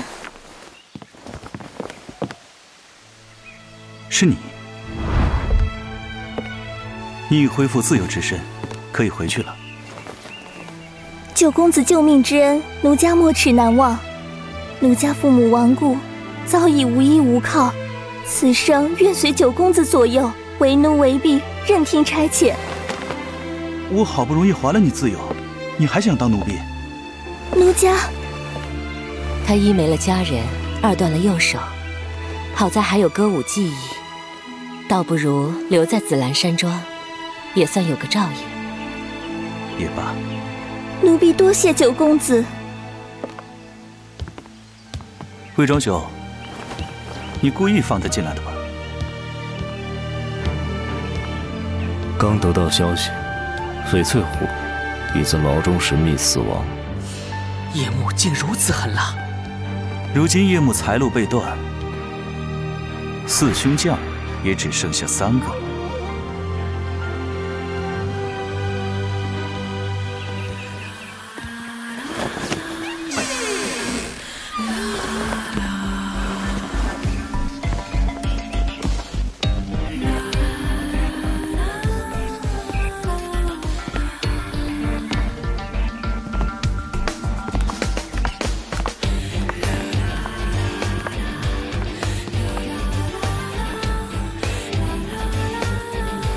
哥哥，你看，这里可以看到整座新郑城呢。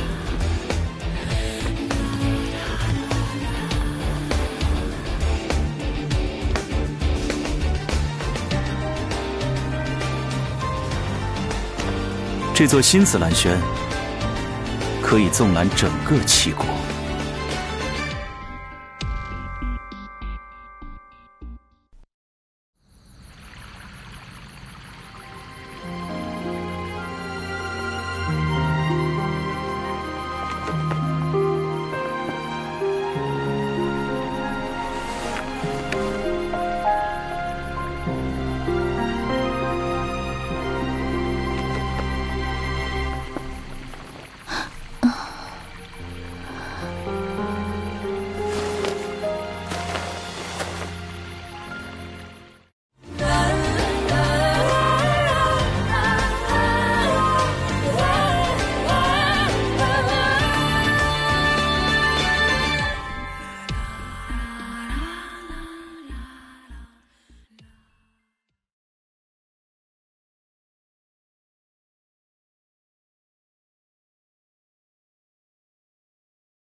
张内史，这是今日最后一批奏书。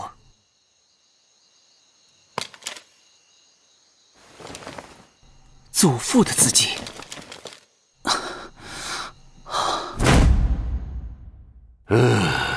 老虎这一死，夜幕的收入可少了一大半。这次韩非的胜利，已经让越来越多的虫子蠢蠢欲动。他们在黑暗中待久了，自以为看到了曙光，便迫不及待地想要摆脱黑夜。迟早要他们知道，这个韩国谁说的话最重。大将军，宫内传来诏书。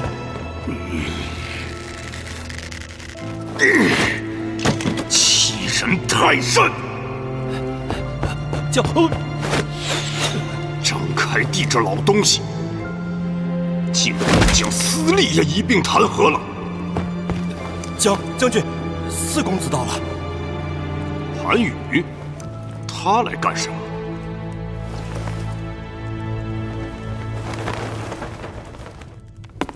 四公子深夜到访，所谓何事啊？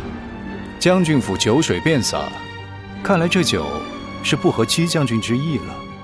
多年的陈酿被人毁了，换了新酒，确实不够滋味。我府上倒有一坛上好的莲花露，本是准备在红莲出嫁的时候送作嫁妆，也不知谁能喝上了。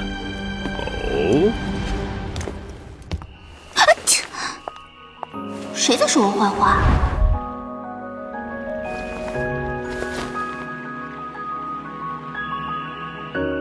公主殿下，吩咐御膳房给本公主准备一份红枣莲子羹。要热的。听说令公子一虎不久前在前线打了大胜仗。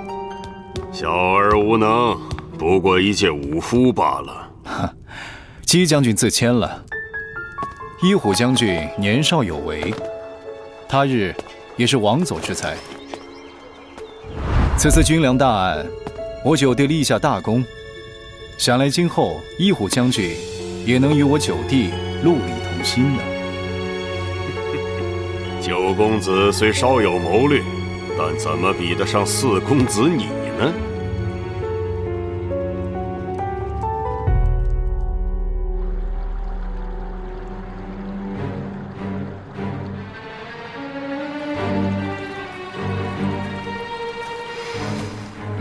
什么情报？他们要行动了。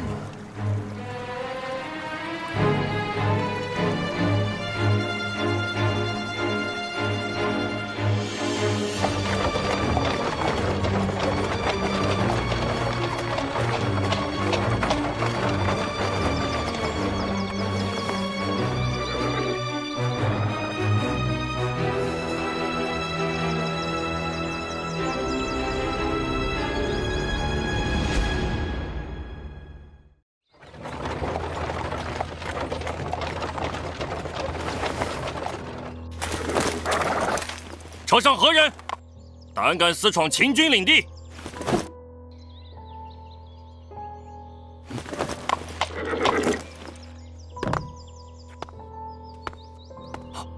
使者结账。敢问先生，可是大秦使节李斯大人？正是，是边关士兵。能让李斯大人如此对待，车内的难道是？拜见王上。前方何处关隘？由何人镇守？启禀王上，前面是边关5岁，由左庶长王乙率平阳重甲军镇守。王乙将军，带我前去。是。此行机密，切不可泄露王上真实身份。违者，斩。是。即时起，诸位须称王上为上公子。是。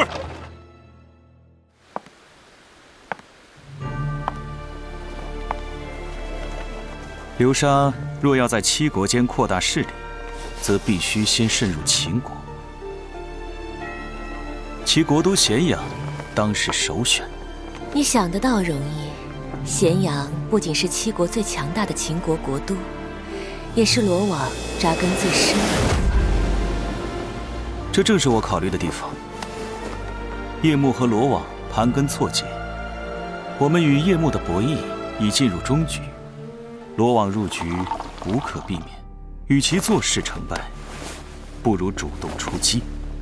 贸然出击可不像你的风格，你是在担心嬴政。流沙自建立以来，屡克强敌，鬼兵结响，火羽玛瑙，赤眉龙蛇，八面玲珑，乃至刚刚结案的翡翠虎一案，哪一次不是逆境求生，败中取胜？潜入咸阳，不是贸然出击，而是撒一张比罗网更大的网。你给案件取名字的水准，也并不比魏庄高多少。啊，我的文采确实还需要子女姑娘多多体谅。哎，话说，魏庄兄怎么不在啊？他说出去走走，不知去了哪里。主人天泽在这些案件里，可也为你的取胜出了不少力。对，回头我一定多敬他几杯。虽然流沙在与叶幕的交手中接连获胜，但也是冒了极大的风险的。运势不会一直在我们这边。子房，眼下还有一个极大的风险，不得不冒了。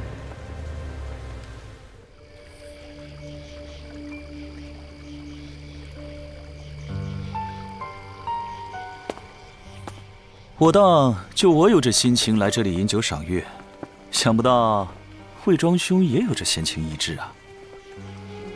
找我做什么？魏庄兄可曾记得我此前给你允诺过什么？姬无业不除，韩国必亡。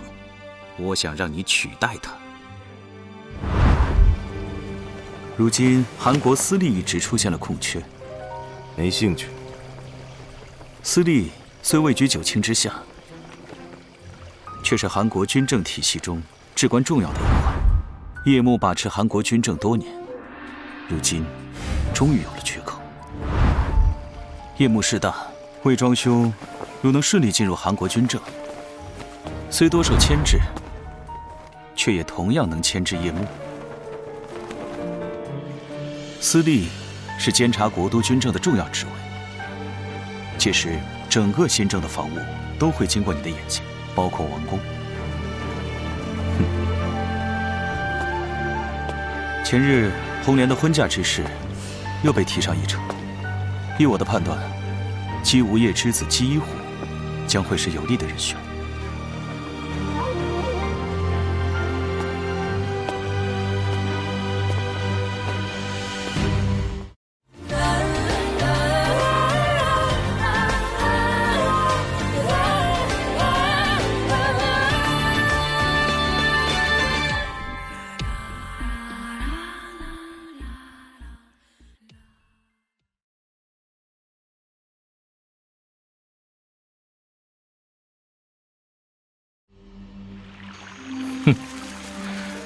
夜幕笼罩的韩国，又岂止王宫布满了眼睛？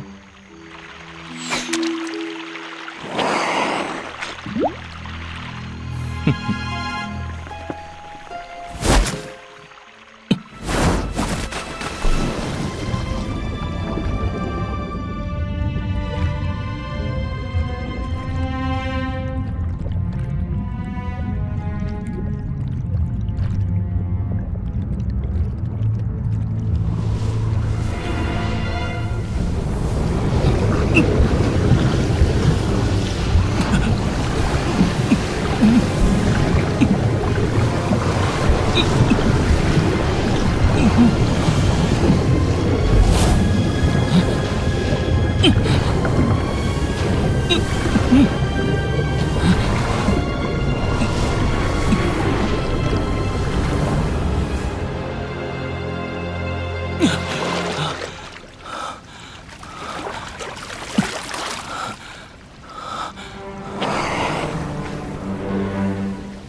周礼6艺，3约五射。子房的五射之术已远在老夫之上了。祖父授我以6艺，良不敢怠慢。周礼6艺，教人以君子。孔子云：“君子无所争，必也射乎？揖让而生，下而饮，其争也君子。”子房，你可知是什么意思？君子之射，并非争斗，而是礼仪。孔子此言，是要求人不追名逐利，不争强好胜。君子虽无争，但争斗的漩涡却不会区分君子和小人。祖父之意，眼下韩国朝堂风云诡谲，各方势力明争暗斗，而九公子屡破奇案，实在锋芒太露。子房，你当好自为之。祖父所言，良很明白。但孔子所谓君子无争，也绝非中庸自保、偏求苟安之意。善恶之争，良以为不能坐视不理。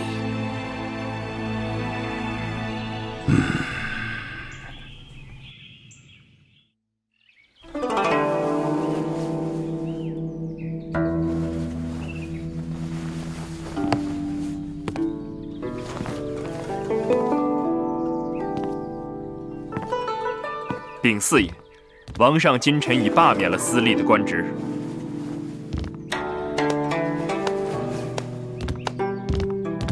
四哥编排的这曲大舞，着实精彩。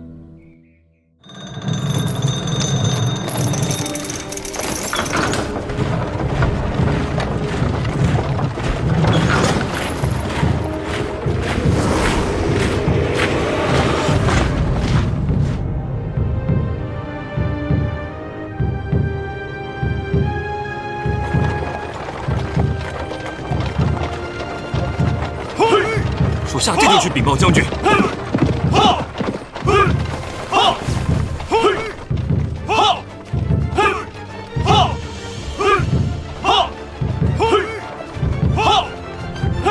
平定千军，重甲一方。平阳重甲军果然是我大秦精锐，肃杀之气俨然可见。据闻王毅将军治军极严，率麾下平阳重甲军历经秦国3代君王，久战沙场，攻长平，夺武安，克疲劳，战上党，战功轩赫。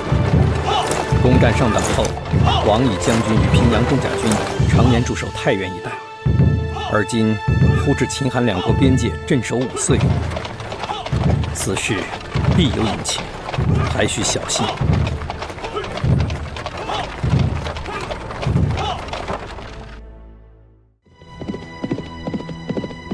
上公子，将军此刻不在中军，通知您先去军备营帐等候。身为人臣，竟敢无礼！公子恕罪，请移步军备营帐。上公子，我们姑且见机行事。这套乐舞是准备在父王寿宴当天献于6国宾客的，可怠慢不得。只是以韩非浅见，大舞虽位列6乐，却是演绎武王伐纣、内含杀伐之意，用在寿宴之上，似有不妥。依我愚见，可用云门为皇帝之乐，又有祥云福佑之意，父王应该喜欢。云门所演绎的皇帝，在一统中原之际，可也是杀伐不断。皇帝是与西南9黎为敌，绝无同族相残之事，更与炎帝联合，一举击溃蚩尤。联合？皇帝先与炎帝战于阪泉，再联合诸部与蚩尤会战涿鹿，这同族相残可是绕不过去的。尤其还是在争夺君位的时候。阪泉一役，双方非但没有两败俱伤，反而促成联合。我认为这是双方互有让步的结果。四哥，你以为呢？老九，你今天这么有雅兴，跟我大谈曲艺乐风，不是为了这个空出来的私利之缺吧？魏庄，回父王，魏庄师出鬼谷，兵法韬略无一不精，正是司隶一职的不二人选。确实是不可多得的人才。王上，魏庄此人不可轻信。据臣所知，他师兄葛聂在秦国深受重用，如韩国启用魏庄，难免他日二人暗通款曲。姬将军此言差矣。西蜀历任鬼谷弟子素来互为敌友，怎会有勾结之理？民间盛传鬼谷怒而诸侯惧，7国纷争的背后皆有鬼谷的影子。依臣所见，不如敬而远之。韩国周边强敌环伺，处境凶险，正是需要纳才之时，怎可为谣言而因噎废食？想不到张相国也如此力保，莫非你与九公子也有莫逆交情？张相国与我推举魏庄，也只是看中其贤才。老四，你怎么看？儿臣以为，贸然对身世不明之人委以重任，确有风险。但鬼谷传人确有惊天伟地之能。庞涓领魏武成战国义雄，孙膑入齐国助旷世兵书，苏秦约合纵配6国相印，张仪向强秦，屡败6国。魏庄之才恐不在孙膑、张仪之下，确之可惜。不如先招纳魏庄，再委与可信之人，以左翼之位，与之相互牵制，可保大局。韩愈，你这鬼狐狸算计我！此计甚妙。老四，左翼之位可有合适人选？四哥考虑万全，儿臣以为左翼之职，非四哥一子千乘不能为。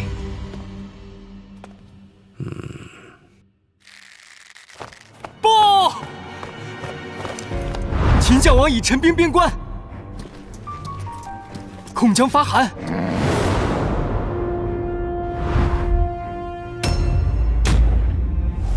什么？王乙？王乙身为白起副将，不仅参与过长平、邯郸2场大战，8年前更一举攻下上党。秦国此次动用这等名将，恐怕是哪一座边关？是与南阳隔水相望的5岁。5岁？前不久的情报，葛聂守护上公子的车马已经出韩国，渡过干河前往5岁。这么凑巧，秦国却调动部队在5岁集结，难道？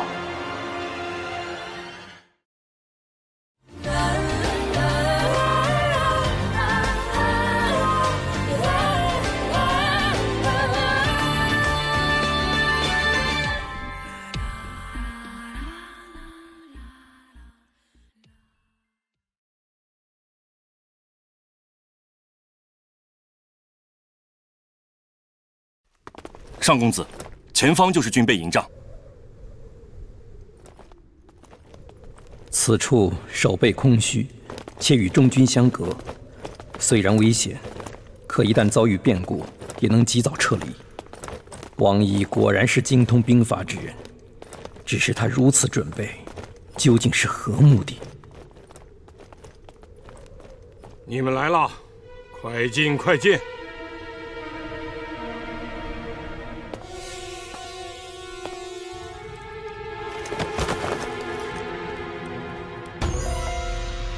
你们几个做得很好。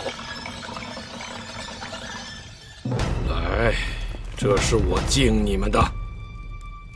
属下惶恐。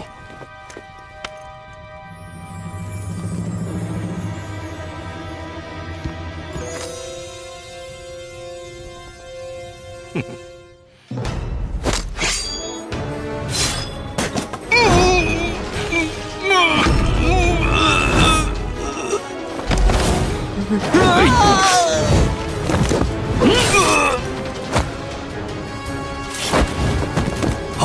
王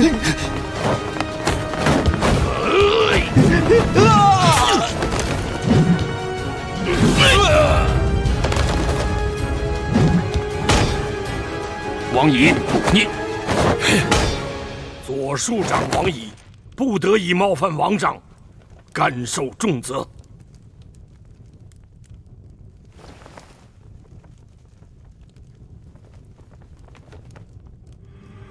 原来如此，斥候虽然可能无辜，却不得不斩杀。末将唐突，军营内眼线众多，王上身份一旦泄露，势必凶险。如此安排，也是迫不得已。将军费心了。他们不会善罢甘休，王上在军营内恐怕依然危机四伏。以将军之见，当如何行事？末将愿为王上分忧，如今有计二则，希望王上慎行之。讲。一则，王上可写亲笔信，送至咸阳，交给王上心腹，让他带人前来接应。二则，王上眼下仍需隐藏身份，末将以为李大人是秦国使臣，王上如不介怀，可暂时假扮李大人的随从。这怎么可以？臣惶恐。无妨，就按将军的建议行事。谢王上抬爱，你可以称呼寡人为上公子。是，上公子与李大人休息的营帐也已一早备好，可早日安歇。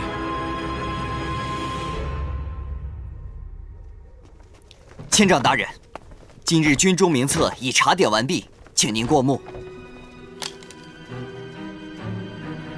今日竟有一队斥候全员死亡。说是他们在外遭遇突袭，尸首已经运回军营。何处遇袭？敌人是谁？有无备战需求？这，属下也不知。死因如此含糊，你随我来。是。该换岗了。千长大人。今日寅时有一队斥候离开军营巡逻，你可曾看到？是，属下见到过。他们寅时离营，卯时过一点就回营了。回营了？他们回营时可有异常？他们回营时带回了一队车马，看上去像是别处过来视察的官员。你没核查他们的身份？当时斥候伍长说这些人身份特殊，要求属下不要声张。身份特殊？属下不敢撒谎。你执勤懈怠，记20军棍。此事必有蹊跷。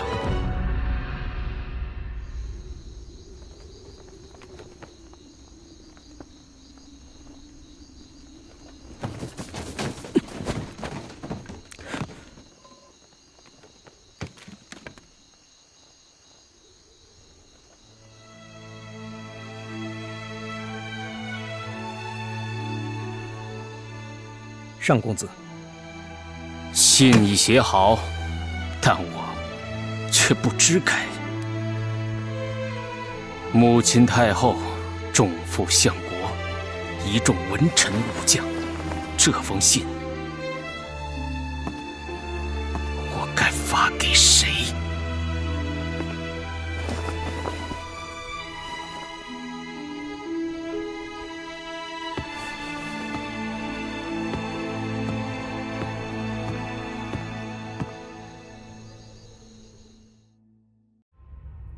你们几个行色匆匆，所谓何事？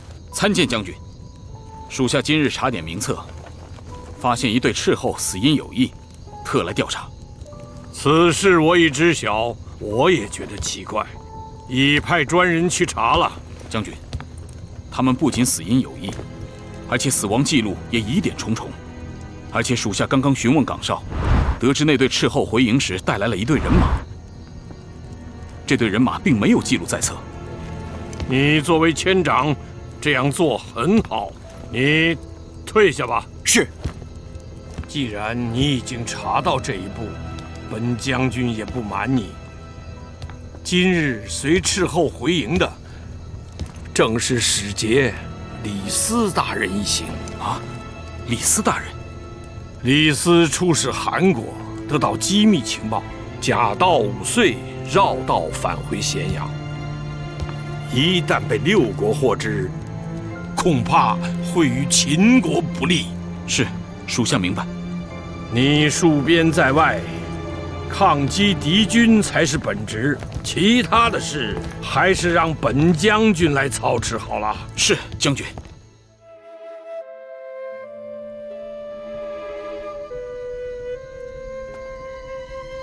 我欲铸一把天子之剑，可愿与我一同去开创这千古一国之梦？李大人，左庶长有请。王乙，树木可清点完毕。今已清点，树木与昨日分毫无差。分毫无差。如此说来，斥候小队确实是回营之后。司马瑟夫，斥候队今日卯时带回的车马现在何处？今日未曾见过外来车马呀。没有马车。深夜调马，所谓何事？千长大人，是王乙的亲兵。属下奉左庶长之命，送一封急信出营。急信？送往何人？左庶长密令，属下不便透露。左庶长命令虽然要紧，但大秦律也规定，营门一旦闭合，如无战事，不可擅自开启。这信是要送往咸阳，耽误不得啊！咸阳？不，属下是说，此信是左庶长亲自命令属下送的，怪罪下来，属下担待不起。你很懂马，挑了一匹最快的马。这果然是一个非常紧急的任务。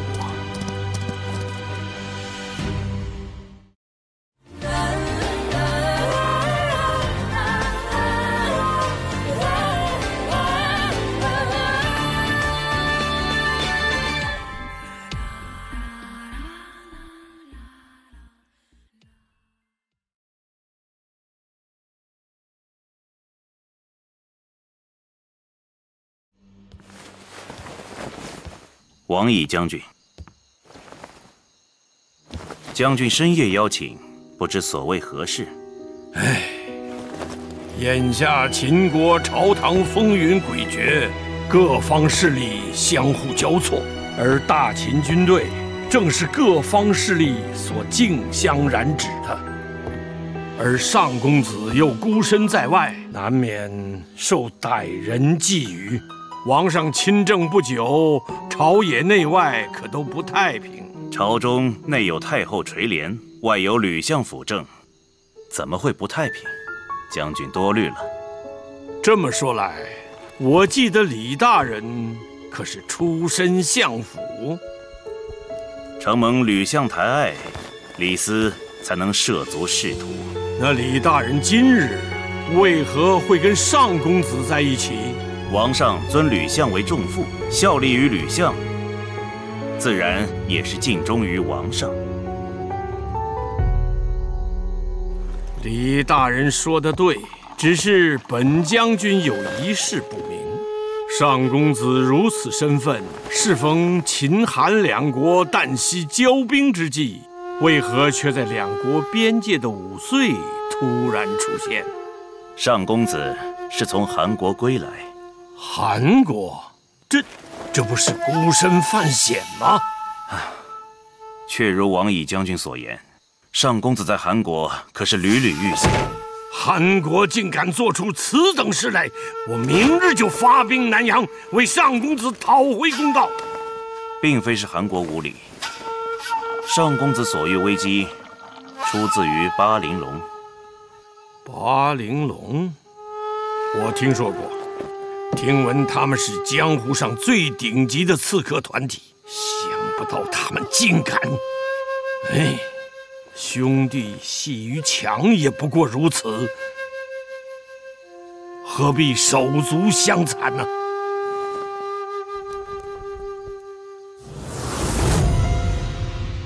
手足相残。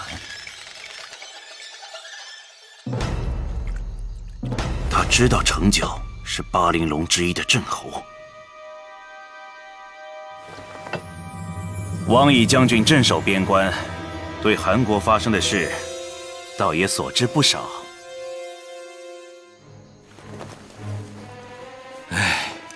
本将军年迈，长安军成角作乱于屯留，是1年前发生的事了。本将军竟然搞混了。将军操劳军务，一时记错也是正常。这不打扰了，李斯告退。李大人此前曾言效力于吕相，也是尽忠于王上。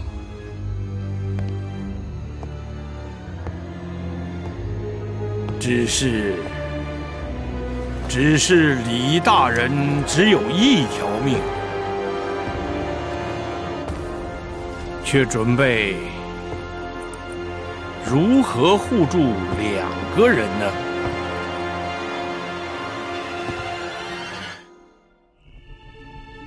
你以为王乙此人如何？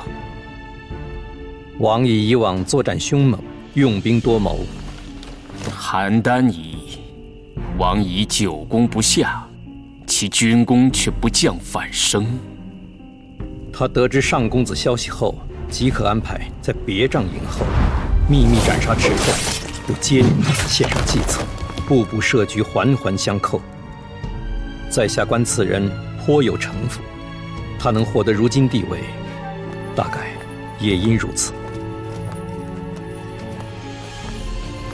王乙走后，军营里巡逻严密了许多。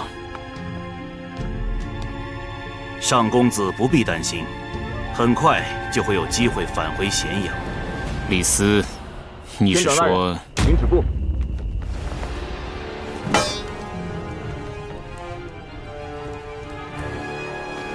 左庶长有令，任何人不准出入此帐。帐内何人？属下不知。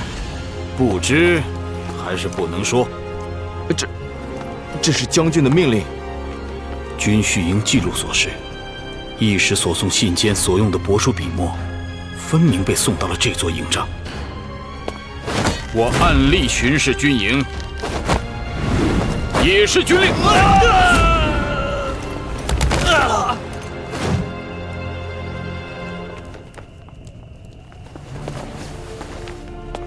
请止步。你是？在下葛聂。葛聂，王上首席剑术教师，为何来此？此剑为王上亲赐。我身为大秦千长，巡视军营，乃职责所在。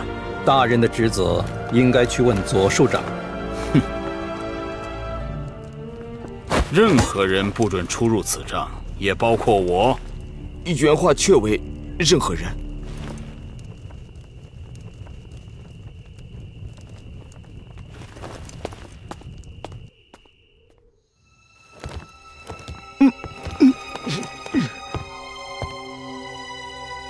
伤口细薄，是利剑所伤。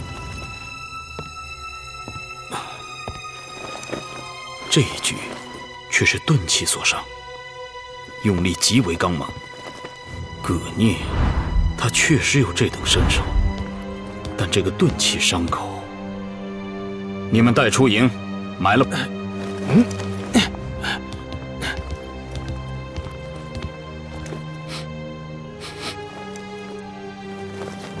酒。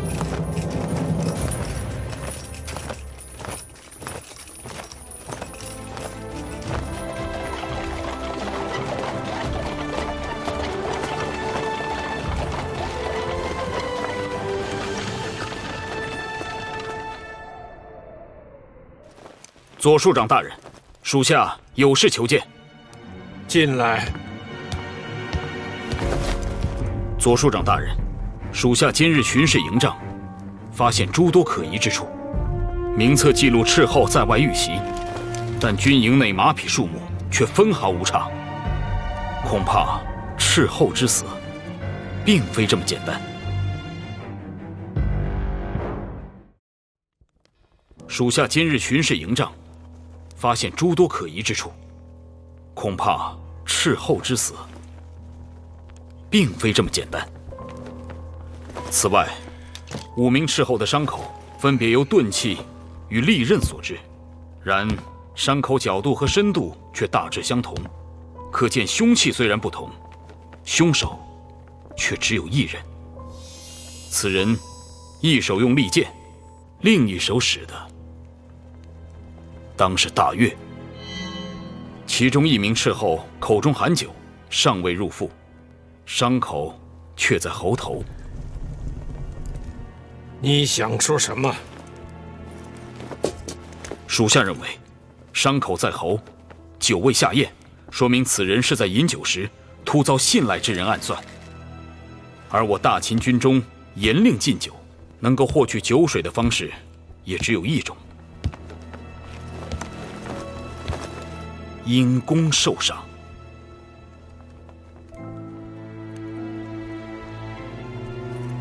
很好，观察竟细致入微，你不愧是将门之后。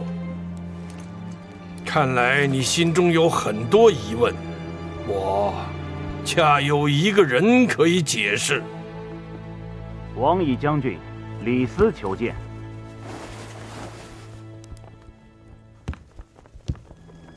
李大人不必担心，这位是我的左膀右臂。既然你已察觉，我也不再隐瞒。不错，5名斥候是我杀的。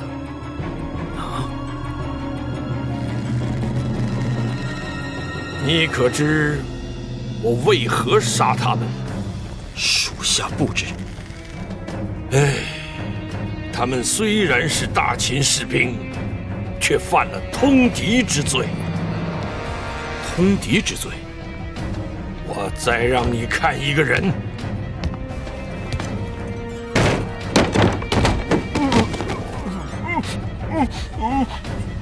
是你？此人不是左庶长您的亲兵吗？不错，这是我一手提拔的亲信士兵，所以我才倍感胆寒。即使在我的亲信死士中，也有敌人奸细存在，这座军营只怕早已布满眼线。说吧，到底怎么回事？是上公子将信物交于属下，让属下快马奔赴咸阳，通知上公子。通知谁？太后，请太后调遣军队接应。太后？太后乃王上生母，怎会相助叛臣贼子？这，属下只是奉命传话。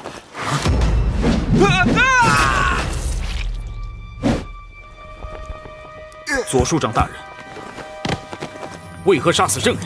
此种谣言已涉及王上太后，其严重性想必你也明白，所以他不是证人，而是妖言惑众之辈。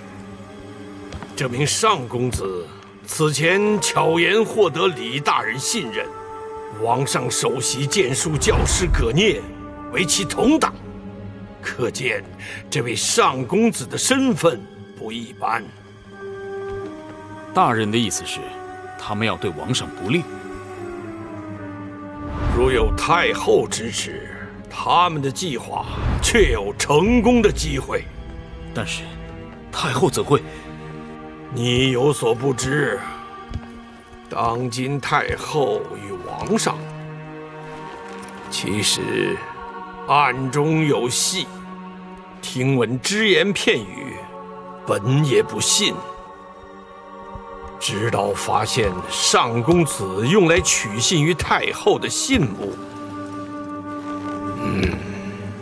若非从义士身上搜出此物，我也不敢相信。长安君城角的碧玉扳指，长安君城角，那不是？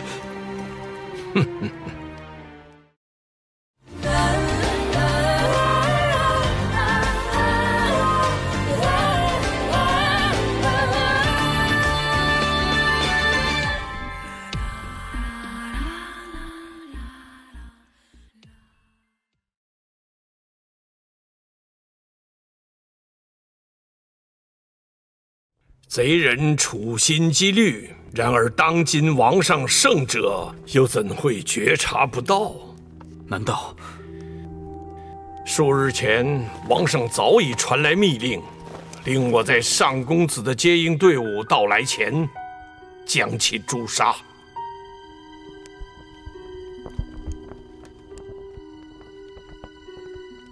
皇上圣明。确实是王上的印信。方才是属下误会左庶长大人，请赐罪。千长不必自责，这也是你职责所在。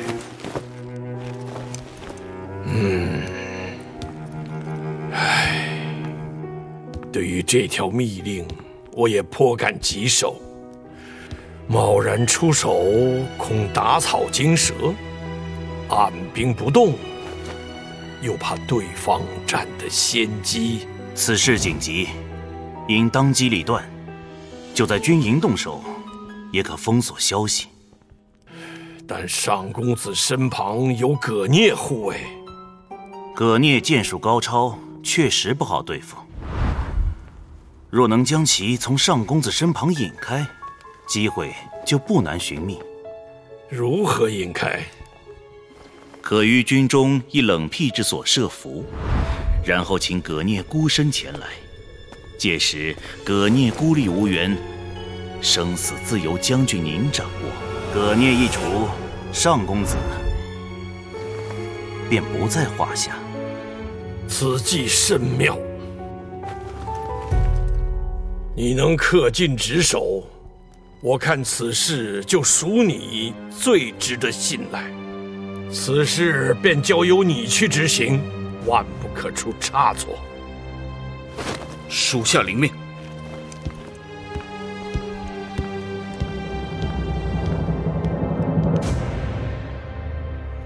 如此时刻，独邀你一人前往，王乙恐有异心。用兵之法，备则分指。王乙是想分开我们各个击破，当如何应对？眼下上公子身边的保障只有在下，我们不如将计就计。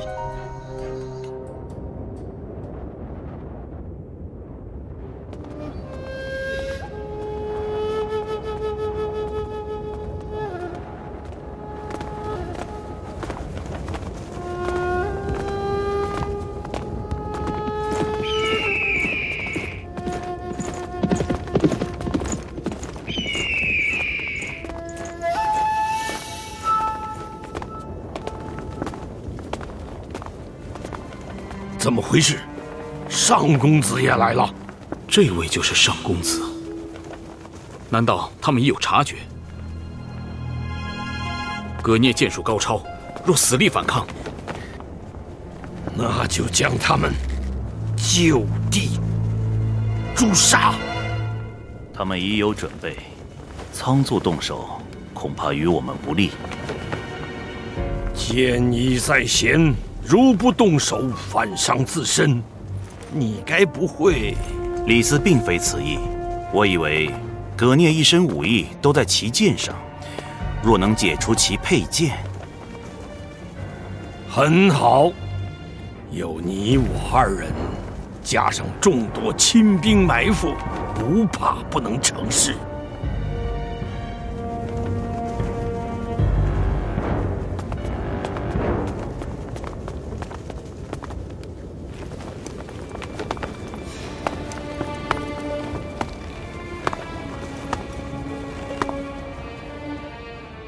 是你？按照军规，非大秦氏族者登点将台前，需解除兵器。你们同行的李斯大人，也在点将台上。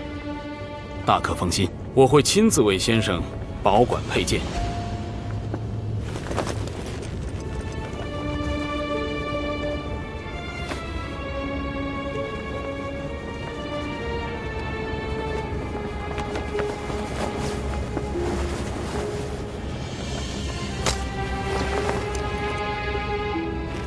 请随我来。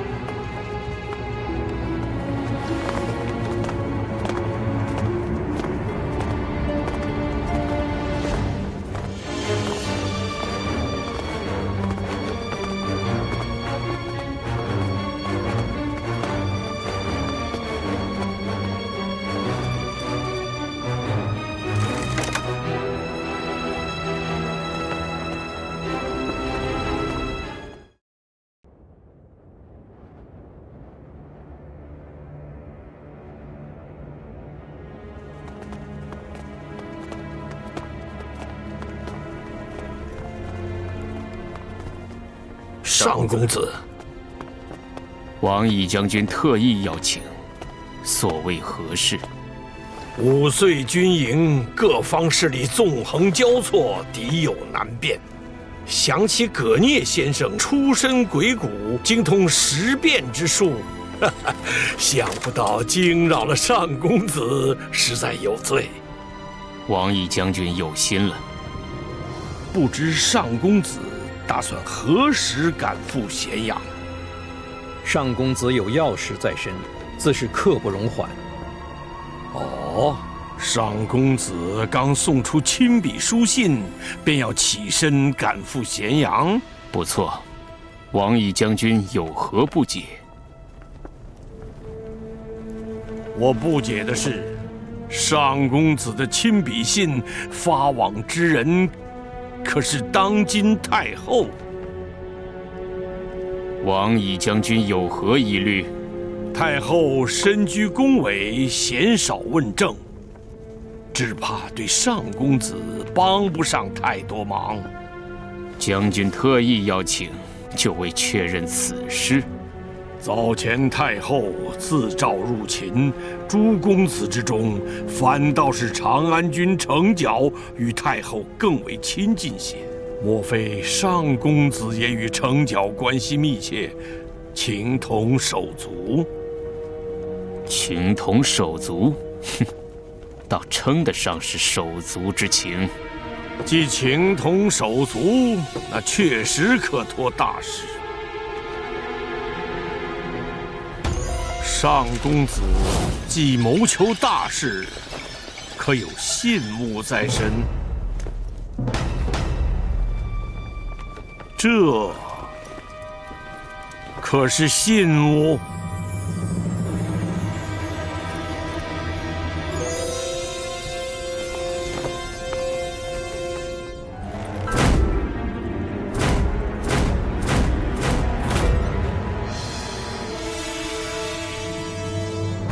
拿下！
蒙恬，你是蒙骜的先祖蒙骜，家父蒙武，与昭王、庄王两朝为将。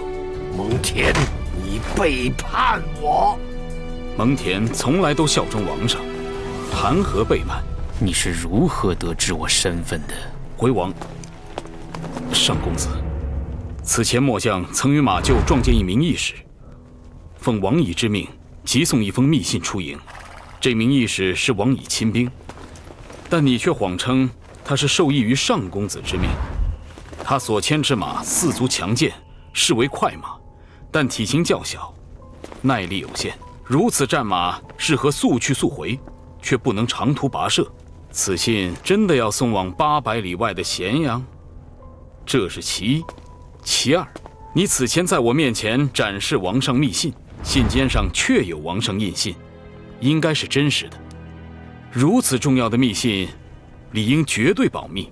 在你确认信中内容之后，就应该立即烧毁，以防泄露。但是你不仅随身保留，还将密信向我展示。展示之后却急于焚毁，显然此信是特意保留给我看的。这只有一种解释：信虽然是真的，但其中的密令却是假的。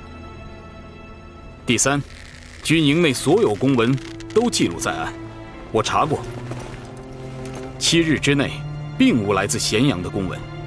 如果这封信不是从军营外送来的，那就只可能诞生于军营之内。此信盖有王上印信，说明密信确实出自王上亲笔，而王上的印章必然随身携带，所以也就只有一种可能，王上此刻就在这座军营。7日以来，唯一进入军营的外来者，只有使者李斯大人的车队，车队之内却有一身份不明的上公子，而上公子身旁偏偏还有王上的首席剑术教师在，因此结论也必然只有一个：上公子就是当今王上。王乙，你设计骗取王上亲笔密信，却假传圣意，派出义士送信，不过是演一出假戏给王上看。蒙氏一族又出了一位少年奇才。寡人最后问你一句：你是功勋卓著的老将，大秦待你不薄，你为何要背叛？待我不薄，大秦待武安君又当如何？白起，昔日赵王兵伐邯郸，武安君苦谏3次，赵王不听而致大败，结果武安君反被赐死，服毒而亡。一生未尝败绩的名将，却死在了一场从没参与的战争中。武安君，你已负黄泉，末将生死相随。自尽了。李斯，我既陷危难，你却毫无作为。李斯为王乙所挟，虽可以死明志，却陷上公子于危难。城角班智的出现，说明王乙与罗网关系甚密，上公子与葛先生却不知情，所以李斯必须苟全性命，引诱王乙露出破绽。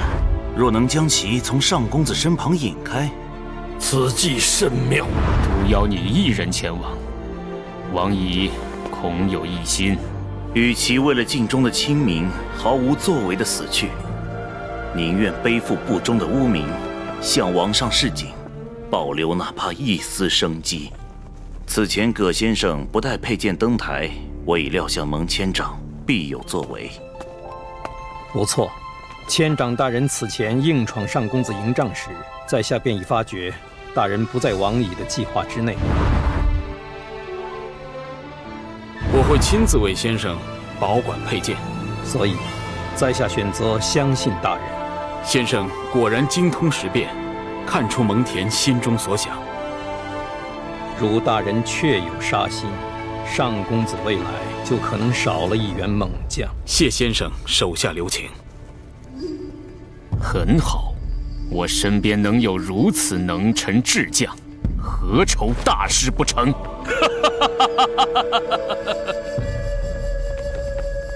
将王乙灭3族，其仕途升迁过程中，所有推荐、保荐、核准之人，一律严查。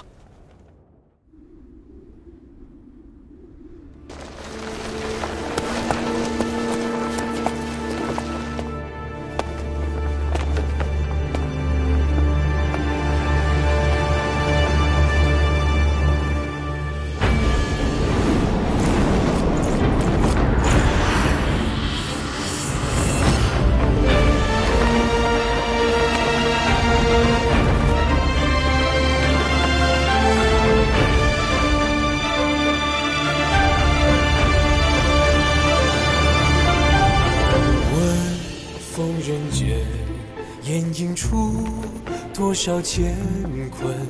问天下苍生，何日逢春？问千山路，遥相望，穷尽何处？自征程。且将明月，邀我长剑之利刃，历经苍狼奔腾，天子中心听潮声。可安听闻，海啸一曲催离人，花开千转梦萦一生。风再起欲问天下，回首月如花。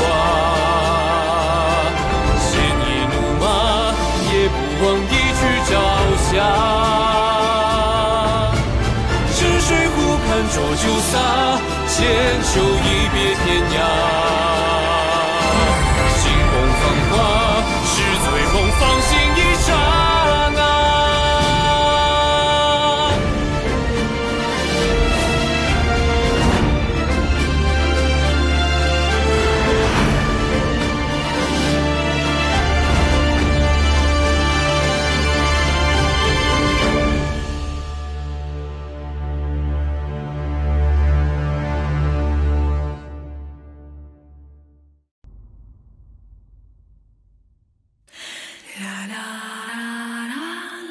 我凝视着恒星，期待着那场风暴。我已经准备好了。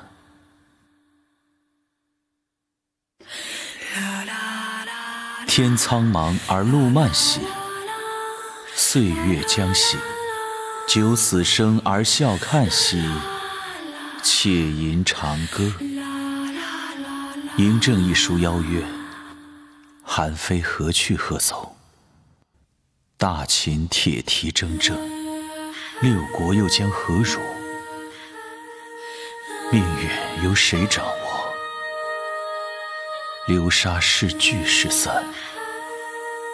曾几喧哗如梦，梦醒，路归何处？